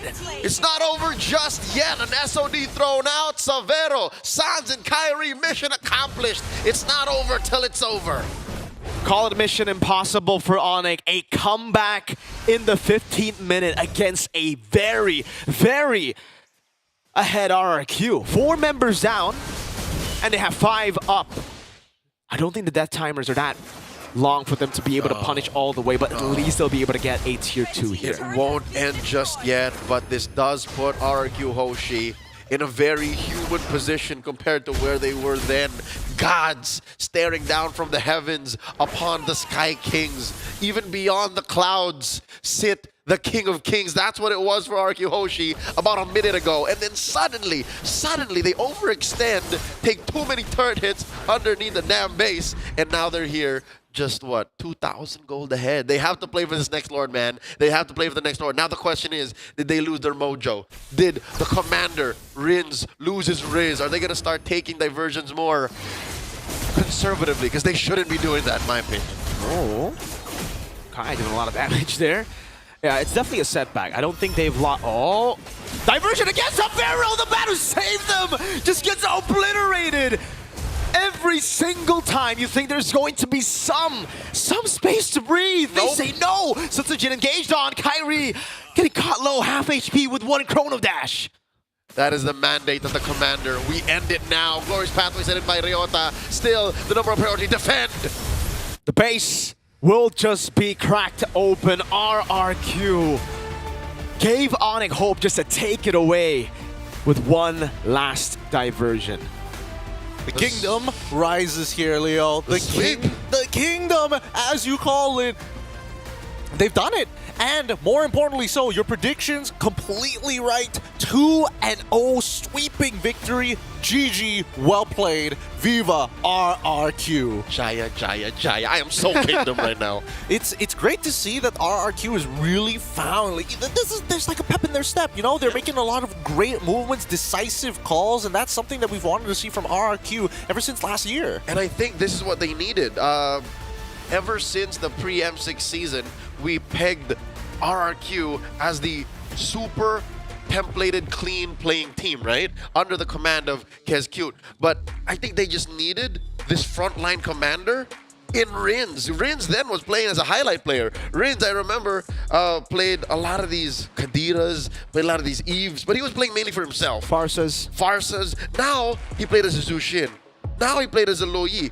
And sure, Edok is there to be the brains of the operation, but they needed someone to push everybody forward, and that's what Rins was. He does so much better on picks that are utility, picks that, again, want to go in. Someone who wants to be up close and personal. It's great to see. KezCute, the mastermind of it all, and he's got 5 members to be his strong arm to guide the Kingdom to victory. Onyx here, man, I have to admit though, there were a couple unlucky moments for Onyx. Like, it's like, oh, I cleared the bush already. Sans, you can walk by. You're dead. You're gone. Bye-bye. Hide your kids, man. It's really tough to say because if anything, yes, the draft was a bit of an issue, but then coming into the game itself, there were moments that Onyx were able to kind of push back. Actually, I would say more than there being issues in the draft. I think it's a very strong draft by Onyx. It's just RRQ played into it so well and used their kits in odd timings that would undo that equality, that would put Onyx in weird positions. Again, you blink, next thing you know, all 3 inhibitors were down. That's literally what we saw. And I think it's also something that you mentioned in the game, right? It really feels that RRQ have not just drafted better, just a bit, advantage definitely to RRQ, executed better, but it's all due to the planning. It really seemed like they just knew what Onyx were going to do. Their movements on the map, their individual risky takes as well, like their tendencies, their habits were all studied and were all punished by everybody on RRQ. Which is all the more impressive because they studied them in their form now with Ryota and Savero. So they took even that into consideration. I love it. I personally love it a lot because that just goes to show that the level of polish that RRQ Hoshi has is already, you know, prepping them not only to potentially be champions in their own individual MPL, but even for potential M-Series tournaments. So let's keep that in mind as the tournament continues to go on. And honestly, for Onyx, yes, I do agree that RRQ had the advantage here, but at the same time, you could also see when the planning ends, right? Some of these fights that got dragged out even longer, Toy, he doesn't mind it. He fits into the role really nicely because when there's no plan, Toy still has the mechanics to really kind of elevate the team over the top, to make it over the walls. And to really just make it as icing on top of the cake that was so well built and baked by RRQ. Any lesser gold laner would have thought twice about it. Are you sure, Rins, we should be doing this? Are you sure? Because he's their only core. You consider this, Rins is utility. You consider this, Sutujin is cleanup. If Toy were to fall suddenly and fail in his mission to engage, then RRQ has to think about the next plan, Plan B. There was never a Plan B for RRQ. Yeah, there honestly really wasn't. And that's why some of these fights that Onyx won was, okay, the plan was we only planned up to here. Everything that happens after that was either, oh, they made it through, not the cleanest of execution, and now we've got a bit of a problem. We've got to make sure that we get our max value. The old reliable for Toy. He's just the old reliable, right? I mean, once he gets to his item power spikes, he is able to carry. And we've seen it, again, also against Onyx. He was playing Iritha up against CW's Granger, Sans, and Sicilian. He was the difference maker. So not only is he the old reliable, but he could also be the X factor that guarantees the victory in the last portions of the game. Oh boy, man, this is a scary Kingdom here. A convincing 2-0 victory over Onyx is going to send shockwaves throughout the MLBB eSports community, and more so for the international competitors looking to take an M-Series trophy for themselves right after they finish off the Mobile Masters. Even so, at least we're looking at some strong competitors here when we start moving towards playoffs. I mean, RRQ definitely on my list. I want to watch more MPLID now because of RRQ alone. Can't wait for that break to be over. Yeah, boy. They're undefeated in MPLID.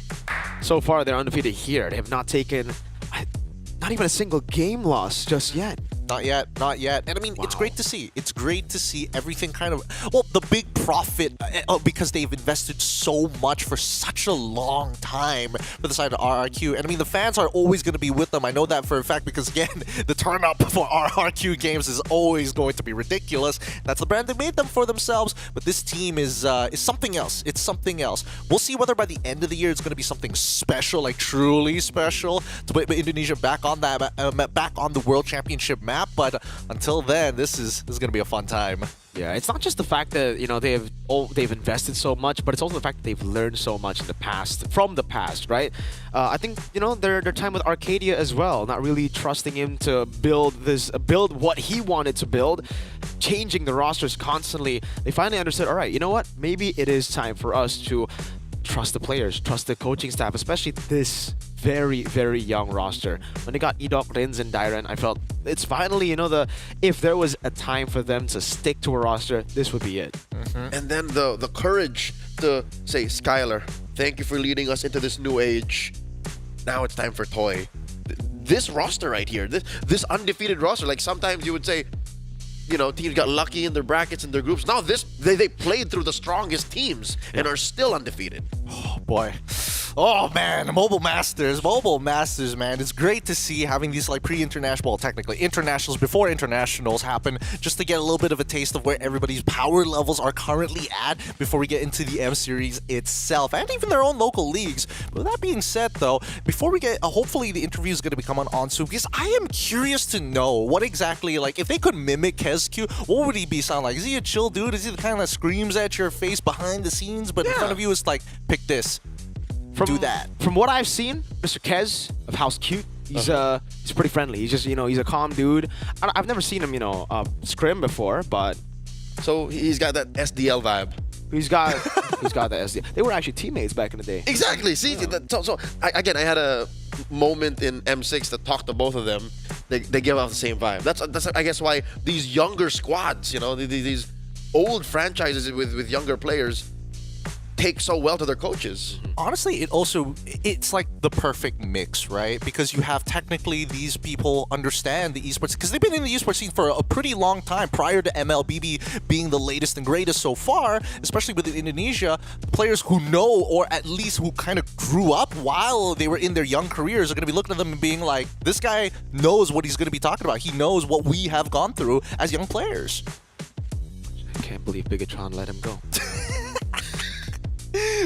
that's loss aversion, Miracle. Like, leave it in the past, all right? Look forward. You now have Etomax. Yeah, you're now a Kingdom fan. Viva RQ. Right? Like, at least in his DNA, he is a red robot. How much money would it take for RRQ to pay you to get a tattoo of RRQ's logo, just like on your chest? Just Viva RRQ. Okay, maybe not so cruel. Just the RRQ logo. Just an RRQ sentence on the chest. Yeah. RQ 80,000 USD. Win the prize pool of SP. Pool? Hey, so Mr. AP, Mr. AP, you you got my number. Make it happen. 80,000. 80,000 to you. Would you actually get a tattoo? Leo, how much would you do to get that tattoo here? Especially, again, it's way worse for you being part of the opposite side of the world. What do you mean? He's a Kingdom, man. I can be Kingdom. He is Jaya. So you do it for free. I could call my tattoo artist now, get it scheduled. You would do it for free? I would. Oh man. Mr. AP. Mr. AP. Mr. AP. You have our numbers. Oh boy. We'll split the 80K. We'll run 2 tournaments. We'll run 2 tournaments. Yeah. Honestly, if Mr. AP is willing to contact you, we can go RRQ. Gideon, I can switch. You're Q. Oh no, you're Q. No, I'm Q. Then we can switch. RRQ. Keep switching. We'll just do that. We'll just do that. And then, I don't know, maybe if they like bump it up, we can do the Viva. We gotta get another person. And then Jaya. Yeah, 80K. Just oh, dude. We're running so many tournaments. Dude, it's gonna be a rough time. It's gonna be a really, really rough time. Keep in mind, we're waiting on the interview with RRQ. A lot of questions to be asked here. But the upcoming game is also gonna be an interesting one because it's gonna be TLID once again against YBG. I think this is gonna be the first time on Stream A that we're gonna be seeing YBG. Correct. Yeah. Their scoreline not looking pretty good. 0 However, wins, I do want. Oh man, I want to start talking about their one particular player because again, there is so much respect for him. We'll get into that a little bit later goat. because now I've just been given the signal by Zipper. We have the one and only, the mastermind of the kingdom himself, the coach of glory. Give it up for the man who wears the crown. It's Kezcute. Hello, Kezcute. Hello. Kezcute, how are you feeling after a convincing 2-0 victory against Onyx eSports? I don't know. I think our execution is much more better today compared to them. Yeah, I guess. He's giving me the SDL vibes. He's giving me the SDL vibes. I get it. I get it now, Leo. He doesn't want to give us much. Coach, Kezcute, congratulations. I am in love with your squad. I am so kingdom right now. Can you share with us how you motivate your players? What do you tell the squad before the match begins so that they're relaxed, like Sutsujin said? I think it's, no matter what, if you fuck up in the early game, just reset and just smile. I think that's it. That's why he's my GOAT. That's man. real. That's real. That's real. That's so down to earth. I don't know, man. Coach Kez, yesterday we just asked Sutsujin about how you were able, or how RQ was able to get these super quick games, right? He said Kezcute is the key. Now, I just want to get your opinion on that statement because it's been really everybody's opinion on RQ. It's you are the key, you are the mastermind behind this. What is your opinion? I don't know. I think he's just glazing me and he's just glazing you, dude. That's cap. I don't know. I just prepare much more better. I think for this game. Yeah, I don't know. Okay. Well. Kezcute, I'm curious to know. We were discussing because we don't know what you're like behind the scenes, especially when it comes down to Scrim. So imagine me, Leo, and as well as Merkel. We're your players. We messed up in the game. You know, simulate a situation. How would you give us feedback? We lost, coach. We're losers. Okay. So every time we lose, I keep telling them what the worst mistake that they make in the game, and for sure I will give them some preparation what to do if they and don't let they feel demotivated. They need to keep fighting. Don't scare, and yeah, just enjoy the game. Just enjoy the game. We're man. MPL ready now. We're MPL ready. I got it. Ready. Clearly.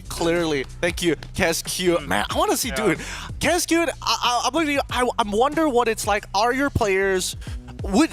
How does he look like angry? That's what I'm trying to figure out. He's too chill. Do you get angry, coach? Do you get angry? I don't know. I think I'm never angry. He never tilts. That's the cute. Maybe you can ask some of our player if I will ever be angry. Dude, if Sutsujin is blazing this man, nobody can get on his bad side. Kezcute, the whole world is watching you right now. What do you have to say to all the RRQ fans and the new RRQ fans internationally? So yeah, for all of our fans in the world that watching us today in the ESL, yeah, keep supporting us. You need to keep remember or tell us to keep improving and keep humble. So I hope we can get the champion in this ESL. Thank you so much, Kezcute. Thank you for the interview. We'll send you on your way. You still have some games to play, of course. And honestly, good luck. Great games. We'll see you next time. Thank you. Thank you, coach. Reasonable glaze, by the way. Reasonable glaze. Isn't it not very reasonable to glaze that, man? Real. It's real. That's why I said cap. Like, you're not getting glazed, coach. They're telling the truth. Yeah. I can't Sutsujin would never lie. Dude, never. this man never tilts. This man never tilts. What gets under his skin? Well, I gotta know that. It's gotta be something that makes this man tick. Not losing, I guess, because when we lose, like remember we were losing a scrim. He's like, it's okay, guys. Don't get motivated. I think it's just due to his experience, right? He was a player before, and just having that experience, understanding how it feels to be a player, getting coached by someone who is angry at you, who puts pressure on you. Maybe it's just the experience that has molded him to the coach that he is today. He knows. Maybe he's a keyboard warrior, we don't know. It's like, vocally, no, but I will type some major. He was an ex-player of a certain game. He know that is within the realm of It is known. It is a strongly worded feedback form. Dear Sutsuchi. It's in the Check your emails. It's super formal. He writes it down, multiple paragraphs. I saw the orange buff. It's in meme format as well. It's in Shakespearean English. It's classic like that. I love you, Sutsuchi. You know what we're talking about. That's how they communicate in the Are you kingdom. talking about the ult? This was long ago. This was 4 or 5 months ago. M6? Tempest of Blades? Hey, look. Hey, man. He's grown. The mercenary has grown. They're okay? winning, all right? They're winning. They're winning and they're doing really, really good, man. I cannot wait to see how high, or at least where the ceiling is for RRQ, when they're going to find that first plateau. I think a lot of teams, when they get into that, that winning strategy, they're kind of like, I can take it chill. It's all good. We're the best in the world, man. And then they realize that there's so much more. With that being said, we're going to go on a short break. Our next game, it's going to be TLID up against the one and only YBG for the very first time on stream. Hey, we'll catch you guys in just a little bit here for the Snapdragon Pro Series Mobile Masters. We'll see you then.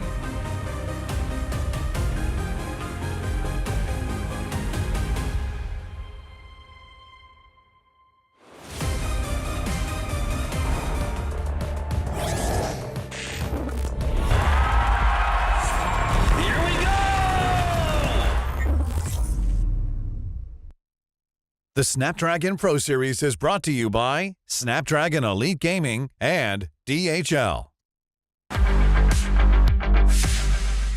Halo guys, gue Fabian dari tim Liquid Indonesia, role gue jungler. Hari ini gue bakal ngajarin kalian bermain Suyo. Kalau buat emblemnya, gue kalau main Suyo biasanya pakai Trill, kalau nggak Swift ya. Kalau yang 2 sama 3-nya nih sebenarnya bisa killing spree juga, kalau nggak Impurage. Cuma biasanya kalau buat farming mungkin Impurage biar lebih cepet aja sih. Terus kalau yang talent satunya nih bebas sih sebenarnya, bisa Swift, bisa Drill juga. Jadi ya tapi lebih enak Swift sih sebenarnya. Tapi ya udahlah, kita coba Swift aja lah. Ya paling kalau buat level 1 yang gini kita ambil skill 2 ya. Karena biar cepet farmingnya. Terus biasanya kalau gua sendiri start mana buffnya sebenarnya tergantung turtle. Kalau misalnya turtle-nya di bawah ya udah gue start bawah. Kalau turtle start atas, gue di atas. Terus kalau farming, kalau dari gue sendiri sih langsung retry aja sih biar cepet aja. Terus juga main Suyo gini, skill 2-nya bisa di hold, bisa di tap juga. Jadi bebas. Habis merah gini ya ke biru aja sih. Kayak farming biasa aja sih. Ya terus kalau misalnya udah 2 buff gini ya kalian habisin jungle-jungle kecil aja. Terus kalau misalnya ada kutu ini Lito, ambil aja. Terus ada orang ya udah kita kill. Terus kalau masih menit 1 gini mungkin ya farming doang sih. Kalau misalnya ada orang yang buat tiging kayak di XP lane, kalau nggak di gold lane gitu, mungkin ya bisa digas. Cuma tergantung pattern kalian. Kalau misalnya pattern kalian ke atas ya udah ke atas aja gitu. Jadi nggak usah mondar mandir. Terus juga jangan lupa kalau misalnya ada jungle musuh, kalian coba invite aja sih. Biar lumayan kan XP sama gold. Turtle udah mau respon guys. Jadi kita ya stay turtle aja sih. Karena Suyo tuh ibaratnya kayak hero yang lumayan kuat megang objektif ya. Jadi ya buat pegang turtle, pegang lord gitu lumayan ada advantage-nya sih. Udah kalau misalnya udah dapet turtle gini, kalian tinggal farming lagi. Terus kalian bisa geng mid, geng atas, geng bawah sih. Bebas. Jadi kesimpulan main Suyo ini menurut gua ini hero buat di jungler sangat overpower karena dia mempunyai banyak advantage ya, kayak ibaratnya bisa sustain di early game-nya, ada damage gitu-gitu kan. Jadi ya cocok lah dipakai buat solo rank, entah itu party gitu, cocok banget ya. Ya paling dari gue itu aja sih kalau buat pro tips bermain Suyo ya. Kalian jangan lupa buat dukung tim Liquid Indonesia di SPS Mobile Master ini supaya juara guys. Thank you, thank you.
Working hard, we're working smarter. Where they're gonna go, we go harder. Hit every swing, roam like a king. Every dream in your head getting bigger and bigger. Isn't it time we start pulling the trigger? Shoot for the clouds, let there be no doubt. We're flowing without any drought. Baddest the baddest, just call me rolling. Playing with folks for the serotonin. Placing your best, yeah, we're going all in. It's somebody calling my destiny. Betting on me, you don't wanna be my enemy. Wait and see, lay on the waist. Taking a victory, not just a taste. Laying on flat and we're storming the gates. You don't wanna be my enemy. Wait and see, lay on the waist. Taking a victory, not just a taste. Laying on flat and we're storming the gates. Laying on flat and we're storming the gates.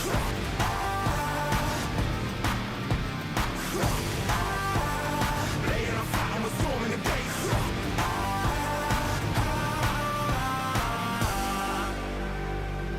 Right from the heart of me, never apart from me. It's all I had and all I ever need.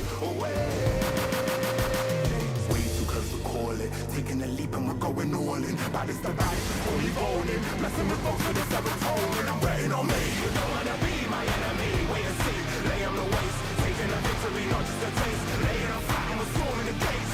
You don't wanna be my enemy. Wait and see, lay on the waist. Taking a victory, not just a taste. Laying on flat and we're storming the gates. Laying on flat and we're storming the gates. Laying on flat and we're storming the gates. You don't wanna be my enemy. Wait and see, lay on the waist. Taking a victory, not just a taste. Laying on flat and we're storming the gates.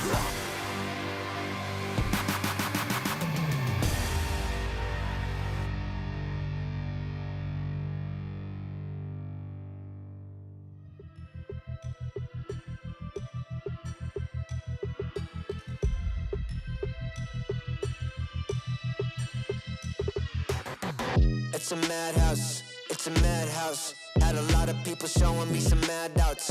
It's a madhouse, it's a madhouse. I got love for the game, I don't cash out. It's a madhouse, it's a madhouse. Everybody with their hands up in the air like whoa. It's a madhouse, it's a madhouse. Shaking all the city, this is how I like my show. I got love for the sweat that I put in. Door with a foot in, proofs in the pudding.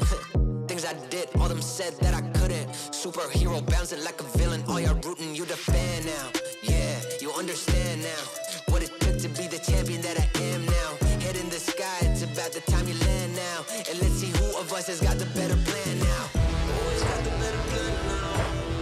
Who's got the better plan? Who's got the better plan now? I'm just trying to understand. Who's got the better plan now? Who's got the better plan? Who's got the better plan now? Who's got the better plan? It's a madhouse, it's a madhouse. Had a lot of people showing me some mad doubts. It's a madhouse, it's a madhouse. I got love for the game, I don't cash out. It's a madhouse. madhouse. It's a madhouse. Everybody with their hands up in the air like whoa. It's a madhouse. It's a madhouse. Shaking all the city. This is how I like my show. How I like my show.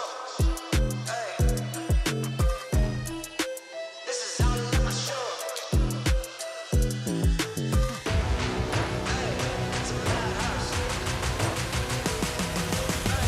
It's a madhouse. It's a madhouse. Had a lot of people showing me some mad doubts. It's a madhouse. It's a madhouse. I got love for the game. I don't cash out. It's a madhouse. It's a madhouse. Everybody with their hands up in the air like whoa. It's a madhouse. It's a madhouse. Shaking all the city. This is how I like my show.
You get one night before the sun's up.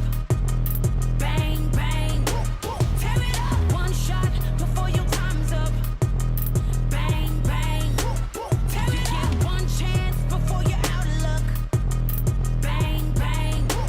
Tear it up. Tear it up. Bang, bang. Tear it up.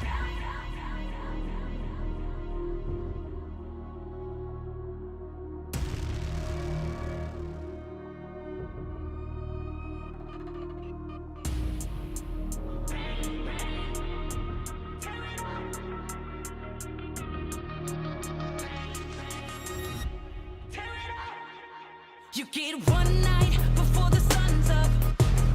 Bang, bang. Tear it up. One shot before your time's up. Bang, bang. Tear it up. You get one chance before you're out of luck. Bang, bang. Tear it up. Tear it up. Bang, bang. Tear it up. One army, we unbreakable. Won't ever beat us. We too strong. Take a stand, raise all of your fists high. This is the one. We're fighting for our lives. Won't let the odds run up on us. We fight until the sun comes up. Don't try us, we the one. Bang, bang. Bang, bang.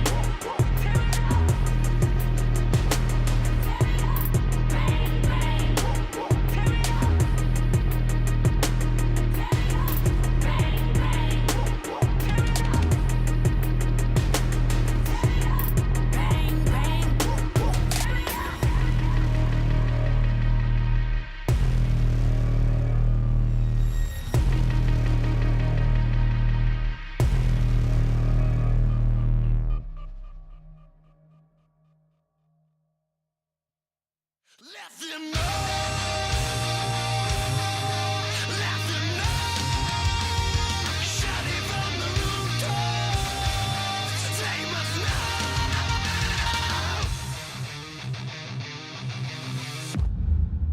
Let them know of the weak and the weathered. Let them know. Let them flock to the flight of the feathered. Let them go. Let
I'm hot, better yet ice cold. Heart full of chrome, you can tell when it's on. They can't stop me when I get in my zone. I don't even answer when they call on my phone.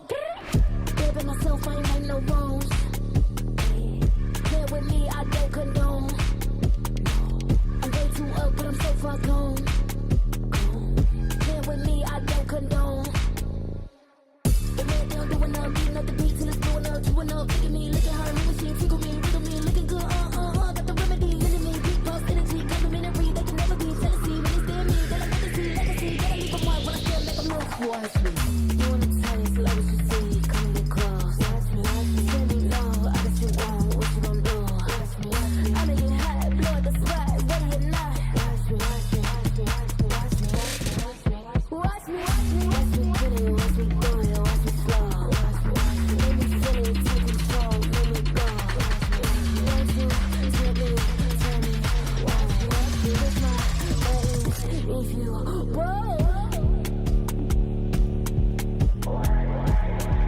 Watch me, better than me.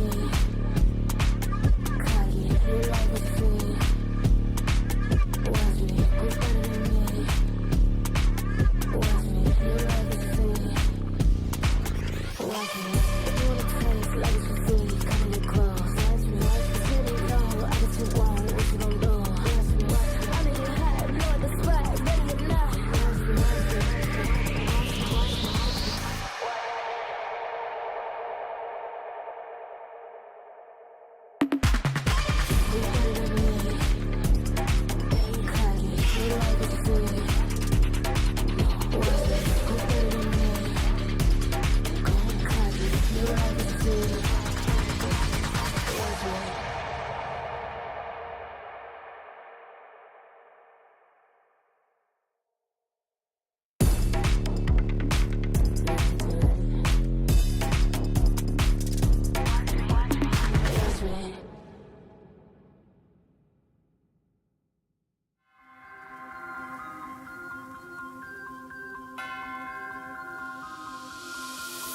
Yo. One thing's for sure, you're gonna recognize me when I walk in the door. And the type to get the haters to give an applause. I can get an encore without giving them more. But wait, I'm giving them more. Every 7 days I'm giving them 24. You can't make the cut if you ain't gonna bore. These ones don't know about war. I grew up cold, hungry and poor. I wasn't grateful, I wanted more. I wanted women, I wanted tours. So I grinded and grinded some more. Woke up depressed, I had to fight more. So I burnt out, I couldn't do more. I had to put ascension on pause. Now I'm back like I wanna war.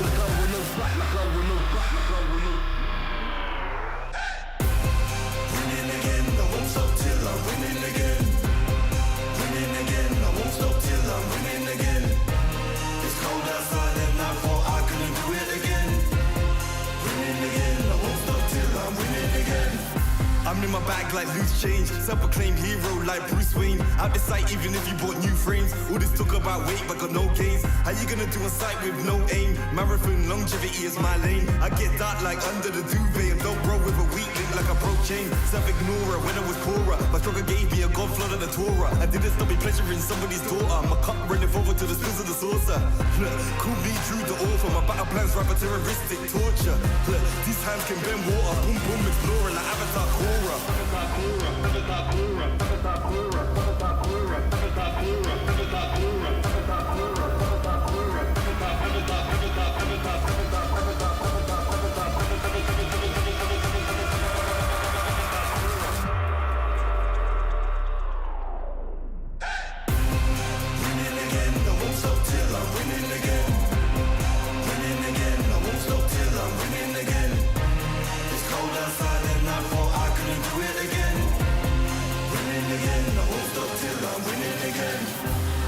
Rhyme like nursery, still my style, you will reimburse me. Plus 30, big hands and they're sturdy. I'm Drew the first, I'm back like anniversary.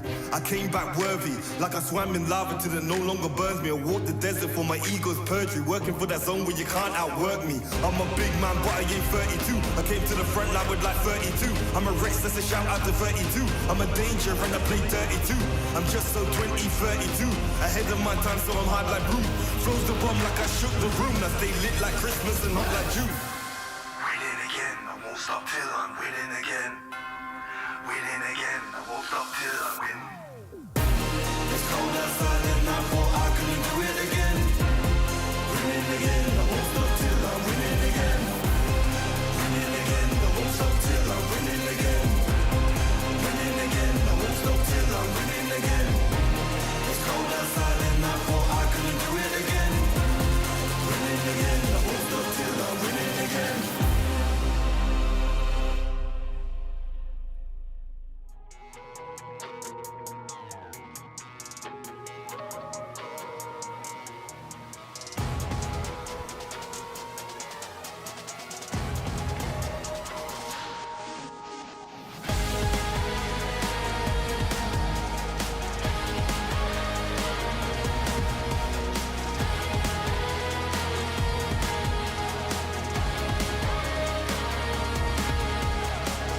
climb my way to the top. I never stop. It's coming ready or not. Do you have what you say you got? Go till you drop. Going till we hit the spot. Light gonna shine bright. Anything I like. Put it on the line. I've been taking chances all my life. I've been patiently waiting, and we're gonna take it like game. You can't stop what we began. It's the wild flame. We burn this world right now, and then we rise again, like phoenix from the flame. The players in the game. We wanna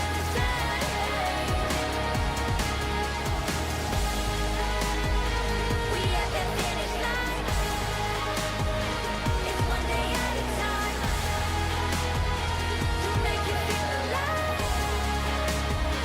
To make you feel alive. I climb my way to the top. I never stop. It's coming ready and now. Do you have what you say you got? Go till you drop. Going till we in the spot. I climb my way to the top. I never stop. It's coming ready and now. Do you have what you say you got? Go till you drop. Going till we in the spot. The game. Everyone in the same.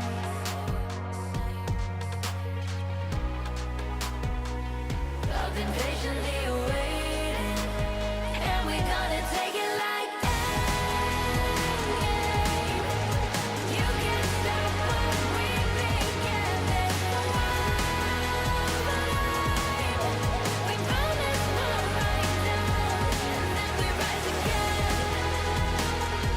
like phoenix from the flame. The players in the game. We wanna say.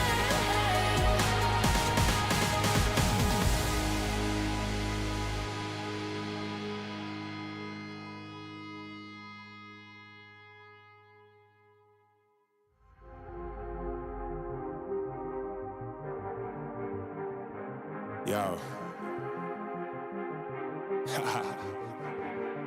I don't think they're ready for it. On the loose, on the loose, on the loose, on the loose. With the beast, on the loose, say the truth, on the loose. Off the chain, it's all the gauge. Yeah, getting wild, shot me out the cage. It's getting wild out here. One by one, we watch them all falling. It's getting wild out here. But I'ma be the last one standing. You can't stop what's begun. You can't stop a revolution. Come in, come in. It's getting wild out here. Yeah, it's getting wild, it's getting wild.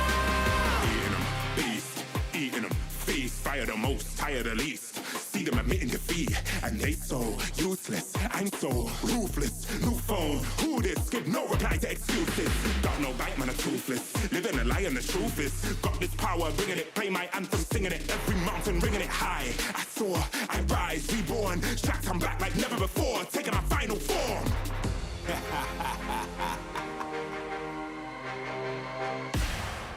Yo, it's getting wild out here. One by one, we watch them all falling. It's getting wild out here. But I'ma be the last one standing. You can't stop what's begun. You can't stop a revolution. It's coming, coming. It's getting wild out here.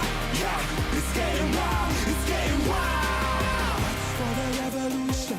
What? Waiting on an evolution. Yo. It's coming, coming. Yeah. If you wanna come and get some, yo, nothing we can't overcome. Running, running. Sure as we rise with the sun, yo, we will arise and become stunning, stunning. Watch for the revolution.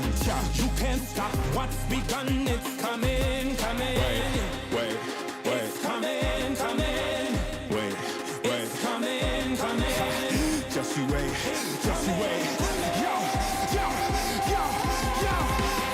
It's getting wild out here. It's getting wild. One by one, we watch them all falling. It's getting wild out here. Yeah, but I'ma be the last one standing. You can't stop what's begun. You can't stop a revolution.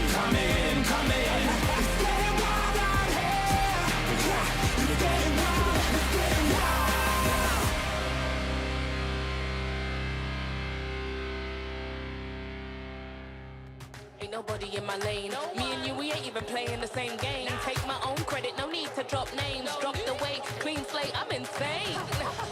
It's giving insanity on a melody. More flow than a manatee. Levels that I reach, man, I defy gravity. Heart so strong like it runs in the family. I got the haters out of breath. Ain't talking about dinner when I got them distressed. Giving palpitation when I say it with my chest. Do the calculation, it's time to invest. Acquiesce that I am the empress. Going so sick, someone call the vet. I just can't be tamed, that I'm the Loch Ness. So blessed, they can't comprehend. I turn a skeptic to believer. I am a leader, resurrected like it's Easter. If you step to me, you'll get the misdemeanor. They can't defeat her, they can't connect the reader. Card decline, don't worry, I'll be fine. Cause all I see is ups in the line. Did I plan this? Is this by design? Come reflect, my light can't be denied. Come correct, cause this moment is mine. It's mine. Tell me you're feeling up. Tell me you're feeling up. Do it like nobody does. Sipping that haterade, right to the finish line. Tell me you're feeling up. Tell me you're feeling up. Do it like nobody does. Sipping that haterade, right to the finish line.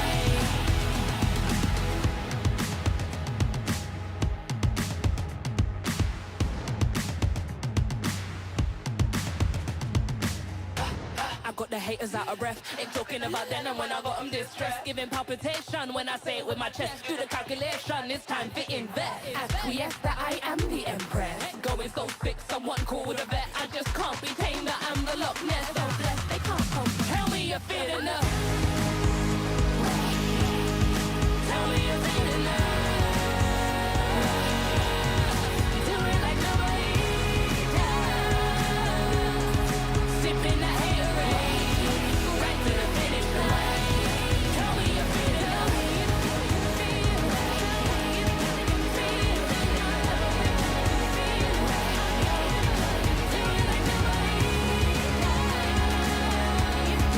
Sipping that haterade, right to the finish line.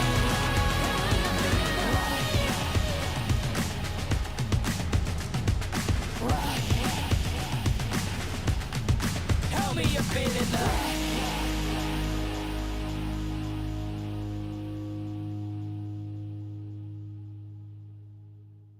To guess who in the building, one of the realest. Never catch me slacking, I was born, that's the illest. They call me a champion, I got the will to win. I'm a rare breed walking, I am one in a million. Guess who in the building, one of the realest. Never catch me slacking, I was born, that's the illest. They call me a champion, I got the will to win. I'm a rare breed walking, I am one in a million.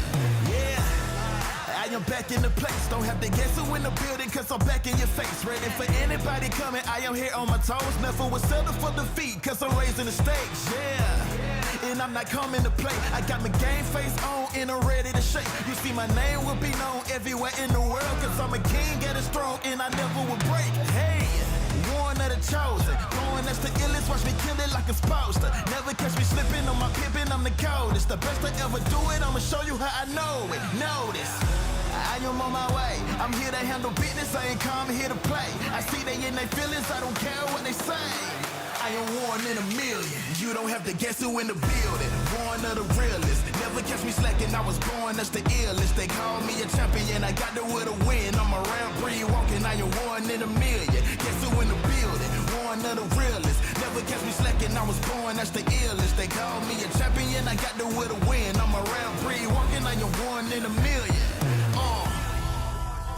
I'm a rare breed walking, I am one in a million. I'm a rare breed walking, I am one in a million. And I'm at it again. I'm a bad man walking around and tell all your friends. And whoever wanna test me, I am standing my ground. As they come closer, I am focused as I sprint with a grid. Yeah. Cause they know I'm a fool, and they know I'm that dude. I don't follow their rules, never bow to their principles, never choke when I move, never fold under pressure, never vouching to lose, yeah. I am on my way, I'm here to handle business, I ain't come here to play. I see they in their feelings, I don't care what they say. Cause I'm one in a million. You don't have to guess who in the building, one of the realest. Never catch me slacking, I was born, that's the illest. They call me a champion, I got the will to win. I'm a rare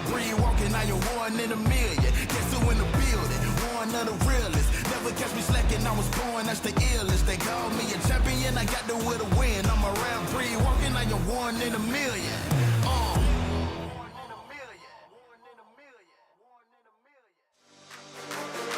We on the way. We came to play. We on the way. Showtime. Let the games begin. You can't stop us. I came to win. You can't stop us. It's only us in the end. You can't stop us. We the best in the world, and that's a promise. Let the games begin. You can't stop us. I came to win. You can't stop us. It's only us in the end. You can't stop us. We the best in the world, and that's a promise. Huh? Yeah. What? Huh?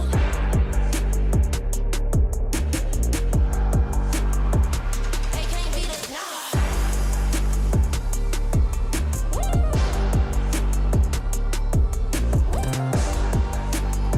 Let's get it.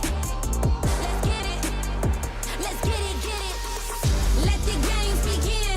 You can't stop us. I came to win. You can't stop us.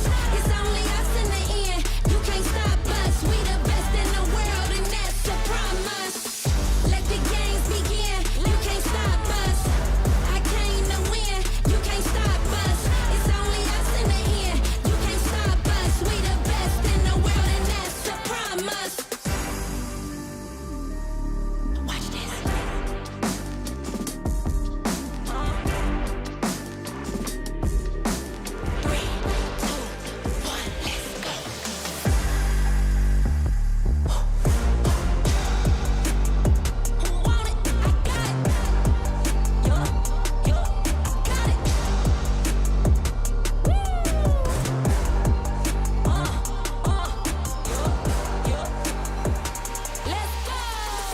Let the games begin.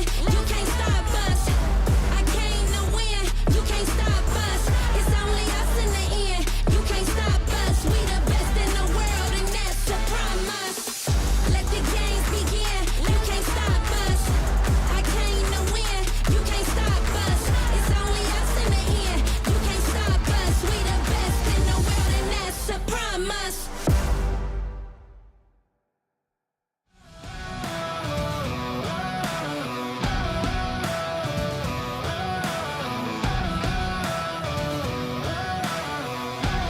Soaking the fire under my feet. Soaking the fire under my feet.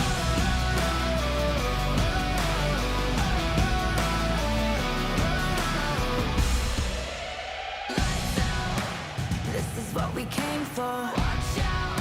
What we got you can't handle. Step out. 'Cause we don't ever stand still. No doubt. I'm ready for the gamble. I'm ready for the gamble. Ready for the gamble. I keep feeding the flame, chasing the fame. This war will never be enough for me. I feel it run through my veins. I sharpen my aim, soaking the fire under my feet. Soaking the fire under my feet.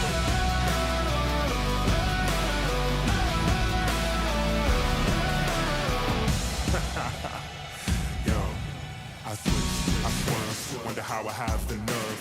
Leaving the heat on the track, too hot and I'm lighting the match. Now blasting off our rocket, grab the mic just to drop it. My Fahrenheit is shocking, amazed, dazed by the sense of grade. Come now, don't be phased, follow the trail I blaze. First place, no second to waste. Pyromaniac, fanning the flames, burn the brightest they've ever seen. Give an armor that third degree, I'm the kerosene and I smoke them out. Fire away, counting down. 2, 1, ready for the gamble. Keep feeding the flame, chasing the fame. This war will never be enough for me. I feel it run through my veins. I sharpen my aim, soaking the fire under my feet. Lights out. This is what we came for. Watch out. What we got you can't handle. Step out. We don't ever stand still. No doubt. I'm ready for the gamble. I'm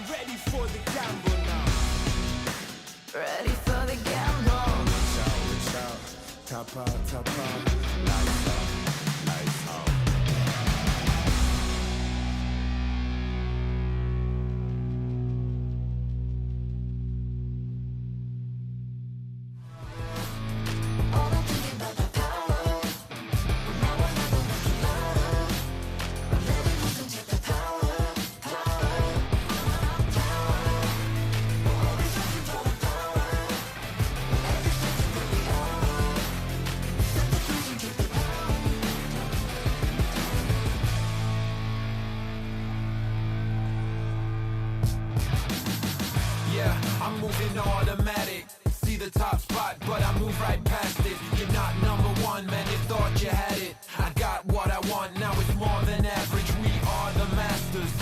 Now we back on the roll, headed back to the throne, cause we back what we on. Now we here to set the tone, got the spirit, got the soul, never question the power. Yeah, we showing you the power. Power. Make it loud. Power. Power.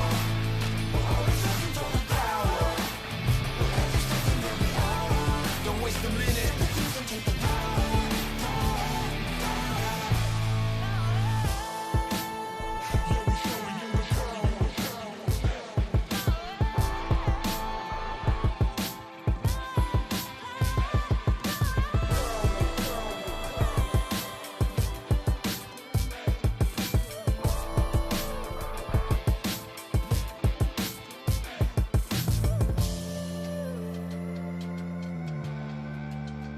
Yeah, we showing you the power. Power. Make it loud. Power. Power. Don't waste a minute. Yeah, I'm moving automatic. See the top spot, but I move right past it. You're not number one, man, you thought you had it. I got what I want, now it's more than average. We are the masters. Now we back on the roll, headed back to the throne, cause we back what we on. Now we here to set the tone, got the spirit, got the soul, never question the power.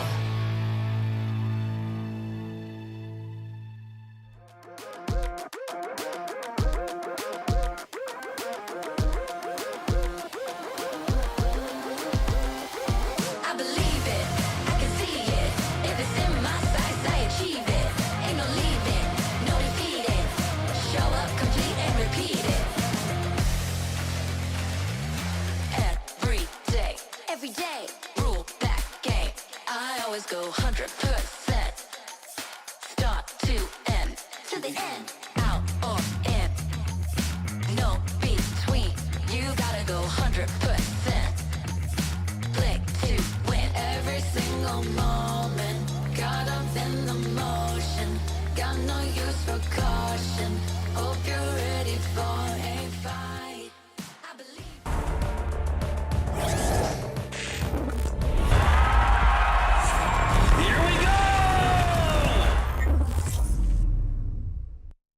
The Snapdragon Pro Series is brought to you by Snapdragon Elite Gaming and DHL.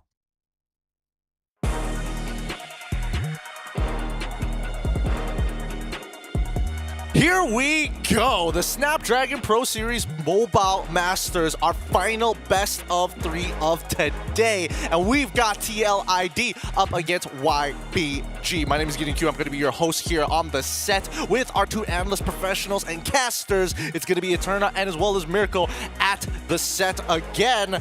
Boys and girls, this is going to be an interesting one. This is the first time we are seeing YBG here on Stream A, and we've had plenty of TLID games, so we know about the Cavalry, but this Chinese team was part of the trifecta powerhouses. They're not DFIG, they're not KBG. This time around, we have a new representative, and honestly, not a lot of information to go off with this team. Not a lot. And even in their matches, right, they've only just lost their matches, their games as well. So again, we're still going to have to gauge how strong they are, if it was the jitters in their first 2-3 matches that they lost, or if they've just not adapted to the current meta.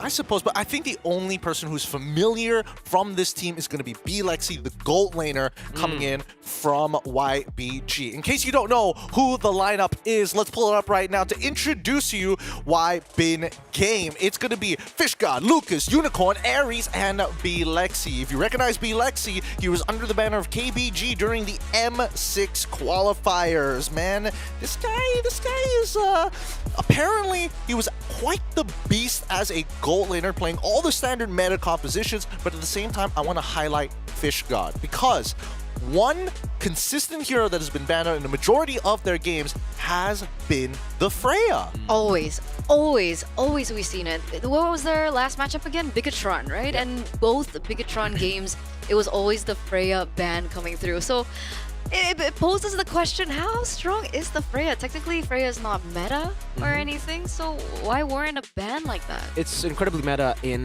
the Chinese server, right? In the Chinese qualifiers as well. Even back to M6, we saw at the M6 World Championships, a lot of teams also ban out the Freya up against DFYG, up against KBG as well. It was the hot commodity that we see from the Chinese teams because they just have been able to abuse the Freya quite a bit in their qualifiers, even to get here. I think it's really interesting though, because again, it's so different from what the rest of the world and even Southeast Asia likes to bring to the table, at especially the highest level, competitive level here. But there are some pros and cons, right? Yes, it does need a lot of gold to really like be that one versus all, but at the same time, it's huge lane dominance. Now, let's talk about some IGN origins. B stands for bad ending, an acronym Lexi added to his name during a challenging phase in his career.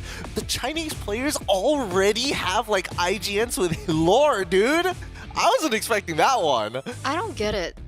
So his name is Lexi, and then he put a bay in front of it. So bad ending Lexi? Yeah, I was about to say the same thing. It's like, is it because he went through a bad ending? But you know, technically that's not the end. It's like the beginning? Bad beginning, good ending. That's what he wants. Okay. Possibly. I don't know. Reverse psychology. This is one of those. This is one of those JRPGs that I don't know. Maybe it has to be replayed a couple of times, or if they beat TLID, we might get an interview, and then we can ask more about it. We just don't have enough skill points on the literate. You're right. You're right. That's and honestly, I'm pretty sure we're pronouncing the B wrong. That's true. Maybe it's That's Be true. Lexi. Be Lexi. Due to my ethnicity, I'm not going to say anything about it because we can ask in the interview. We will ask in the interview, but that's assuming that they can take down TLID because so far their day has been looking great. They are winning good games. They're catching up in the groups, but at the same time, are they missing something? Because I mean, we had that interview prior. Both players, Yeheskill as well as, if I remember correctly, Fabian said, yeah, there is a bit of a struggle, and it's mainly because of the patch. So I don't know whether or not this team can go back to that same ultimate peak that we saw them during M6. Speaking of which, here's the lineup for Team Liquid ID. Shout out to the Cavalry here as we introduce to you Aran, Fabian, Yeheskill, Witty, and Aaron Shiki.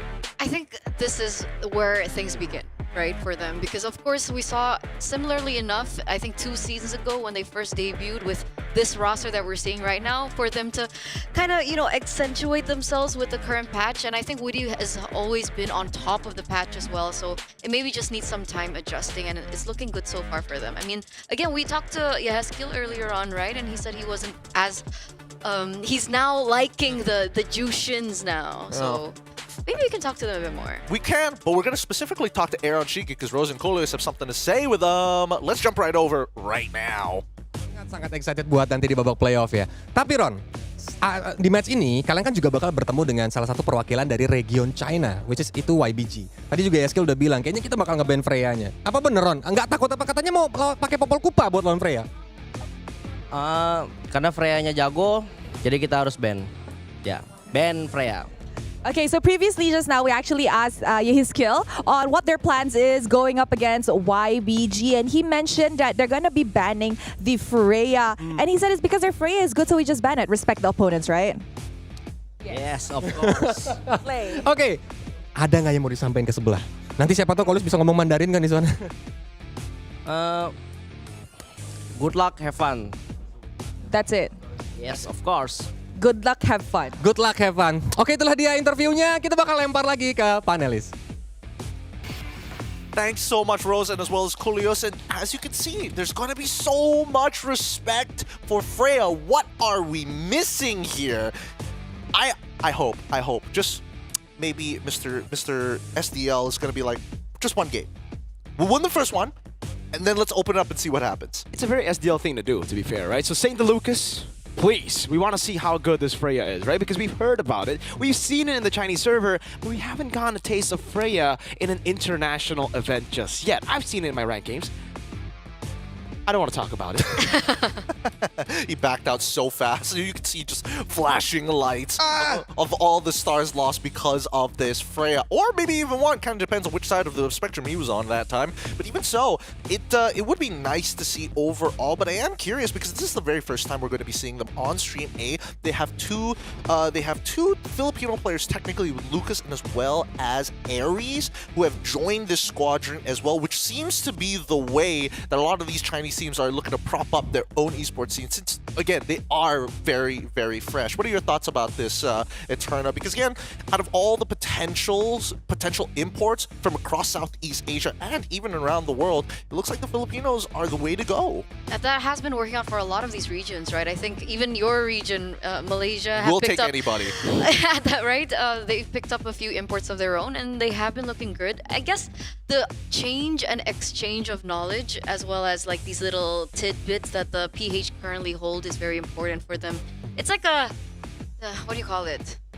A student exchange. A student exchange kind of situation. I like that. I like that. Since we were talking about lore earlier, we do need to talk about, well, the fact that TLID, everybody's using their actual name as their IGN, except for Aaron Shiki. Kind of weird. Don't know why he's like that. But let's have a word with YBG. I'm curious to know what they're going to say. Let's jump over to the interview. So first of all, how's Jakarta so far? 他就是现在就是问印尼，暂时你觉得是这个国家你觉得是怎样？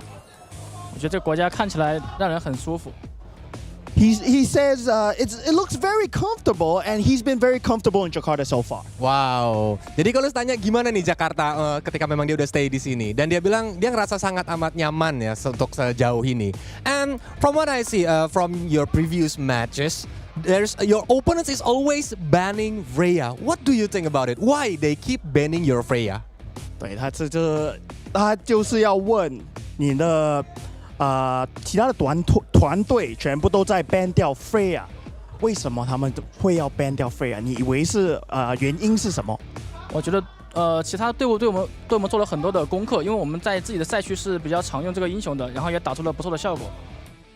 Okay, so he says all the other teams have been doing their homework, and he feels like the other teams know that they've always commonly picked this hero, so they have been banning it off and picking it off from him. Jadi memang tadi Kolus juga nanya, kan sejauh ini benar-benar tim yang menghadapi YBG itu selalu nge-ban Freya. Kayak kenapa mereka selalu nge-ban Freya-nya? Dan dia bilang ini benar-benar semua tim tuh ngejalanin PR-nya mereka, dan that's why itu benar-benar Freya selalu di-ban. Dan mungkin karena memang Bilix ini juga menjadi playmaker dari timnya itu sendiri. And last question is, do you have any message that you want to say to your opponents, TLID? 你要有跟你的其他团队的 TLID 的人有讲什么 message 吧？让我们打一场精彩的比赛。He wants to make sure that they want to have a good match and a very interesting match. Oke, jadi kalau tadi tanya juga, ada nggak nih pesan-pesan buat teman-teman dari tim Liquid Indonesia? Dan dia bilang, pokoknya kasih aja match yang seru karena mereka juga bakal memberikan yang terbaik. Mungkin itu aja, jadi thank you so much for the interview and let's throw back to the panelists. Thanks, Moman and Kulios. That's B Lexi from YBG. You heard it here first, St. Lucas. Please, let's make it interesting. Make it an experience. Make it competitive. Let that Freya through. Dear Lord, we got to see what all the fuss is about, man. What's it about? What's it about? How can we? I don't know. Maybe I don't. If we do get to see it today, I might even try it in my own ranked games in the EXP lane. I don't know. Just not with me. Hey, yeah, you never know. You never know. Maybe it's a team effort that makes it work out.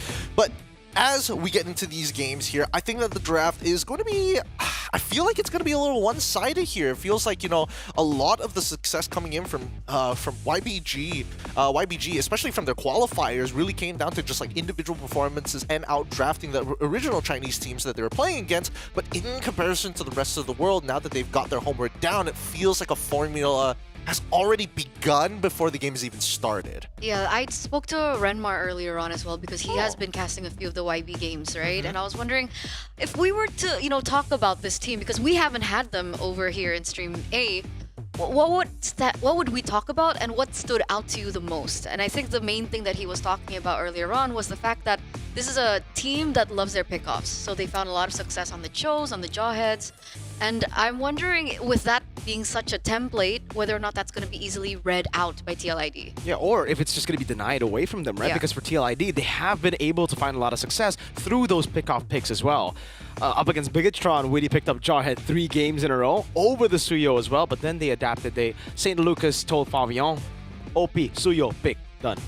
GG, well played. What can you do about that once he's got the signature hero? I want to agree so badly, and I do agree on the part, yes, they are pick-off oriented, but I do want to see whether or not the team fighting aspect of these Chinese teams have actually grown, because we've seen with Yaofeng Yaoguai and as well as Keep Best Gaming, the way they play the game, especially with the way they maintain their team fights, is kind of interesting. They really take things step by step, and if they miss a step, it's like, no, we're not going to do this at all. It's not as fluid as we do it here in Southeast Asia. So maybe that's something to keep in mind. But do you agree with that? Do you think that, these Chinese teams are going to be at that level? I think it's very hard to say that right now, right? I think the closest one we've seen to actually being able to match the main regions has been the FYG. Other than that, the performance from KVG and now looking at the performances for YBG as well, I have not been convinced. All right, let's look at the predictions so far. Here at the set, this is what we have decided. 2 O's all across the board for TLID. Obviously, the both of us are going to be a little bit more biased towards TLID's side, but even for Miracle as well, it feels like, well, the Chinese competitive side hasn't caught up just yet until, dude, if we get this wrong, it's like a bittersweetness of like, yeah, I like TLID, but at the same time, China's like rising up, so it's like, oh, it'll be a little painful, but how would they do it? Especially against TLID. We've had plenty of games to kind of break down their weaknesses and strengths. They've been able to really adapt a lot of times as well, though, TLID. Like, a lot of times you would see these weaknesses, but once you meet up against them, you try to exploit those weaknesses, they've already covered it up. SDL, Witty are the 2 real masterminds behind, again, always being able to have the right plan for the right team. So the weaknesses you saw in the previous games might not happen here because they prepared differently to YBG compared to BTR, compared to, again, previous teams. But if there's any time and any moment for a weakness to be exploited for TLID, it's now. I think this is the best time with them still figuring things out. Their dominance in their previous performance was, well, how do I put it lightly? But it wasn't against a top tier team. So. Excuse me, what are you saying? There was obviously a disparity. Some may say like viewers help me out. A giant gap. Are you saying? Save me. Are you saying a bad team took a game off TLID? I didn't say that. Look, it will be interesting to see how YBG can really exploit some of these weaknesses. Now, let's imagine we are YBG. We're going into the drafting phase against Mr. SDL himself. Where do we go? Because at least we know for one of the bands, almost guaranteed, it's going to be that Freya, right? So that could open a couple of options. And for me personally, I'm going to take the RRQ route. I'm going to be like, okay, yeah. Maybe we ban out the Suyo on the red side, assuming we're on red side. And then from then on, Harith, and then lead it up with something else? Mid laner maybe? If I was YBG, I'd focus on Belexi. I'd focus on the gold lane. In MPLID as well, when Aaron Shaky gets punished, when he doesn't have a good time in the laning phase, that's when a lot of teams have been able to really take control in their matches against Team Liquid ID. So here, we have seen Belexi be one of the strongest points of YBG. Try to utilize that in game 1, try to cheese their way into a win in the gold lane and transfer over. Maybe a Moscow pick there. But so far, on the topic of side lanes, I think Aran has found a lot more success on his comfort heroes as well. Like the Hilda, he's been utilizing over and over and over again. What other heroes has he actually played so far? Hilda and Edith, Lucas, Phoveus, but not to the success that we see him on the Hilda. And that's why if you take a look at this, it's actually appearing in most picked.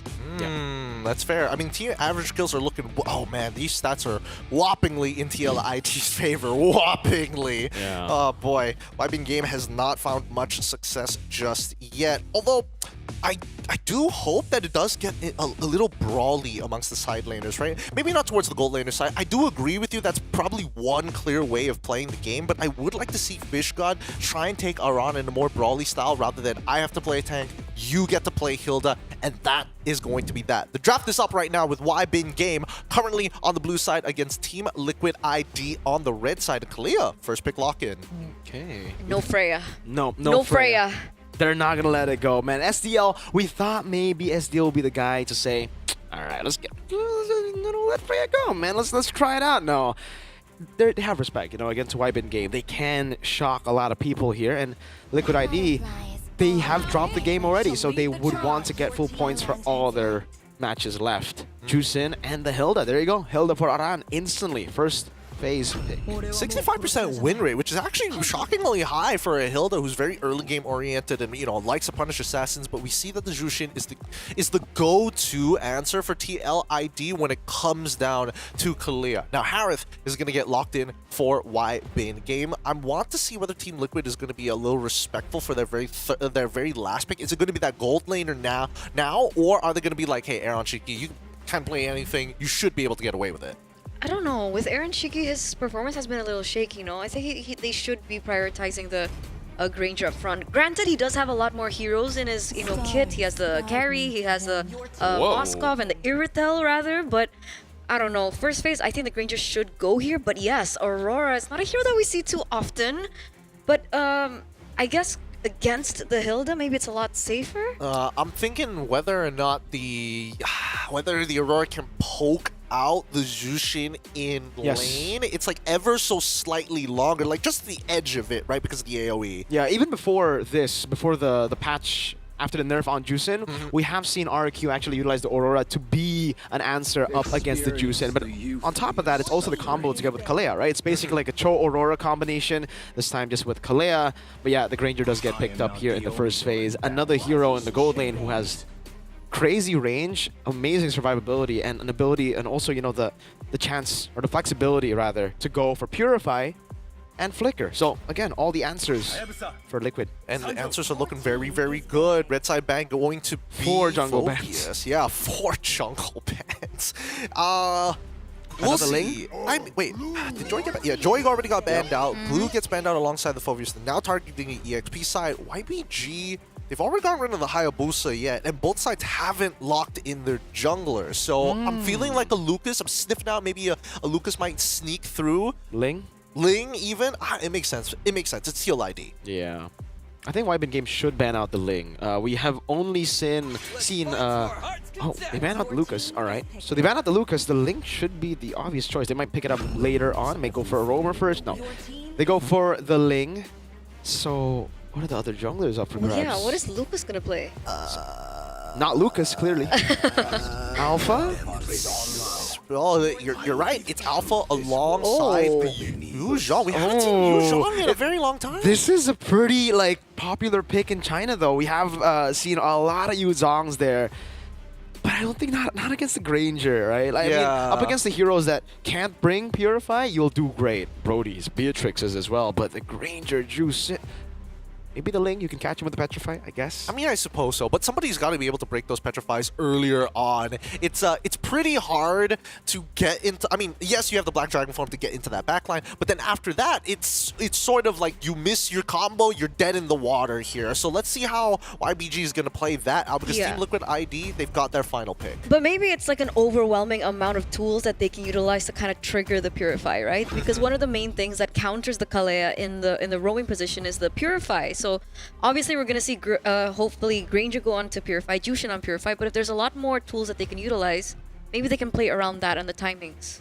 And now the fulfilled requirements for the side of TLID. If they want to skirmish, they can absolutely do so, but map control and information is going to be the name of the game for TLID. I don't think they have many ways to punish it unless YBG decide, hey, Kalia, just grab the first person you see. Let's burst them down as we start heading into this game number 1 of our final series of today. YBin Game versus Team Liquid ID. Mirko Eterna, it's your time. All right, thank you so much, Gideon. Let's get into it right now. Ladies and gentlemen, our final game of the day here at the Snapdragon Pro Series Mobile Masters. And we're going to close it out once again with TLID and YBN Games. Here's the thing, though. What do you think the early game is going to look like, right? Because we have Alpha on one side, but we have Ling on the other. And technically, the Ling should be able because of the Cho and the lack of the Matilda.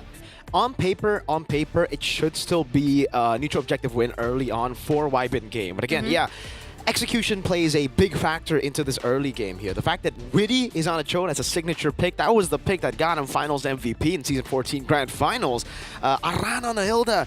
Yeah. This is literally every single member on Liquid ID with comfort picks. And like you mentioned, yeah, the Cho is going to be a good tool to utilize to punish the Alpha, especially without the Matilda. That's why we usually see Alpha with Matilda. We need to see Alpha have a backup plan. When he goes in with the Spear of Alpha, you're technically all in. You need a guiding win. If you don't, you're there. You better win a team fight or you're done. That's what I was wondering, right? And speaking of comfort, we know TLID is a team that goes really far with comfort. So, ladies and gentlemen, let's get straight into it. Into game number 1. Let's head over to the land of Dawn. All right. Taking a look at it. Nothing too crazy right now. Witty actually going in, almost stealing it away. Oh, Witty! The wise now Witty, the crazy man, takes away the orange. Lucas retreat early. A disadvantage at the start of the game. Aran wants more. Oh, don't tell me. He steals it as well. 0 camps for Lucas. That was a huge win for TLID here in the early portion of the game. One, taking away a lot more XP, so giving Fabian a little bit more, room to wriggle in, especially in the early stage of the game when these two teams will be contesting for the neutral objectives, but also everything else, right? The tempo has been stopped for YBN Game, but wait a second. Oh man. Unicorn just being zoned away by Aran, who can soak in all that damage, is just such a big loss. He's losing out so many waves in the mid lane, getting shoved in by Witty. And even in the bottom lane, you can see just the deny in minions through Yehezkiel shoving it in. This is nasty by Liquid ID, man. They're playing a game that YBN Game doesn't even know exists.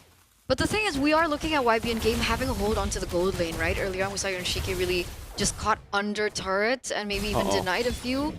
But, Fish God in no man's land. First blood. No Petri, no ways to really disengage. Yehezkiel could have gotten the kill, I think, alone. Ares, man, trying to make the most out of it. A full wave going to be denied again. That's level 4 for Aran, Yehezkiel, and Fabian's going to get level 5 before Lucas gets level 4. Witty's walking up again, has the Jikundo, will try to go in again. Aran is right there too. Orange buff going to be resetted as well as Turtle will be taken for free. No contest. This might be another steal. Crimson Beacon now knocking him up. Lucas unable to get level 4. Yehezkiel just bullies him. Orange buff taken by Aran. It's a disaster. 1,900 gold lead already for TLID in the first 2 minutes of the game. And everything else just really can't describe how dominating and how controlling TLID are in this. It's classic TLID, right? Usually we see maybe the Khalid Hilda combination, but the idea is the same, right? They go very aggressive into the enemy jungle, and they do exactly this. Look at the pressure!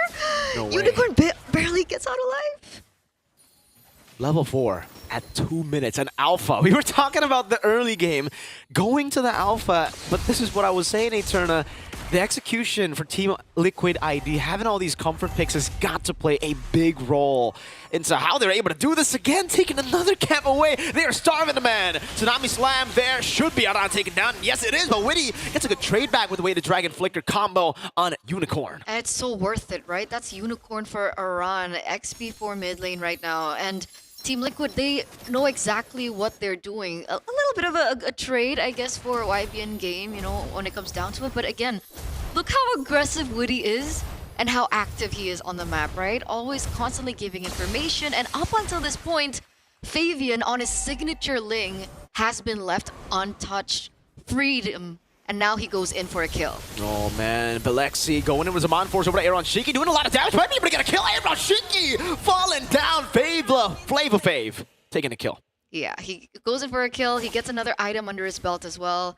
Berserker Fury already secured in, so he's looking for a lot more kill pressure in this early start of the game, despite him already having a little bit more of a hold on these neutral objectives. So it's still win-win. You tunnel vision too much on Aaron Shiki, and you forget the monster behind TLID, which is Fabian. I mean, at this point, everybody, even Arano, killing.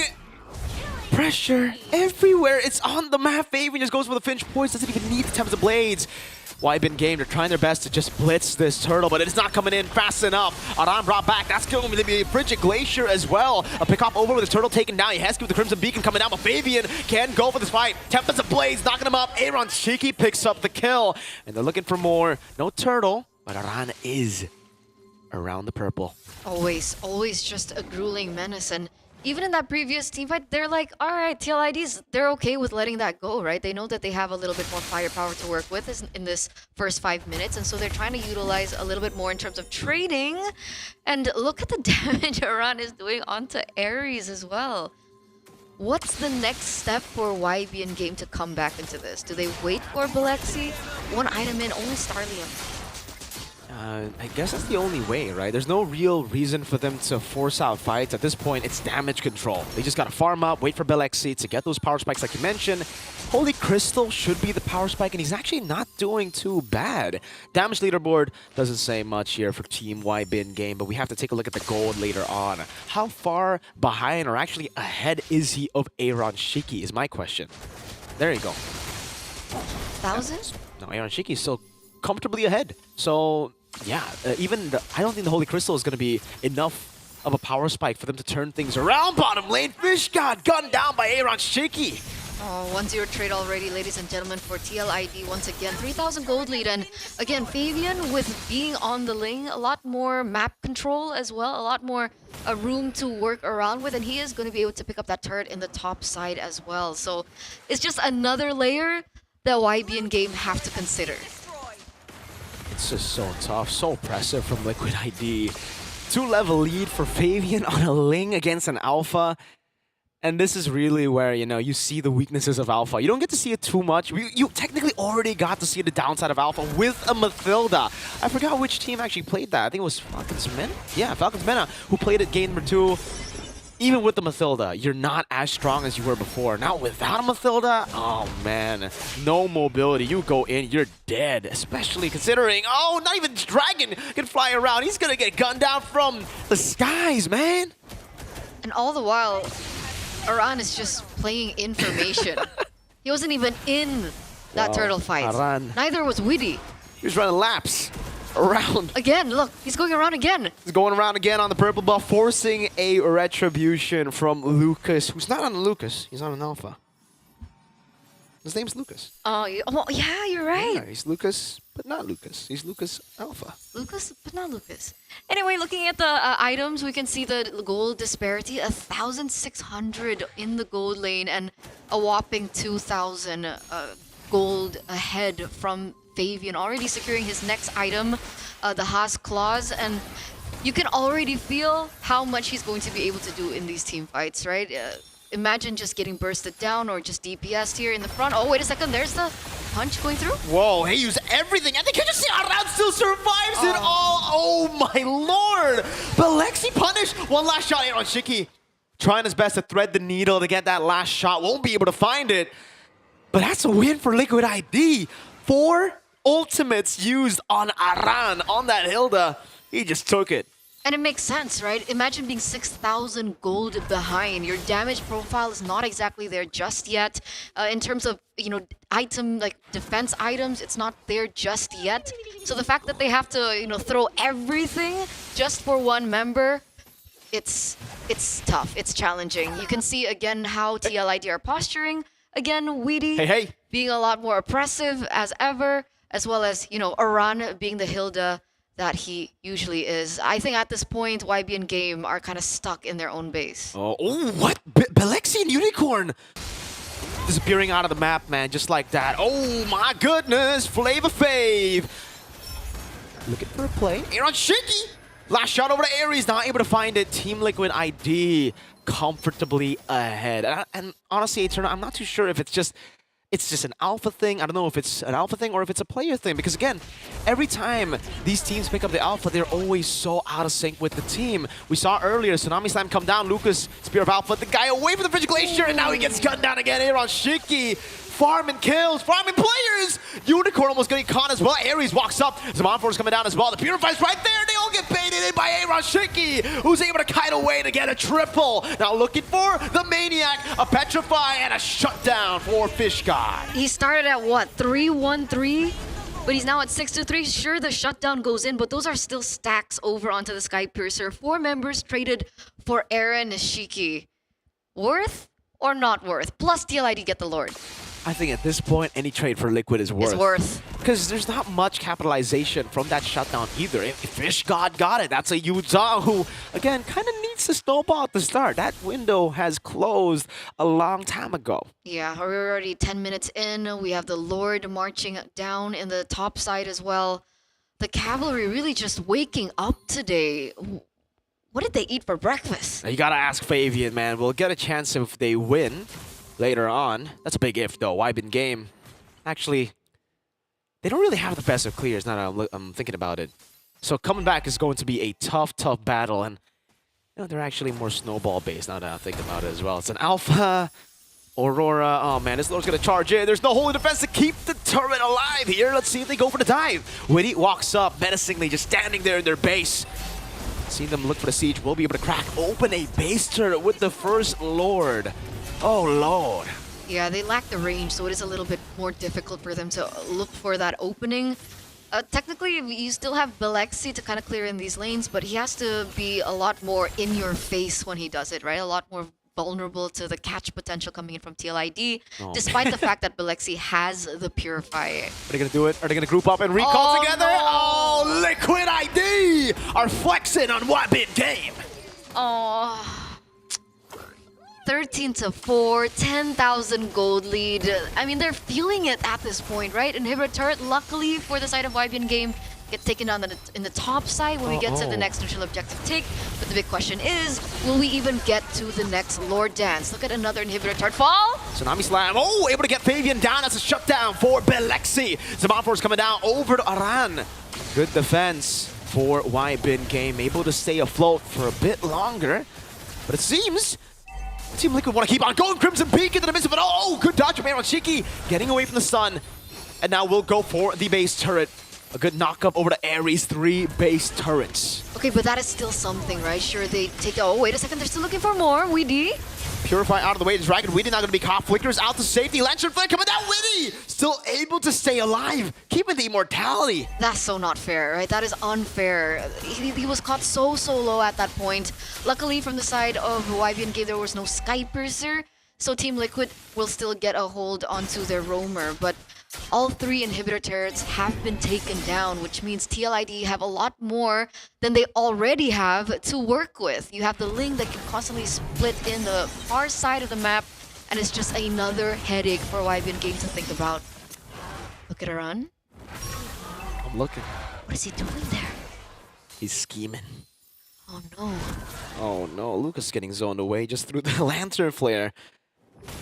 It's giving me Rinse vibes. Uh-oh, hold up. Fish God wants to go in. Aran jumping to the back again. That's a free lord over to Fabian now. That's going to be Aran just doing so much to distract everyone. Witty gets a kick. Now he walks up forward, dishing out damage, setting up for a double, a triple for the usurper. Fabian wants to go for more. Diving deep into the base, goes back into the bottom lane, wants to just end this game quick. 10,500 gold, ladies and gentlemen. Only Lucas and Ares to kind of go in for the defense. Will they be able to do it? No, they won't. Lucas can only just bear witness to Liquid ID's dominance in game 1. 13 minutes.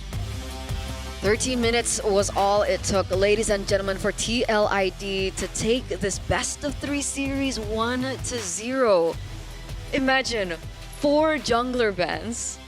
He gets put on the Ling, and still this is the performance that we're getting from these kids. It's just because it's not just about the jungle, right? They're looking at it, maybe they're thinking TLID, they've only got Mr. Flavor Fave. Completely forgot about the others. Aran, Yehezkiel, Witty. Aaron, the only guy who did not use his real name. What is Aaron Shiki's real name? You know? I actually don't. It's Sultan, man. I keep forgetting. How do you not know this? You literally asked me this before. It should be Sultan Shiki, Sultan. King Shiki, the man, the myth, the legend, of course. Look, I was having a conversation with the building in the back just now, and wait, the What do you building? mean? The building. You're talking to a building? That's kind of weird. Don't worry, you'll get it later. But TLID dominating this game, and I mean, I was even telling Zipper, hey, he was telling me there's gonna be a 5-level difference, and I'm like, hey, you don't do them dirty like that because TLID. Their composition is a little mid-game. They need a couple of items first before they get to that point. Mid what? That's what TLID was at. We were saying the same thing. We're like, all right, early game on paper, it should be the alpha, but it's all their comfort picks, and you know they play a mean game when they get Hilda. They do. It's a little too mean. I feel like Aaron is getting away a little too much on this Hilda. Like some of the stuff he got away with was a little illegal, and somebody needs to put him in his place every once in a while.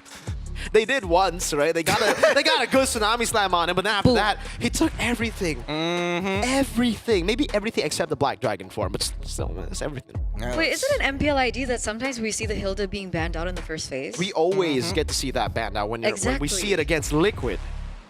And RQ Dyron plays a mean Hilda too. Yeah, they're both. It's just annoying. Hilda is just obnoxious to deal with, and I don't think YBG right now with the draft that they have. I think they just let in with the comfort picks, of course, because what else could they do at that point, right? It begs the question whether or not it is their version of what the meta should look like, or whether it's just the limitation of the hero pool. It's a little tough to say at this point. What do you guys think? I think it could be what you said the second time, right? It might be a limitation of that because, I don't know, maybe their meta is just different. Yeah. I said it in the game, right? When they did what they did early on, taking the orange, taking the camps, the entire bot side jungle was taken by Witty and Aran. They're playing a game that YBin game doesn't even know exists in the meta right now. Yeah, it's rough. It's rough to play, especially with Aaron Shiki able to bait the way that he did. Hey, to be fair, he did get killed 3v1 3v1 against B-Lexi. So we know the Chinese can push buttons. Yeah, he's not untouchable. Oh, yeah. But he definitely is Granger Danger. This game is Granger Danger. Hide your kids, hide your wife. Death Sonata. Death Sonata from halfway across the map here. Whoa, Fabian. Whoa, calm down, Fabian. Whoa.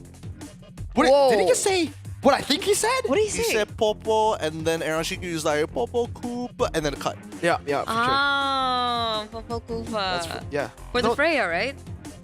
Yeah. Yeah, maybe. We'll see. We'll see whether Mr. SDL allows it to go through.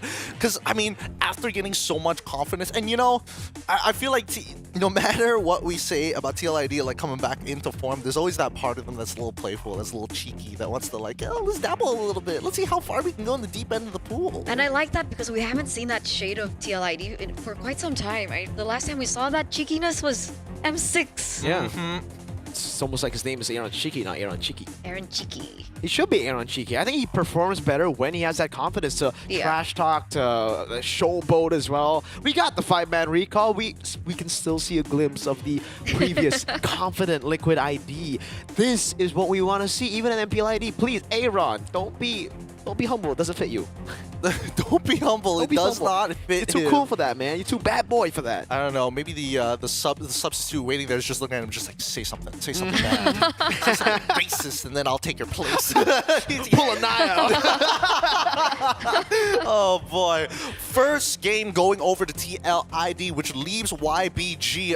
Man, they need to think about how they want to play the game because again, it's clear that they don't have the experience, and especially teams who are an emerging region learning the ways of the game. You think that, oh yeah, you know what? It's so easy to get into the late game. It's like, what, 10-13 minutes and you're all ready with your core items? No, there's so much more to the complexities of that early game as well. Something which I hope YBG takes advantage of, but even so, I feel like with the meta heroes that we have now, it's a little hard to do that. Maybe start with taking the Hilda?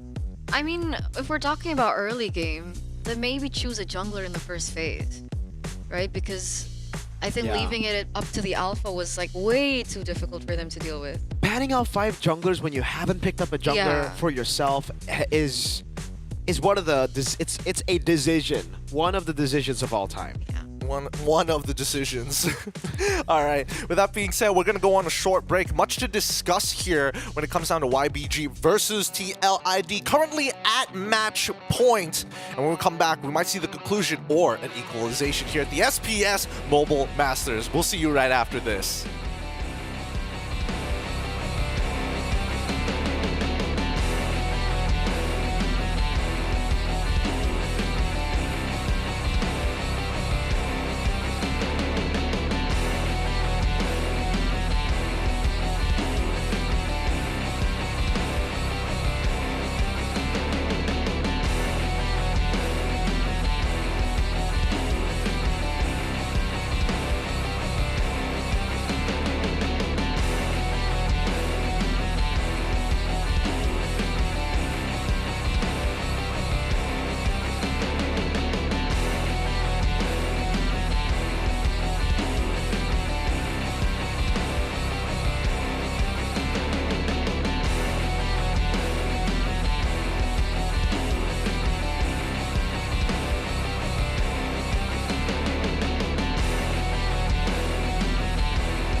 Let's get it for our next game here at the Snapdragon Pro Series Mobile Masters. Match point currently for TLIDs. They continue their dominance against YBG for the time being, unless we see the big upset of an equalization from our Chinese representatives. And they are learning. They're learning really, really fast. Wait, what? Oh, we have a stream update here. Wow. It looks like OP is taking the game already off of IR. Why'd you say it like that? Exactly. Why did you say it like that? I'm impressed. I'm impressed. No, you said it like, wow. Yeah, because I'm not impressed. like, wow. Wow is like a genuine, I'm impressed. Wow. I mean, it is genuine. Wow. Was that genuine? No, you said, what? I mean, it's just like, how good are you at expressing your feelings? I'm a man. I'm not good at expressing. Wow. He doesn't apologize. No. He only buys underwear after they've ripped. And even then, that's true. That's true. Dude, there was more to that. There's more to that we don't want to dive in. I'm sorry, Turner. The testosterone is seeping out here. It's okay. It's okay. It's okay. Let's add a How do you know that? Wow! Wow! Best team in the world. There you go. You wanted the wow. There's the wow. So you might actually make it out of groups. Might. Sir, do you not remember the run we had at APAC? We were pretty bad, and then we were like, this is BTR. Wow. And then you go back in. No, we go down, back right? in when we get to playoffs. Oh, but now we're okay, still okay. locked in. Then playoffs. All right, let's go back to. Oh, sorry. And casually TLID just being the invited team as country representatives. But TR just a quick whoop. Look, besides the fun and games here, right now the big situation for YBG is they need to get a couple of wins, or if not, slow down TLID. Because if they take one game, it could open the possibilities of TLID not actually getting anywhere close to that first place to get that bye to skip a best of 5 in the playoffs. Now, let's add that feminine touch as we go straight into the draft. Eterna, what do you think about it? Because the bans are already starting to roll through for both of these teams. I mean, I have like this inking feeling that YBN Game is going to pick up the Harith and the Kalia next. This inking feeling? This inking feeling. I don't know where it's from. I didn't know you're into calligraphy like that. All right. Inking feeling. Well, hey, man. Pen and quill sometimes. What do we? Oh, Kalia okay. Harith. I told you. Wow, did you predict that? I did. Thank you. Wow. I appreciate Having that. a superpower. Is it because they picked it in the first game, or did you just? Oh yeah, I just had a feeling that. They Well, were I mean, to be yeah. fair, there are some draft patterns that aren't really going to change for YBG, right? If you think it's strong, it's going to be strong in their minds. And TLID, again, they keep on doing this, right? Every time you see, hey, Kalia shows up, Zushin is the answer. Pick a jungler. Pick a jungler. Pick a jungler, please. Why bin game, Lucas. I have a feeling it's not a jungler, guys. It's Look, the jungler's name is Lucas. They want it. Guys, come on. I can hear Midnight Or screaming Lucas. Get a flex pick. Get a flex pick for the jungle and EXP. What would that be? Lucas. Yeah. It's like, wait. That's as close as I could get.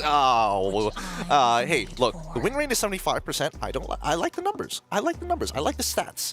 That's what I have to put my faith in. Numbers.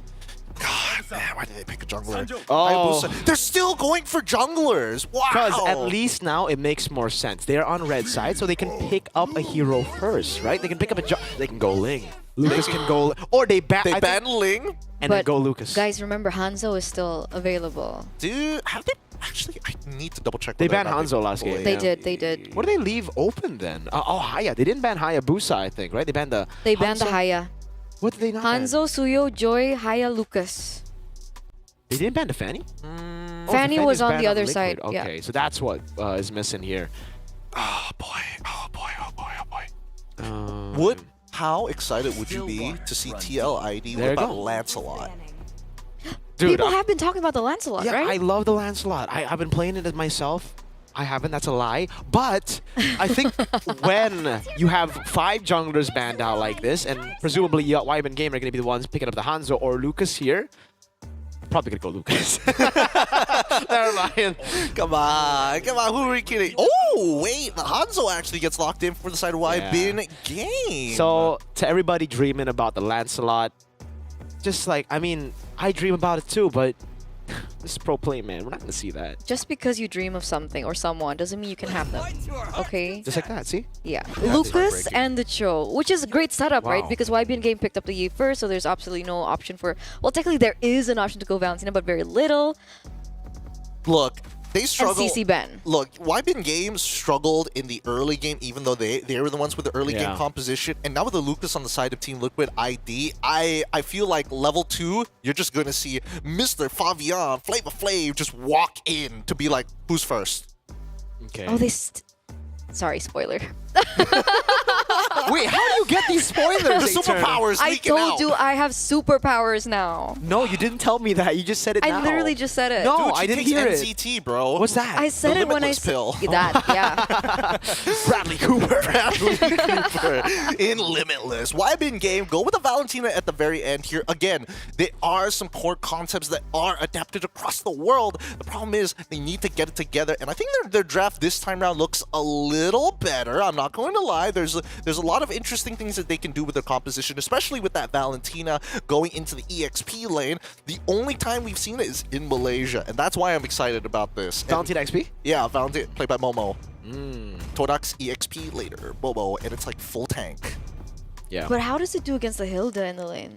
Well, you basically, ideally, the ideal situation is that Lucas is in the lane. Yeah. So we're gonna have to find out. Look, I said it doesn't necessarily have to be good, but I've seen it, and that's as much as I can say about the validity of it. We've seen it in Indonesia as well. Nino was the first one to pick it in Indonesia. Valentina XP, but yeah, that was up against the Lucas. In the XP lane, they confirmed it too. They flexed it, actually. They flexed Valentina. Yes. I mean, that's the beauty of it. With that being said, game number 2 is going to be on its way. Mirko Eterna, take it away, please. Yeah, let's go straight into the land of Dawn, ladies and gentlemen, for the next game of the Snapdragon Pro Series Mobile Masters. Match point in for TLID right now as they are leading 1 point. We will see. Will YB and Game be able to force a game number 3, or will it be a clean sweep 2-0? What do you think it's going to be? That's a good question. That's a good question. Because usually when we're talking back into the Valentina concept is we've seen the Valentina being flexed into the roam despite the Lucas being in the EXP, but not the other way around. Do you get what I mean? The question was, what do you think about 2-0? Yes, but I mean, on that concept, it makes me doubt the success rate of this Valentina. So maybe it could be TLID 2-0. Well, Aran's doing. Oh my goodness. Okay. Oh, we get some time to talk about things, man. All right. Whew. Now let's talk about the Valentina pick again. Yeah. So no flex potential, and you know he's putting XP. Aran's already doing his thing here up against the Valentina. So the Valentina clearly can't hold the Hilda down, and so does that make it like you could be good against the Lucas, but if you're horrible against your laner, if you can't keep your laner at bay, and if you're just forced to farm, well, Aran does what Aran does best, which is coming in. Well, as Mr. Mo Saong would say, come on the jungle. That's the problem, right? Because technically the Valentina doesn't do as well when it comes down to clear. Sure, she has some dashes to work around with, but I don't think she matches the Hilda clear speed, does she? Look, all I can say is I love the idea of coming out into the jungle, baby. It's just one of those things where you just walk right up and just take what you want, and then you leave them with nothing, biting their dust. That's the way to do it. That's the way, boys. Look, the way that I see it is that as much as Hilda is going to be able to dominate this lane, for now, level 2 is probably where it's at, right? You're going to need a little bit of help, and I'm going to assume that Ares is going to show up in the lane at some point, because if he doesn't, you're not beating Aran. He's got the concussive blast as well. That wave is going to be done for, especially for the first 6 to 7 minutes of the game. So I'm wondering what happens when we hit that level 4 point. When Fish God, let's say, gets his hands on a particular set of ults that is available to him from the side of TLID, can that change the course of the laning phase?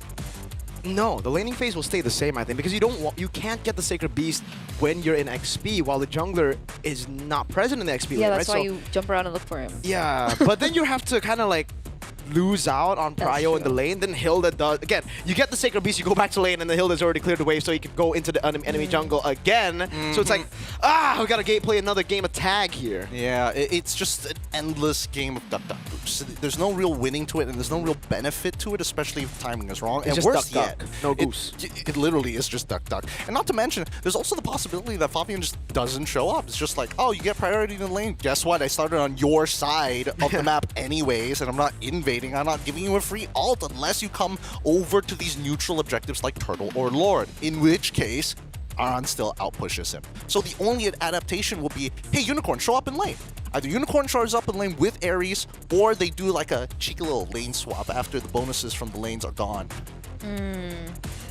Even then, I don't think it's enough, right? If let's say Unicorn rotates over to XP, Aran's just gonna walk in the bush, gets healing again, and then he would just burn out the resources from Unicorn. Unicorn loses a lot of prio in mid, and it just becomes an endless cycle of who loses prio next. So what's the main winning condition for YBN game now? Do they just play for Belexi? Allow Fish God to kind of struggle in that EXP lane? Pray that there's a god above. Play for neutral objectives. That's the best thing, right? I guess the best thing to play it with. The optimal route is still Fish God entering the team fights, getting the Sacred Beast while Fabian is on the turtle. I think the Okay, sacrifice neutral objectives, go for structures. That's probably the only way I can think about it, especially for the early game. But that being said, it looks like we're going back into the game. All right, let's get back in. Thank you so much, Gideon Q, for coming through.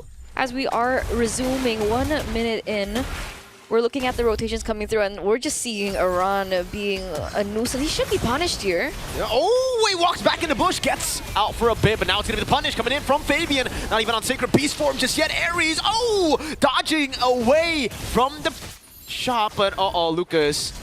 Oi, witty, Jikundo flicker, a bit awkward there. Wyben game with a winning trade. They are going to be able to get that 1-0 in the first few minutes. Oh, what's this? If they lose this match, it's so over. It's not just over, it's so over. Last chance for YBG if they want to keep playing. Wait, if they lose this, does that mean they're out for playoff contention? Is that what this means? Yeah, I think it is. Ladies and gentlemen, YBG are going to be playing for their tournament lives here. A single game loss here, one more game loss will be the end of their tournament run. That's it. This increases the stakes tenfold, and I think YB and Game know this. Yeah, they do, but what can they do against this Hilda? Fishgod wanted to walk up again, playing for the neutral objective, setting up to get the Sacred Beast, but he gets cancelled. Bonk in the face. Aries is next on the chopping block, doesn't have the Tsunami Slam, so gets poked by Aran again. Meanwhile, Fabian's not even concerned about this neutral objective. And then, you know, even with the choice of emblems, even with the choice of the sub-emblems for Fishgod as well, for the Valentina, it's not enough sustain to get him through the day against Aran. Look at him go once again. Fishgod trying to do his best. Oh! Lexi! Jikundo. That's the power of Kung Fu from Witty. Gets the kill with a punch. Or was that a kick? Maybe a kick, but he disappears, ladies and gentlemen, and Tsunami Slam over to Witty, still able to escape with the Jikundo, no way! Shunpu out of the immobility field! Oh, it gets from bad to worse for YBin Game. Those are resources already burnt out for the side of YBG right before they go for the turtle. So that's information given over to TLID. Fabian now at level 6. We see that Lucas is actually also on level 6. So it's a 50-50 now. Which Lucas? I'm confused myself. Okay. Fabian, yeah. Witty that guy. walks up. That guy, Witty, is looking for a pick. Doesn't want to go on Fishgod. Fishgod, oh man, I know what Fabian's doing. He's not revealing himself. He doesn't want to give the Sacred Beast over to Fishgod. They want to poke Fishgod first before this happens. Into the zoning. All right. Aries, what's the call? Tsunami Slam is the call with the flicker forward. Witty should be taken out. No, whoa! Soul Snatch coming down. Lucas able to get the kill, but then Lucas on the other side. Flavor Fave is right there. Lucas Shadow Form back down and now to Aran again. Real world manipulation. Aran slammed down to the ground, but it's outside of the RWM. It's a win for Liquid ID as Lucas Fabian on the Lucas gets the green camp up top in Lucas's jungle. Yeah. You get it, right? Yeah, I get it. Yeah, 1-for-1 trade there, and it looks like TLID will be able to pick up the neutral objective as well, plus the camp steals that you mentioned earlier on. Witty goes in for another kick. Uh-oh, Unicorn with a flicker, but the Legend Flare grants him back over to Fabian on the Lucas. Yeah, Haskell seems a lot more comfortable on this Jushin, especially today, right? He's getting up in your face. It's very Rins-esque, I think, with the way that he's playing. It's good. It's a good. Oh, but this isn't good. Oh my goodness, that damage! Oh my lord, Lucas! Able to escape, now goes back in. Aran will heal off of that damage. Is Aran building damage? He's not. He's not, and he's dealing that much? That's Hilda. Is he ahead in gold? Oh yeah, by a whole lot, I believe. Witty, we're gonna go up again. Level leaderboard, 2 levels ahead. Fabian against Lucas. YBG. Fishgod finally got that Sacred Beast. Let's see what he can do with it. It looks like Lucas should be able to clear out those camps. We're seeing a lot more trade backs here in the mid lane. He has to be able to clear out the lane as well. Still though, 2,000 gold lead being held in by TLID. And I guess the saving grace now is for Balexi, but he himself was also taken down in the early portion of the game. And look at the zoning. They're going to be able to pick up a turret in addition to everything else. TLID, 3,000 gold lead. And a structure up top taken down. Lancer Flare Aries, go. Tsunami Slam over to Aran. Not the best choice. Aran's gonna run over again. Winnie gonna be caught in the bad spot. Still able to go for the shampoo and flickers out of the immobility field once again. Now it's Flavor Fave jumping in on the Lucas. That's Fish God with the Sacred Beast too. Flavor Fave dealing a bit too much damage. Lexi gunned down by Aaron Shiki. And Aran is still just regenning in that bush. Weedy is so sneaky, right? Elusive. He goes in, elusive, I like that word. He goes in, looks for an opening, and is still able to get out. Plus, he also is the one to, trigger all these resources coming out from YBN Game, just enough for the rest of the members of TLID to follow through. And the fact that he doesn't die is so tilting. YBN Game, again, losing structures left, right, and center. Tempo, they've lost control, Miracle. Yeah, I mean, to be fair, from the start, it didn't really look like YBN Game had the control. They haven't been able to really, force out anything proactively. They haven't been proactive at all. Look at the items. 2,000 gold lead for Fabian on the Lucas against Lucas on the Hanzo.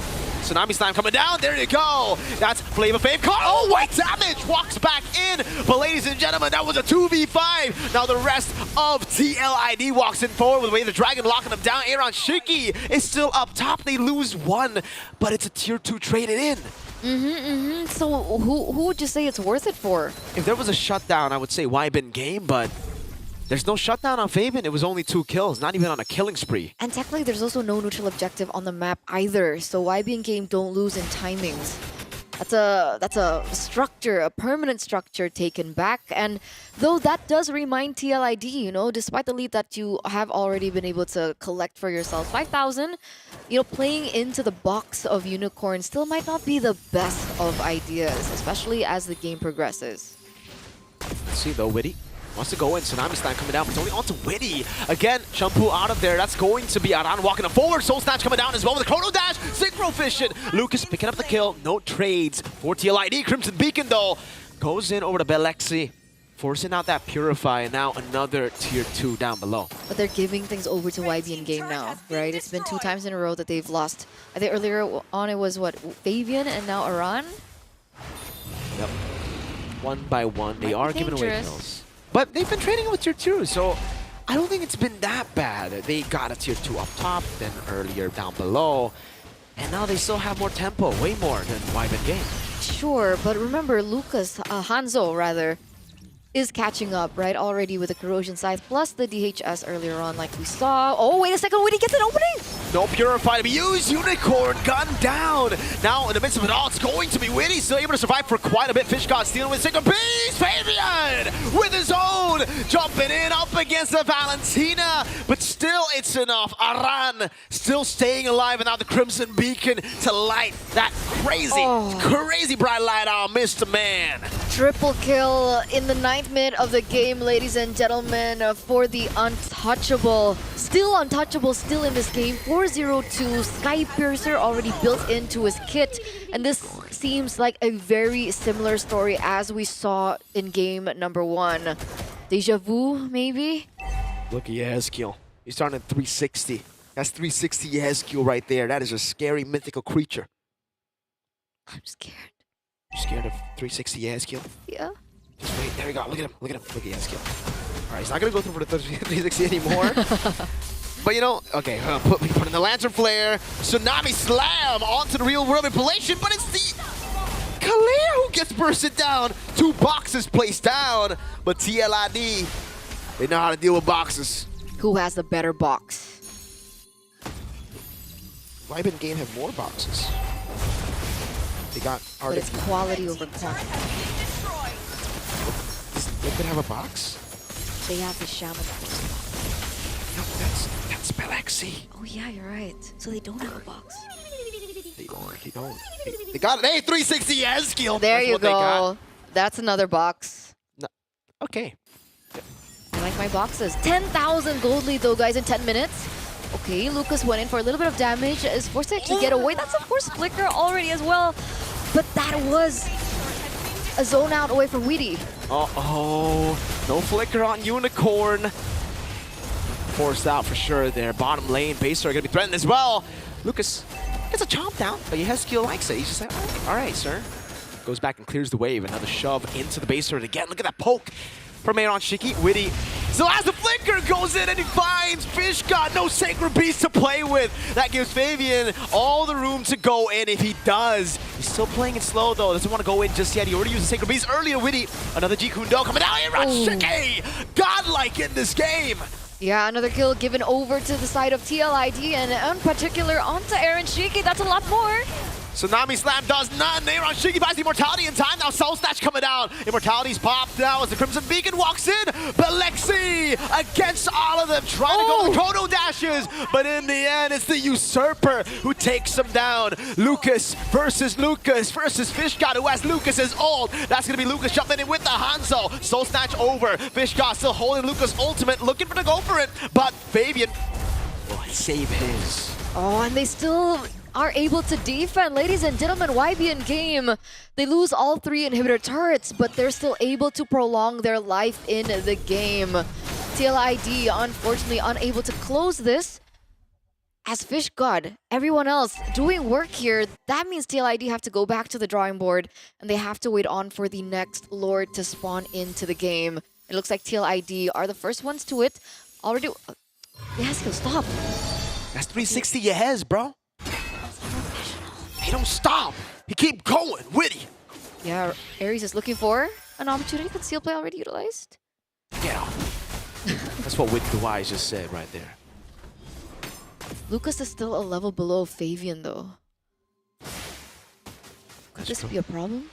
I think Belexi, we have to take a look at his items here. He has the Starlium Scythe, Feather of Heaven, and the Holy Crystal. I think at this point he might need the Divine Glaive to really hit his power spike. There's some beefy boys again. Aran and Witty.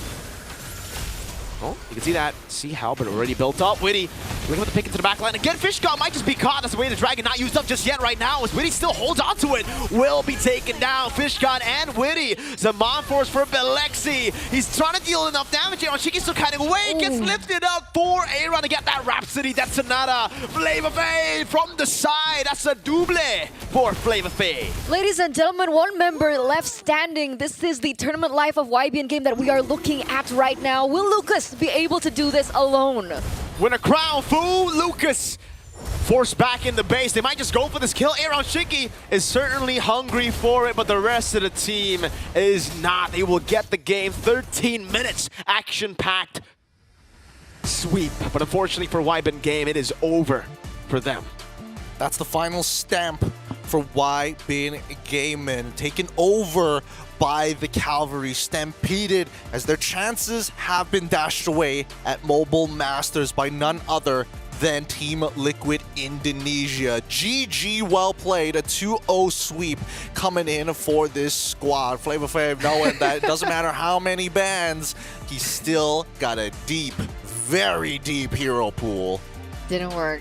It didn't work. At the end of the day, you know, they did it twice in a row. They looked for loopholes in TLID, and they heavily respected Fabian, but it did not work.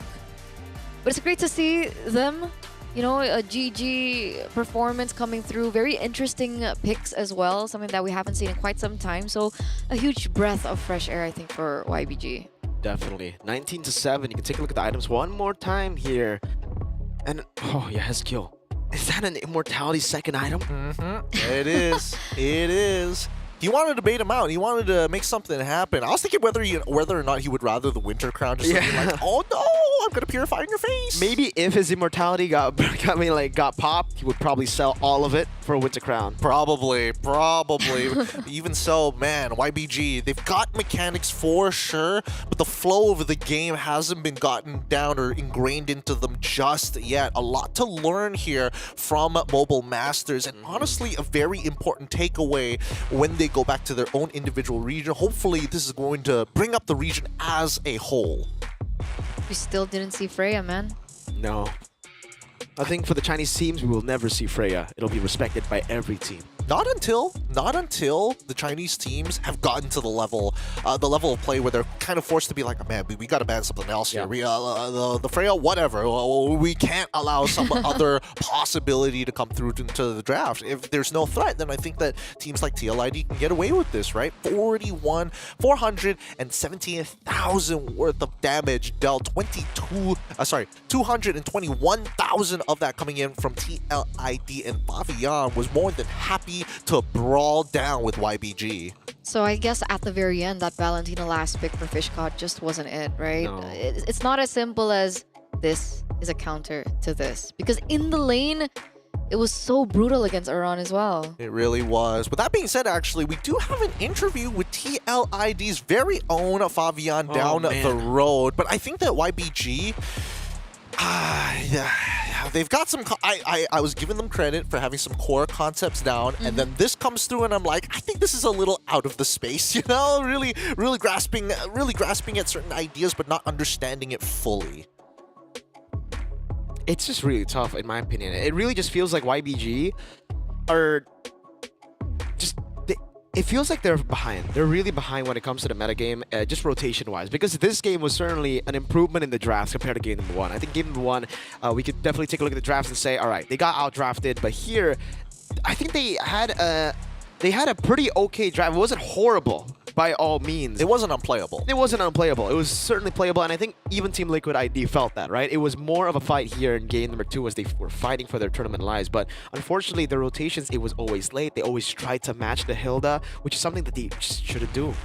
It's just real tough. Our MVP of this game going over to Aaron Shiki once again, doing a phenomenal job at even taking killing spree to ensure that he can do some pretty impressive plays, and not to mention kite out so that B-Lexi doesn't catch him off. With that being said, though, oh boy, I'm curious to know TLID's opinions on YBG, and maybe I actually could give them some tips that kind of help them out as a region as a whole, because I would like to see China to rise up to be that competitor. With that being said, Favian on the line with us for an interview from none other than TLID. Hello, Favian! Great to see you once again. Hello! Hello, Bang. Favian, Favian, how are you feeling after that game against YBG? You guys put a lot of respect on Freya. Why didn't you let it through? Because we scared Freya UBG. So yeah, we win. All right. Goodness gracious me. Couldn't get past Still. Mr. SDL. Okay, we've been seeing the respect bans come through from you. Freya, we saw 5 bans in both games to you, Favian, by YBG. What do you think about that? Jago dia Bang Mirko. Ayo dong, jawab dong. Jawab dong. Apa Gimana? rasanya ada 5 band yang di-respect ke kamu 2 game berturut-turut? Ya udah sih, tinggal bikin konten aja tuh. He just wants to make content out of it. That's the response. Karena di band 5. A true businessman. A true businessman. Playing professionally and making content at the same time. 2 birds with 1 stone. Fabian, do you have any tips for YBG to help them improve in their game so the next time you guys meet, it will be an epic challenge? Maybe for me, they just spam ranked games and then in scrim too. Okay. So it's all about that quantity, right? It's hard work. The hard work. Spam. What do you think was their main weakness? Apa tuh? Menurut Favian, apa weakness? What's weakness in Indonesia? Kekurangan mereka itu apa? Yeah, draft atau execution? Was it execution? Maybe the execution. He said maybe, so therefore maybe. It is the execution. All right. Great to know. Good to have your opinions here, Favian. Now, the whole world is watching within Southeast Asia and our international audience who love you guys at TLID. Do you have anything that you want to tell them? Pakai bahasa aja ya, Pak. Ya. Nggak apa. Boleh. Kavaris ya tetap dukung kita terus saja sampai akhir. Semoga kita bisa konsisten terus. Thank you. Thank you so much, Favian. We're gonna let it be. We're gonna leave it here. You've had a long day of games. Thank you so much, Favian. See you later, my guy. Congratulations. Bye-bye. Bye-bye. All right, translation. What did he say? He's not here to listen anymore. You can tell us the real opinions. He said that was easy. No, I'm joking. He said to the Cavalries, keep on supporting him. You know, the classic pro player end statement. I completely forgot what weakness is in Indonesian. It's like, yeah, kekurangan. Yeah. Hey, now you know what? This is me in my everyday life. In 2 different languages. I told you my Indonesian's better. Valid point. One America, 0 return. Don't worry, no one does that in 2025. I don't know why I just did that. Yeah, but TLID's better on the ranking. All right. Calm down, Gen Zers. All right. Okay. We've already experienced. Yeah, of course. Wait, when were you born? Turned 2. When? What is Gen Z at this point? Is it? You know what? Because if you're Gen Z, he's Gen Z. What are you talking? I've always been. What? I listen to top artists. I listen to Flint and Steel. Sabrina Carpenter. I listen to Linkin Park. Oh, look, let's pull up the standings here real quick before I show my age. Before anything else, we have to say goodbye to YBG. Unfortunately, they would not be making it over to the next set of the SPS Mobile Masters. But Group A currently dominated right now by Onyx, and man, Bigatron has jumped all the way up to 3rd place, which is why Mirko is very happy in his current position right now, shaking out of his chair. And Papara Supermassive, unfortunately, was not able to overtake them to steal that slot. What do you think of the group so far? We still have one more day of it, but the odds are not looking great. How do we make Papara number 3? How does that work? How does that work? They got to win against BTR. That's a simple answer right there, man. Oh, so no, they BTR just played. They played against them. Are they done? They're done. 2-0? Maybe. To all them doubters, say what you want now. Okay, you put you can put the scouts back in that bottle. We don't need to open that genie, all right? Look, I think the only way for Papara is if tomorrow's games, they play 4, so therefore they've only got 1 more match, and even if they do, they get... So unless BTR... Oh no, but the head-to-head, yeah, it doesn't work. It doesn't work. I think this is going to be it. God. 3 Southeast Asian teams here, man. If BTR just lost a single game and didn't get all 3 points, it would have been different here. Why the sad face? Why the sad face here? Eterna, it's not that bad. It's not that bad. He's gonna do this.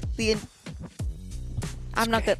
This is the same arc we went through in APAC, by the way. Hey, if you were also an MPLID, you'd understand. Imagine being with this every single event. Yeah, I'd be listening to like Lava Chicken every other second of my life, which we already do. Hey, that's a recent one. Shout out to Jack Black here. Let's look at Group B to see what exactly has been shaking up. We've been keeping up with Group A pretty often, but Group B on the other hand, ooh, wow. Okay, this is getting a little tight here. Very, very tight indeed. Aurora Turkey has a very good chance at actually making it over to be one of the few non-Southeast Asian teams to make it a Mobile Masters playoffs. But at the same time, the competition is tight. Now that would be a huge upset, right? Because I mean, Onyx ID came in as one of the favorites. I mean, they were number 2. Head-to-head wise, season 6. That's true. That's true. But it comes down to the head-to-head as well later on, right? Because this. Who did the Falcons? I think Falcons PH beat Aurora Turkey. That's why they're ahead. But I'm not too sure. I have to recheck again through the matches exactly what happened. But oh, that's zipper in our ears right now, and it looks like there is confirmation that Team Falcons. Mina, I saw what you guys were trying to do, type in the chat already. I can see it live happening right now. Team Falcons, Mina, and as well as A7 confirmed not to make it to playoffs. Unfortunate. So their tournament run is basically done for. Any games played after this is for pure experience and live scrims, essentially. But they need that important information bringing back to their own region. Definitely. Same goes for YBG. But at the same time here, let's come back into the discussion because we don't have the numbers just yet of who exactly played against who and what those and what the head-to-head standings are looking like so far. But Aurora Turkey, very, very good chance. So far, perfect record coming in from RRQ. Yeah, for RRQ, I kind of expected this start after seeing their matches. I expected them to go with 0 losses. What I didn't expect is for them to go and not lose a single game, right? I thought they would take a game loss against Onyx. Here, they're really just Have they already qualified?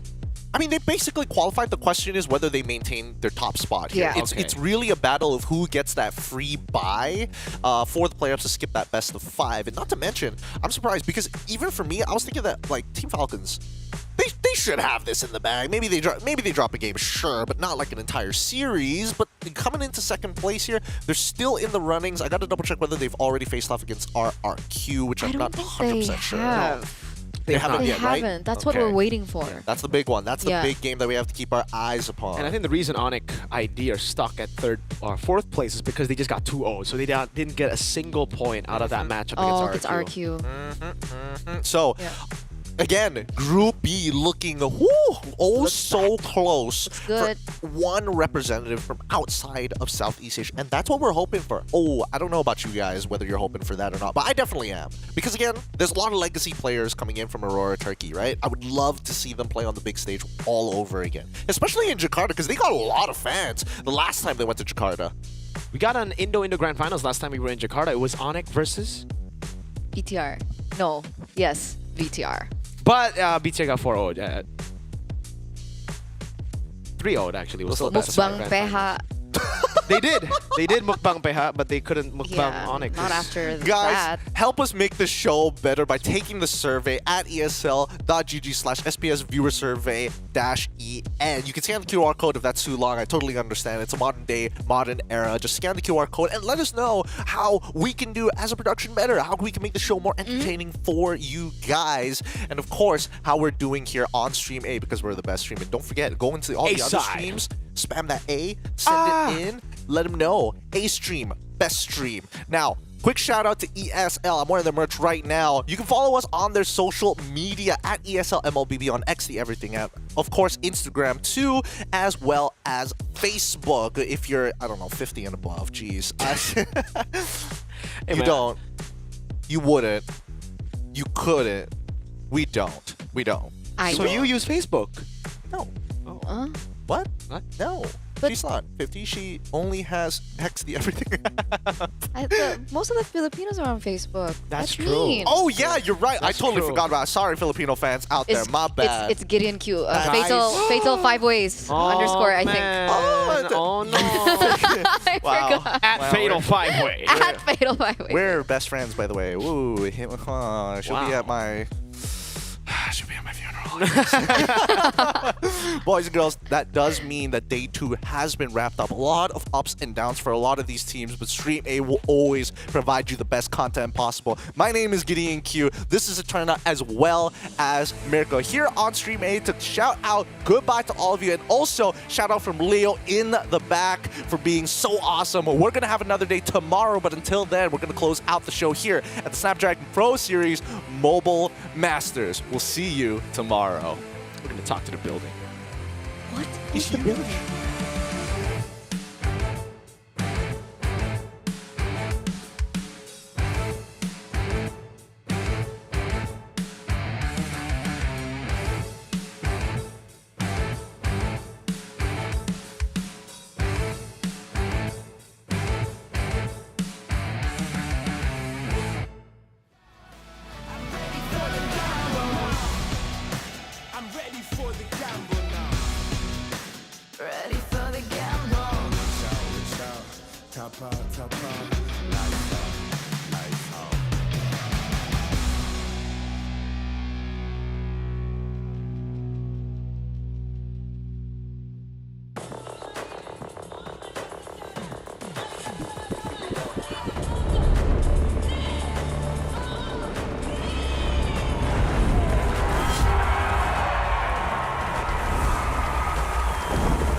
The Snapdragon Pro Series is brought to you by Snapdragon Elite Gaming and DHL.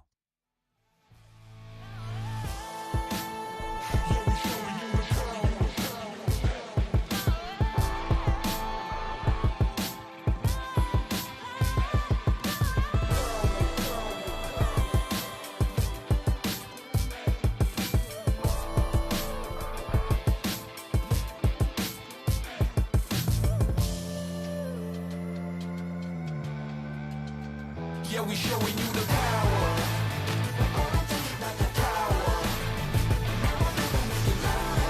Make it loud.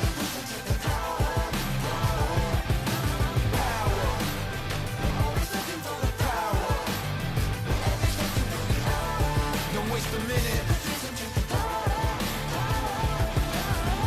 Yeah, I'm moving automatic. See the top spot, but I move right past it. You're not number one, man. You thought you had it. I got what I want, now it's more than average. We are the masters. Now we back on the roll, headed back to the throne, cause we back what we on. Now we here to set the tone, got the spirit, got the soul, never question the power.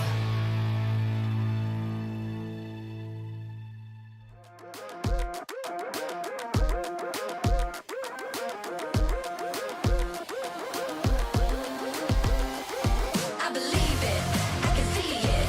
If it's in my sights, I achieve it. Ain't no leaving, no defeating. Show up, complete and repeat it. Every day, rule that game. I always go 100%. Start to end, the end, out or in. No between, you gotta go 100%. Click to win every single moment.